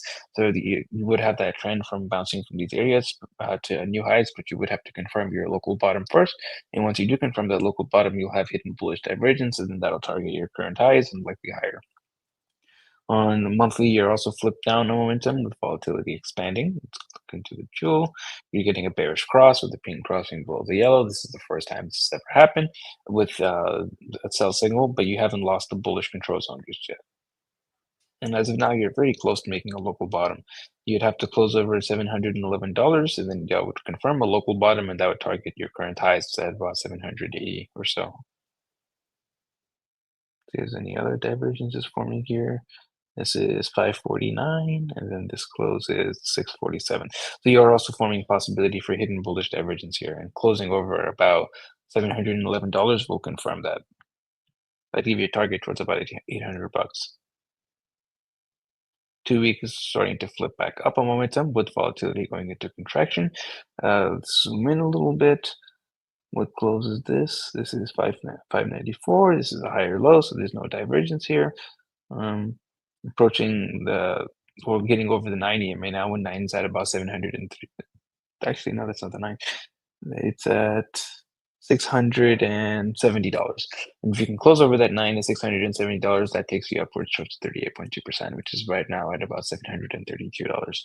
And then that would make it more possible that the monthly is going to confirm that hidden bullish divergence, because you only need 711 at that point. Weekly, it's also flipping back up, getting a rejection of the bearish control zone. Is it making any divergence? No, you're making a higher low, so there's no divergence. With volatility sitting at 0%, and you're now starting to flip back around, lose the downwards curvature, and flip from the neutral signal back into the buy signal. And you're continuing this buy from the bearish control zone. And that goes along with price action making its way back into the 38.2%. As of now, you're ever so slightly below the median. It's at $671. You want to see a close over the median to give you your move up into the upper end of the low 70s, somewhere around 700, somewhere around $720, $730. If you reject the median, you're likely going to get a little bit of a pullback first, somewhere around 630, and then I expect that move up. It really depends on this close over with that median. Let's zoom out a little bit, and especially since there's no divergences present here. There's possibility for some hidden bearish divergence, however, because you have taken out this high on momentum, whereas price is making a lower, made a lower high. But that will require a close below $600 to confirm. And if you do confirm that, that gives you your move down to this 200 SMA, which is at about $420. Nice enough for 420. 5 days currently flipped down with volatility going into contraction. You do have currently a fresh buy cycle with the jewel flipping back around, moves in neutral and flipping back into buy, but that goes along with catching up with 38.2%, making its way back in. And as of now, you have yet to tap the median, which you likely will after making your way back into 38.2%. That sits at about $684. and the top 38.2% is at 715, which is over the 711 area you need to confirm your divergence. 2 days starting to flip back up, with volatility starting to tick up from 0%, and you're getting a fresh buy signal in the bearish control zone. You caught up with the 38.2% and closed over the median, which gives you probability to test this top 38.2% at a minimum.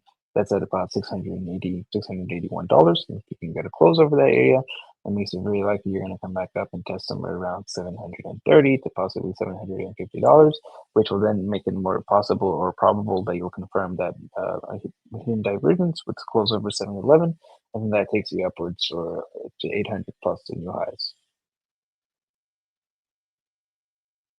The daily is also flipped up with volatility still expanding, getting a little high. However, daily is very close to giving a silver cross up. You are forming, I believe, hidden bearish divergence here because you took out this high at about 600. Actually, no more because you're above that area. You have yet to get the close though. You closed at 672 here, and the high here was at 667. So actually, no longer possible for divergence, and you haven't taken out this high yet.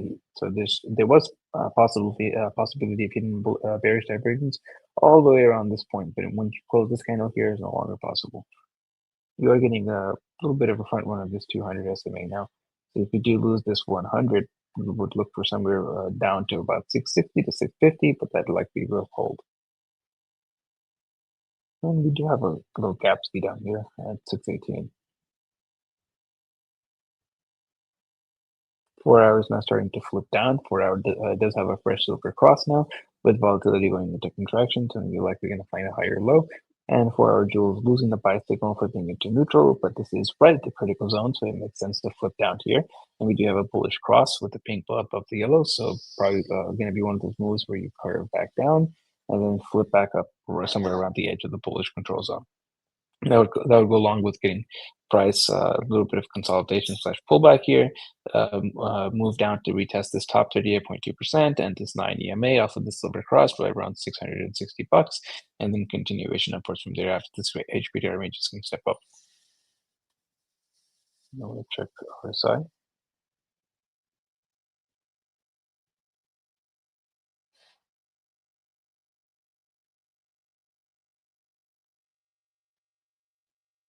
Right.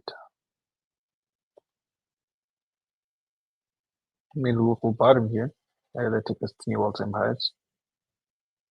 Already in the critical zone, however. Monthly now has 3 drives of hidden bullish divergence. This will be active as long as you're closing over $647.95. And your next target is going to be somewhere between the bullish control zone and the simple moving average. And that would be a range between $742 and simple moving average at about $815. Lines up with that $800-ish zone. The critical zone is quite higher. It's at about 1371, and this level will update probably multiple times. And volatility is now approaching extreme lows. 2 week is now about to put in a fresh drive of hidden bullish divergence. Let's zoom in. There will be 1, 2, 3, 4, 5, 6, 7 drives of hidden bullish divergence that will confirm with any close over $665.52. And then that gives you a target towards a simple moving average at a minimum, which currently is at $769. Nice number. And then the bullish control zone after that, which is at about $890. Kind of holding that trend of bottoming off of this monthly 21. Is it really going to be that easy? 5 days now putting in the local bottom here at the edge of the bearish control zone, targeting the neutral zone at about 730, and then the bullish control zone at 754, and volatility is at extreme lows. 3-day also has confirmed bullish divergence now. This is going to be active as long as you're closing over $604. Next target is the bullish control zone, so it's at 702. Traditional markets are really just that easy. And something like bid the monthly 21, and it always works. Whereas crypto is way more fucky than allowing something that simple to work. Oh, you know what? Don't worry about it. The Clarity Act will eliminate 70% of market manipulation in crypto. It's already beautiful. Like they pulled out a ruler and everything. It's 70% less. Crazy. Wow. Fascinante. This is the news that people are hearing, and they're like, yeah, this is the news. Sounds legit. This is real. 70% of the manipulation will end. It's because they want you to be rich. Oh, sorry. It's like basic common sense doesn't come into play. Never. It's the last thing that comes into play, sir. And if you bring in common sense at all, then you're just a piece of shit. Yeah. How dare you be against ponies and unicorns for everyone? You fucking monster. So on the 2-day here, we put in the local bottom right in the bearish control zone. We've hit the easy target from there, which is the neutral zone. From here, if we were to continue upwards, you would target the bullish control zone. It's at about $700. And we are now getting volatility expansion from mini periods of 0%, plus a buy signal on the jewel out of the bearish control zone. Daily is also making a local bottom here, about to hit the bullish control zone. Sits at 684. We're just below that area, and we're getting volatility expansion from many periods of 0%. Plus, you're about to get a bullish cross with the pink bunch cross above the yellow. Going a little lower, got that fresh silver cross on the 4-hour. You're making a local top here, but very close to making a local bottom again. And you will confirm a local bottom with the close over $677.62. And then that'll target about 706 to 710. 2-hour currently has active bearish divergence. Although you're close to invalidating it, it will invalidate with a close over $675.53. You hit the easy target from that divergence, which is the edge of the bullish control zone. And if you can make a local bottom, which is getting a close over about $671.65, very close to that area, that will take you back up to your current highs on this rally, which is at around like 670, but likely at that point you're going to break up to $700.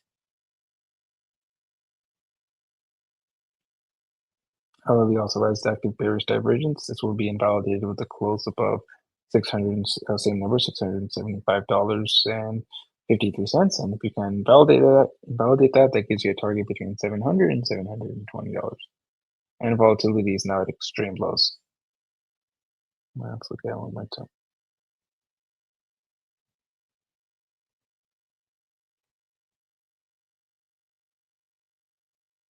Six-month 5 currently is where it's bouncing from.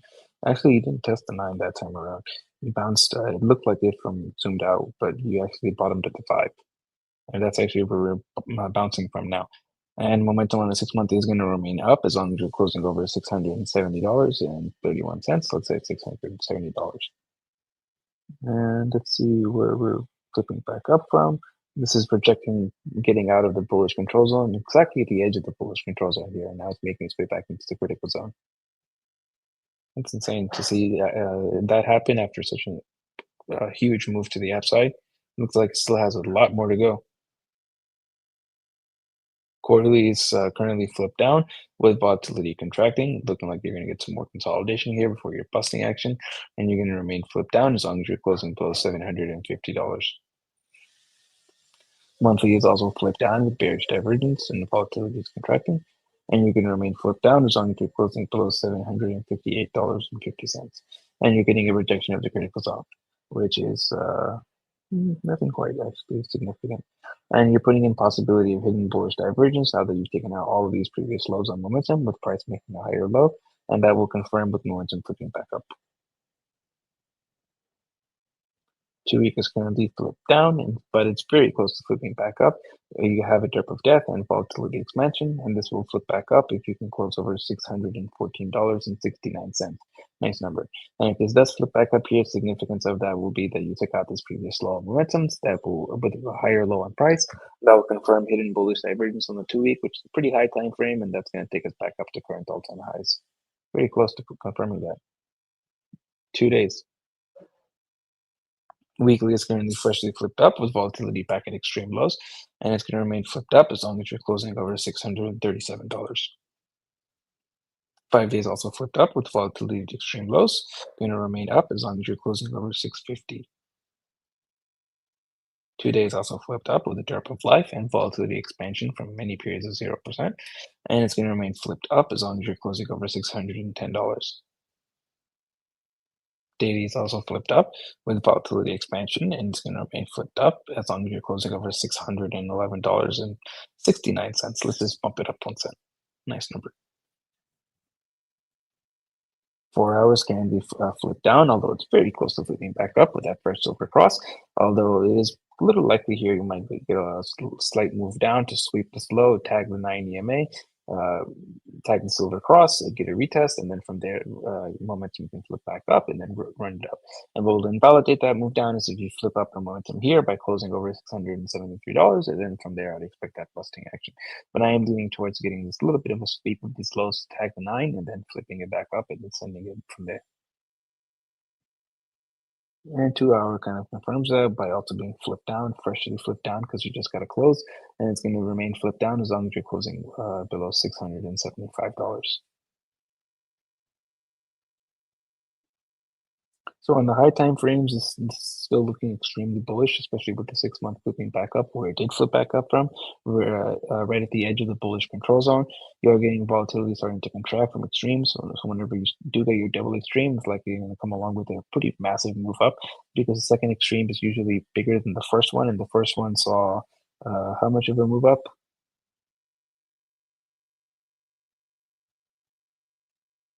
Yeah, like more than about 550% of the upside. So theoretically, the second one's more extreme. We should see more than a 5x in price from here, maybe a 6x or 7x from here, and that would take us into the thousands. So let's not worry about that right now. Let's just worry about our low range targets of somewhere around $800 to $900.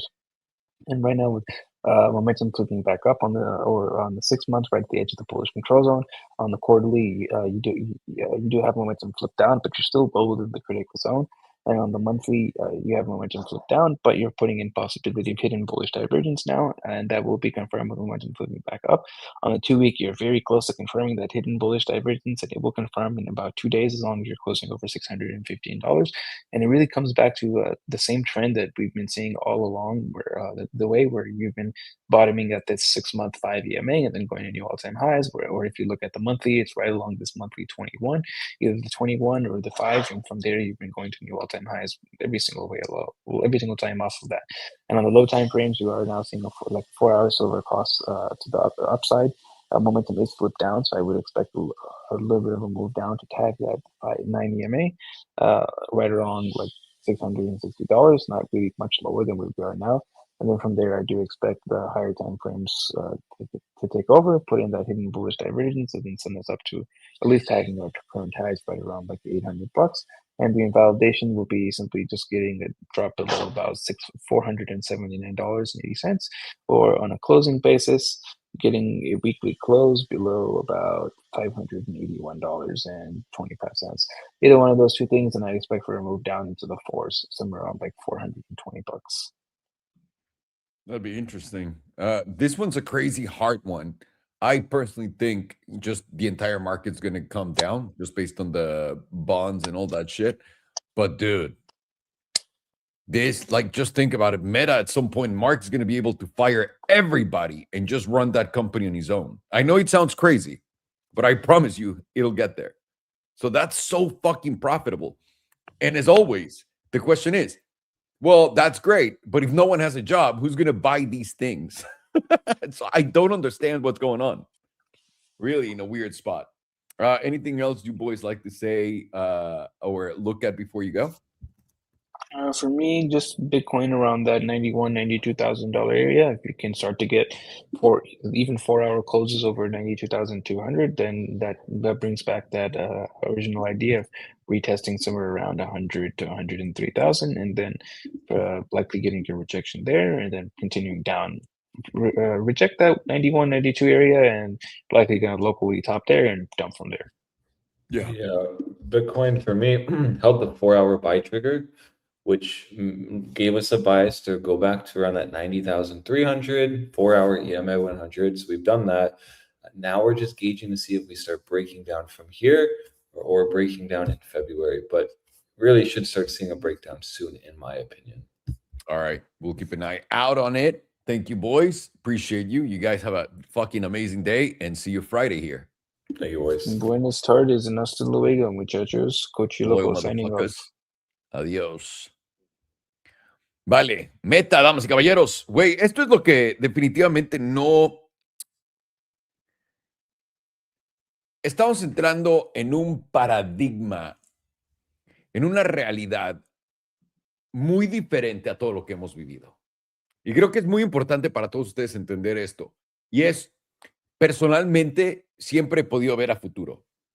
Siempre he tenido una visión de, bueno, lo peor o lo mejor que puede pasar en mi vida es tal, de acuerdo a esto, vamos a ir a estas tendencias, siempre. No puedo ver para adelante más allá de 5 años. O sea, no me puedo imaginar el mundo en 5 años. ¿Por qué es importante esto? Porque tenemos que entender cosas como esta. Meta, en camino a máximo histórico, se ve muy alcista, puede continuar. Meta es una de las empresas de inteligencia artificial más grandes del planeta, con la mayor cantidad de usuarios, y además está trayendo software, en mi opinión, una vez más, esta es mi opinión, esto es hasta lo último que veo de esto. La inteligencia artificial robótica no va a quitarle la chamba a los humanos primero. Los humanos se van a quitar la chamba entre sí con inteligencia artificial robótica. ¿A qué me refiero? Me voy a poner mis lentecitos de Meta, voy a voltear a ver mi computadora y voy a decir, güey, no sé cómo... normalmente tendría que contratar a un ingeniero en sistemas para poder arreglar todo mi pedo en la computadora. Me puedo poner ahora estos lentes y los lentes me van a decir exactamente qué tengo que hacer. Lo mismo con un excusado, con un lavabo, con plomería, con lo que quiera, con construcción, lo que sea. Literalmente nosotros vamos a deshacernos de nosotros mismos, ¿no? Meta tiene la mitad del planeta en su página. La cantidad de datos es lo más valioso. Lo más valioso estas empresas tienen que entender son la base de datos, ¿ok? No tanto sus aplicaciones o las pendejadas que vean, son sus bases de datos y los datos tan detallados que tienen sobre sus usuarios. Meta, Mark Zuckerberg, y esto es lo que no me cabe en la cabeza, en 3 años va a poder despedir a todo el mundo que trabaja en Meta y quedarse solamente él con las máquinas. Solo él, con esta empresa que hace miles de millones de dólares al mes. Y eso va a ser muy bueno para Meta, ¿no? Puta madre, 10x para arriba. Pero la pregunta es, si nadie tiene chamba, porque nadie está siendo contratado por Mark Zuckerberg o por nadie más, ¿quién va a pagar por eso? Ahí es donde mi realidad ya no choca, ya no se encuentra. No tengo ni puta idea. Y les digo con toda la honestidad del planeta, no tengo ni puta. Esta es la primera vez en mi vida que no tengo ni puta idea. Les puedo enseñar en mi Facebook de hace 10 años robótica, bla, bla, bla, automatización. Esta vez no tengo ni puta idea. Porque nunca hemos tenido un escenario donde la tecnología que estamos creando es para sustituirnos completamente. Y si tú eres del lado de, no, esto es como la revolución, no sé, qué chingón, güey. Pero el pendejo de cree que esto es la sustitución del ser humano como tal, porque es lo que les estamos enseñando a las máquinas, cómo sustituirnos. En mi coche aprende de mí, cómo manejo yo, en qué parte me quedo pegado en la izquierda y cuál de la derecha, y el que me va a sustituir es mi coche, el piloto automático de mi coche. Me cuesta mucho trabajo esto y lo tenía que decir.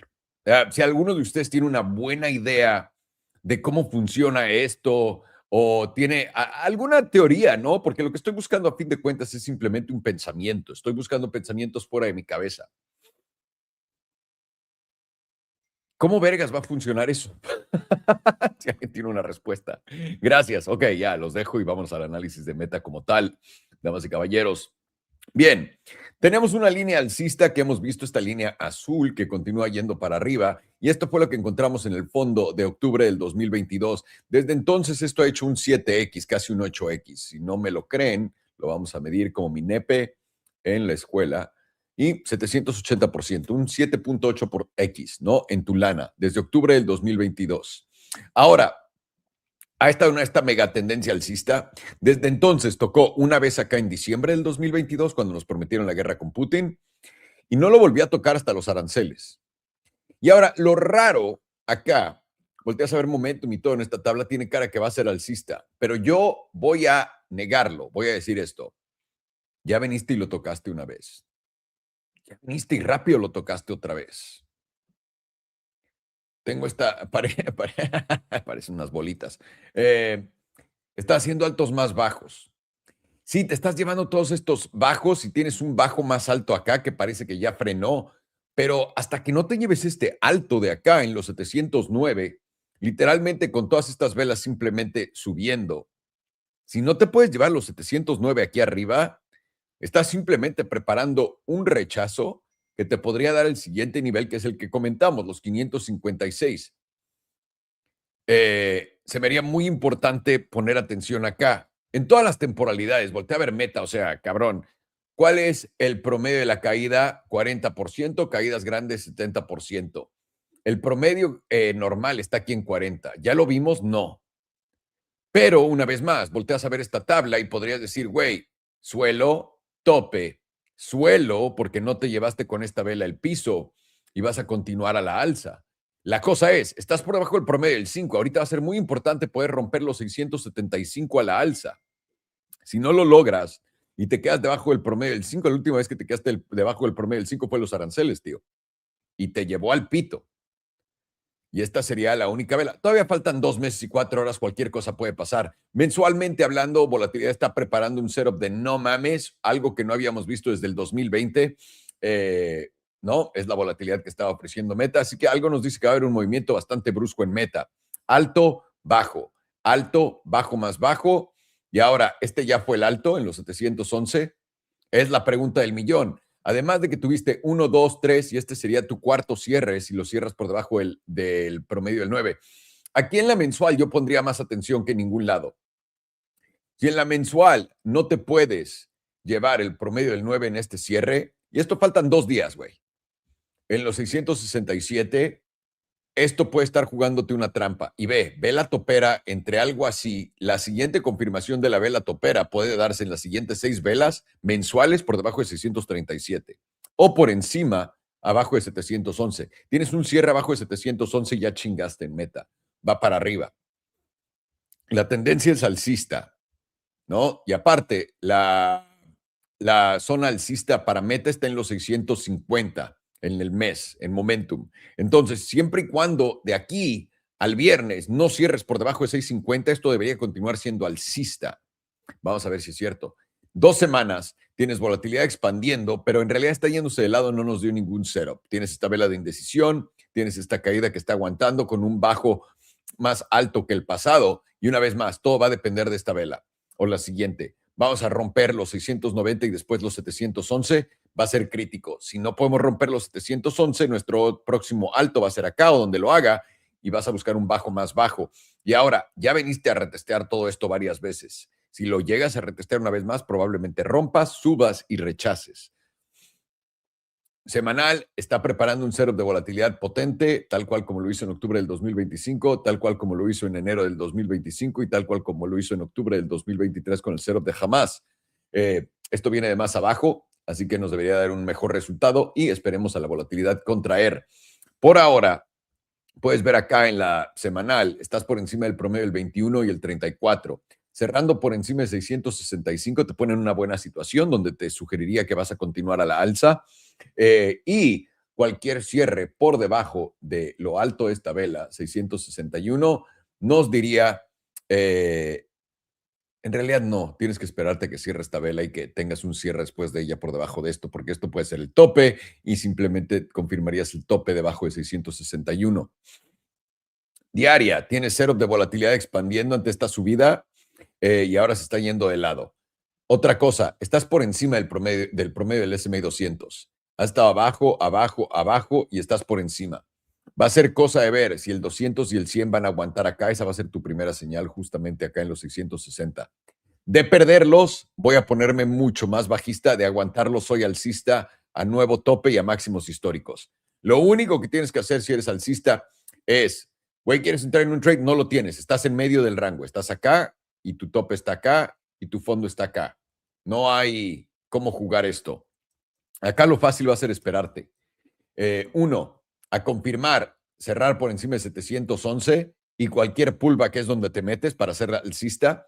Y de qué es lo que invalidaría esto. Cualquier cierre por debajo de $600. Cualquier cierre por debajo de $600 sin llevarte este alto, estás haciendo altos más bajos y bajos más bajos. Y eso debería llevar la tendencia. Por ahora metes un misterio, el misterio que yo no entiendo, que es literalmente estas empresas de AI que tienen un límite, tienen un techo ilimitado, pero es limitado por el hecho de que nadie va a tener trabajo y nadie va a tener dinero. ¿Qué van a vender? Y esto es parte de lo que me vuelve a hacer preguntarme. Estoy platicando con mi mujer. Mi mujer está muy contenta de escuchar todas las noticias de que la deflación, de que la inteligencia artificial va a hacer que los precios de todo bajen. Mi mujer tiene un negocio y cuando le digo esto, le digo a mi mujer, lo que va a pasar es que tu negocio vas a tener que vender en vez de tus playeras por $60. Yo sé muchos por $60, los vas a vender por $2. Y me dice, ¿de dónde voy a hacer dinero? Eso es lo que no entiendo, porque esa es la realidad en donde estamos y a dónde vamos. Y ahora, por ejemplo, Nike, y esto es donde me da miedo invertir en negocios grandes de esos. Nike está en la mierda, ¿no? Y lleva en la mierda ¿cuánto tiempo? Voy a ponerla mensual para que tengan una idea de qué tan en la mierda está Nike. Porque cuánta gente no está jugando a comprar el fondo de Nike, ¿no? Tíos, desde acá, el 2021, hemos estado cayendo y estás acá, un poquito arriba de mínimos, ¿no? Vamos a ponernos en el peor caso de los mínimos y acá, 19%. ¿Por qué digo que está en la mierda?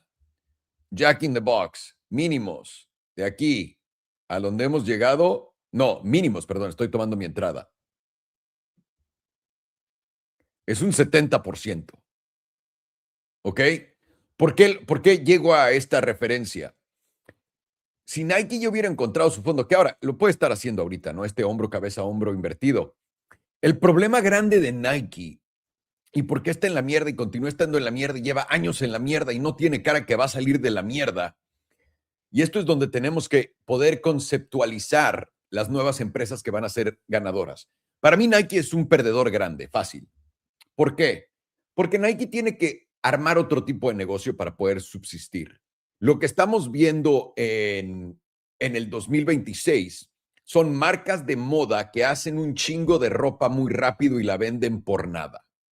Nos encanta tener la idea de que al humano le importa. Por ejemplo, todo el mundo tiene la idea. ¿Y cuántas veces no has escuchado esta idea? Deberíamos hacer una aplicación que no sea Instagram, que sea solamente el feed, que te ponga todas las fotos más recientes de la gente que sigas y ya, y que no haya anuncios.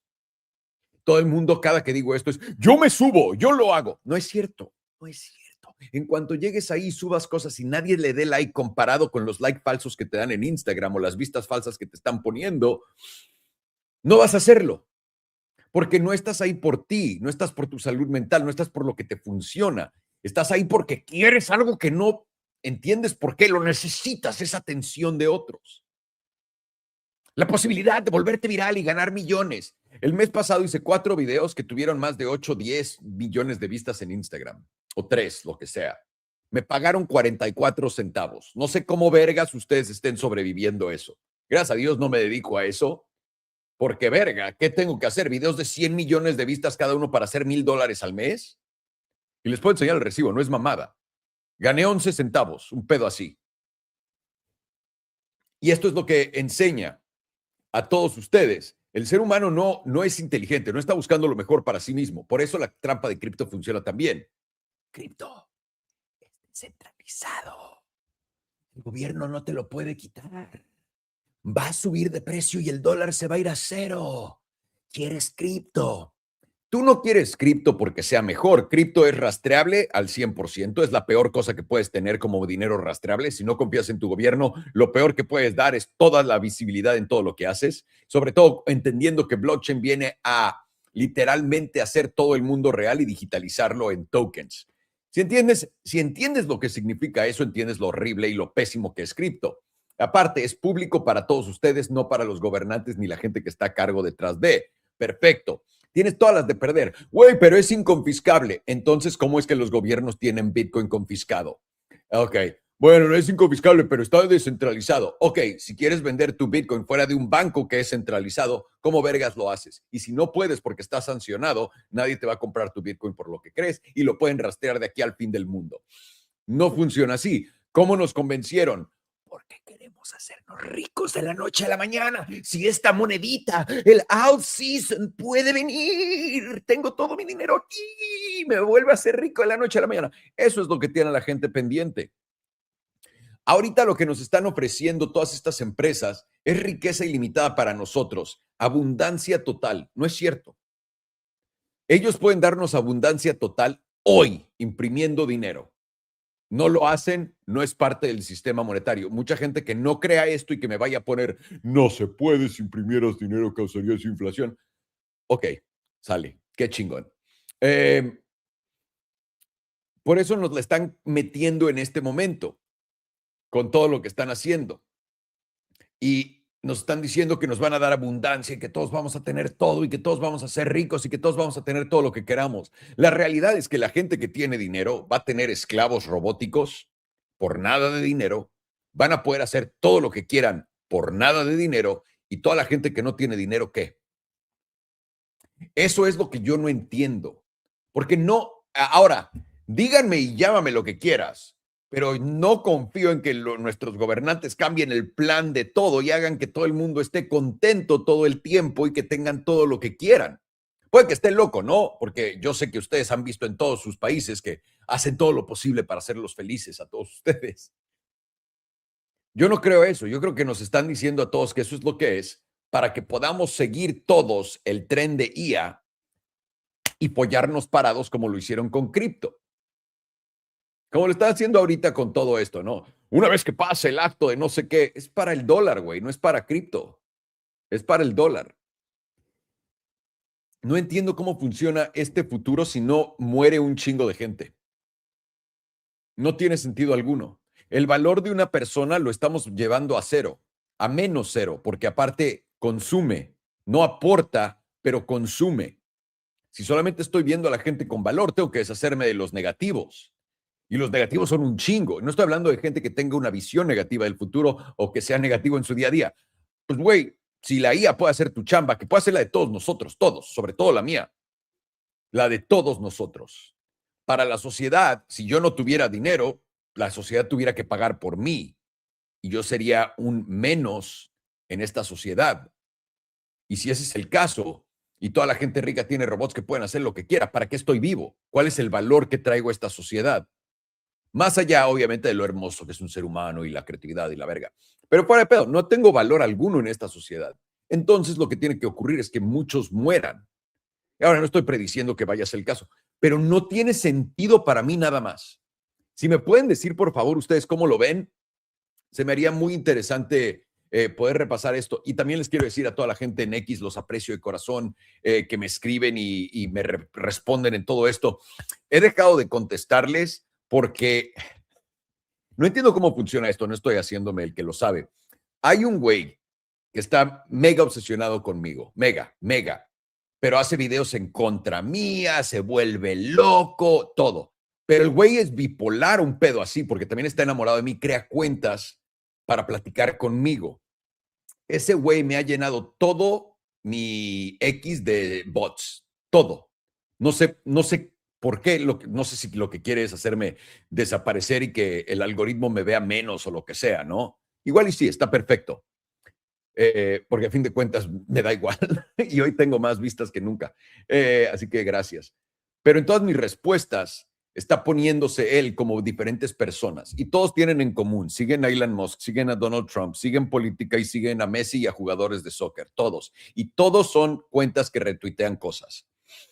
No sé por qué lo hagan, yo creo que es para poder hacer que la validez de mi cuenta, porque si la llena de bots, es que se ve que la gente que lee el algoritmo en X lo lea y diga, güey, este güey solamente bots lo siguen o cosas así. Pero también él mismo viene de rodillas a platicarme como si fuéramos cuates. Y si le contesto estas cuentas, más de esas cuentas me siguen y aparecen. Entonces, si no te conozco, no te voy a contestar. O sea, conozco en persona, no te voy a contestar, así que mil perdones. Estoy leyendo lo que me mandan, las pendejadas que me ponen, todas, los insultos, todo. Así que si quieren, déjenmelos caer. Déjenme la respuesta y perdón. No, ni le doy like a sus posts ni nada, pero los estoy viendo. Nada más, no sé cómo funciona ese pedo. El día que yo lo entienda, que alguien me explique cómo funciona esto de los bots que están usando, etcétera, bla, bla, bla, en mi cuenta y lo que sea, podré tomar una decisión. Pero por ahora, discúlpenme, pero sí les prometo, los estoy leyendo. Si me pueden mandar estas ideas, se los agradecería. Literalmente encantado de la vida, y pues sería un placer leer qué hay dentro de su cabeza para poder bajar un poco más de pensamientos y poder abrirme a esto, porque de verdad me está costando muchísimo trabajo entender qué es lo que sigue en este planeta, en esta existencia. No tengo ni puta idea. Entiendo el intermedio va a ser horrendo, va a ser para arriba y para abajo fortísimo, entendido, pero no entiendo el después. Una vez que queden los robots, la inteligencia artificial, ¿cuál es el punto de vivir como tendrías que cambiar todo? O sea, ¿para qué tendríamos Facebook, Meta, para empezar? No entiendo. Así que, si ustedes saben, por favor, díganmelo. Les mando un fuerte abrazo a todos ustedes. Todos. Cuídense muchísimo. Gracias por estar aquí. Y los veo el viernes. He sido un huevón con lo de nadie me preguntó y todo eso. Una vez más, honestamente, porque tengo más de lo que... ¿Cómo lo puedo poner? Porque he tenido la suerte más grande del planeta.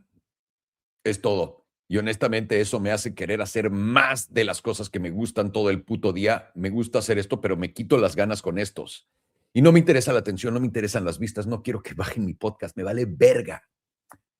Solamente quiero sacar la creatividad que tengo y ponerla enfrente de todos ustedes. Es lo que busco. Así que perdón, tengo que ajustarme a este nueva etapa en mi vida de lo que está pasando y lo que estará pasando en los próximos 12, 24 y 36 meses. Y es mucha suerte, demasiada. Honestamente, no me merezco. Esto no tiene sentido alguno, pero eso es lo que me está moviendo un poco. Quiero encontrar una vez más una base. Mínimo tengo esto. Si no tuviera esto de Elite Trading Academy, me volvería loco. Si se retiran, vaya, están pensando en, güey, ya tengo todo esto, ya no quiero hacer nada más. Encuentra algo que hacer varios días a la semana que se sienta como trabajo que amas, porque si no te vas a volver loco, cabrón.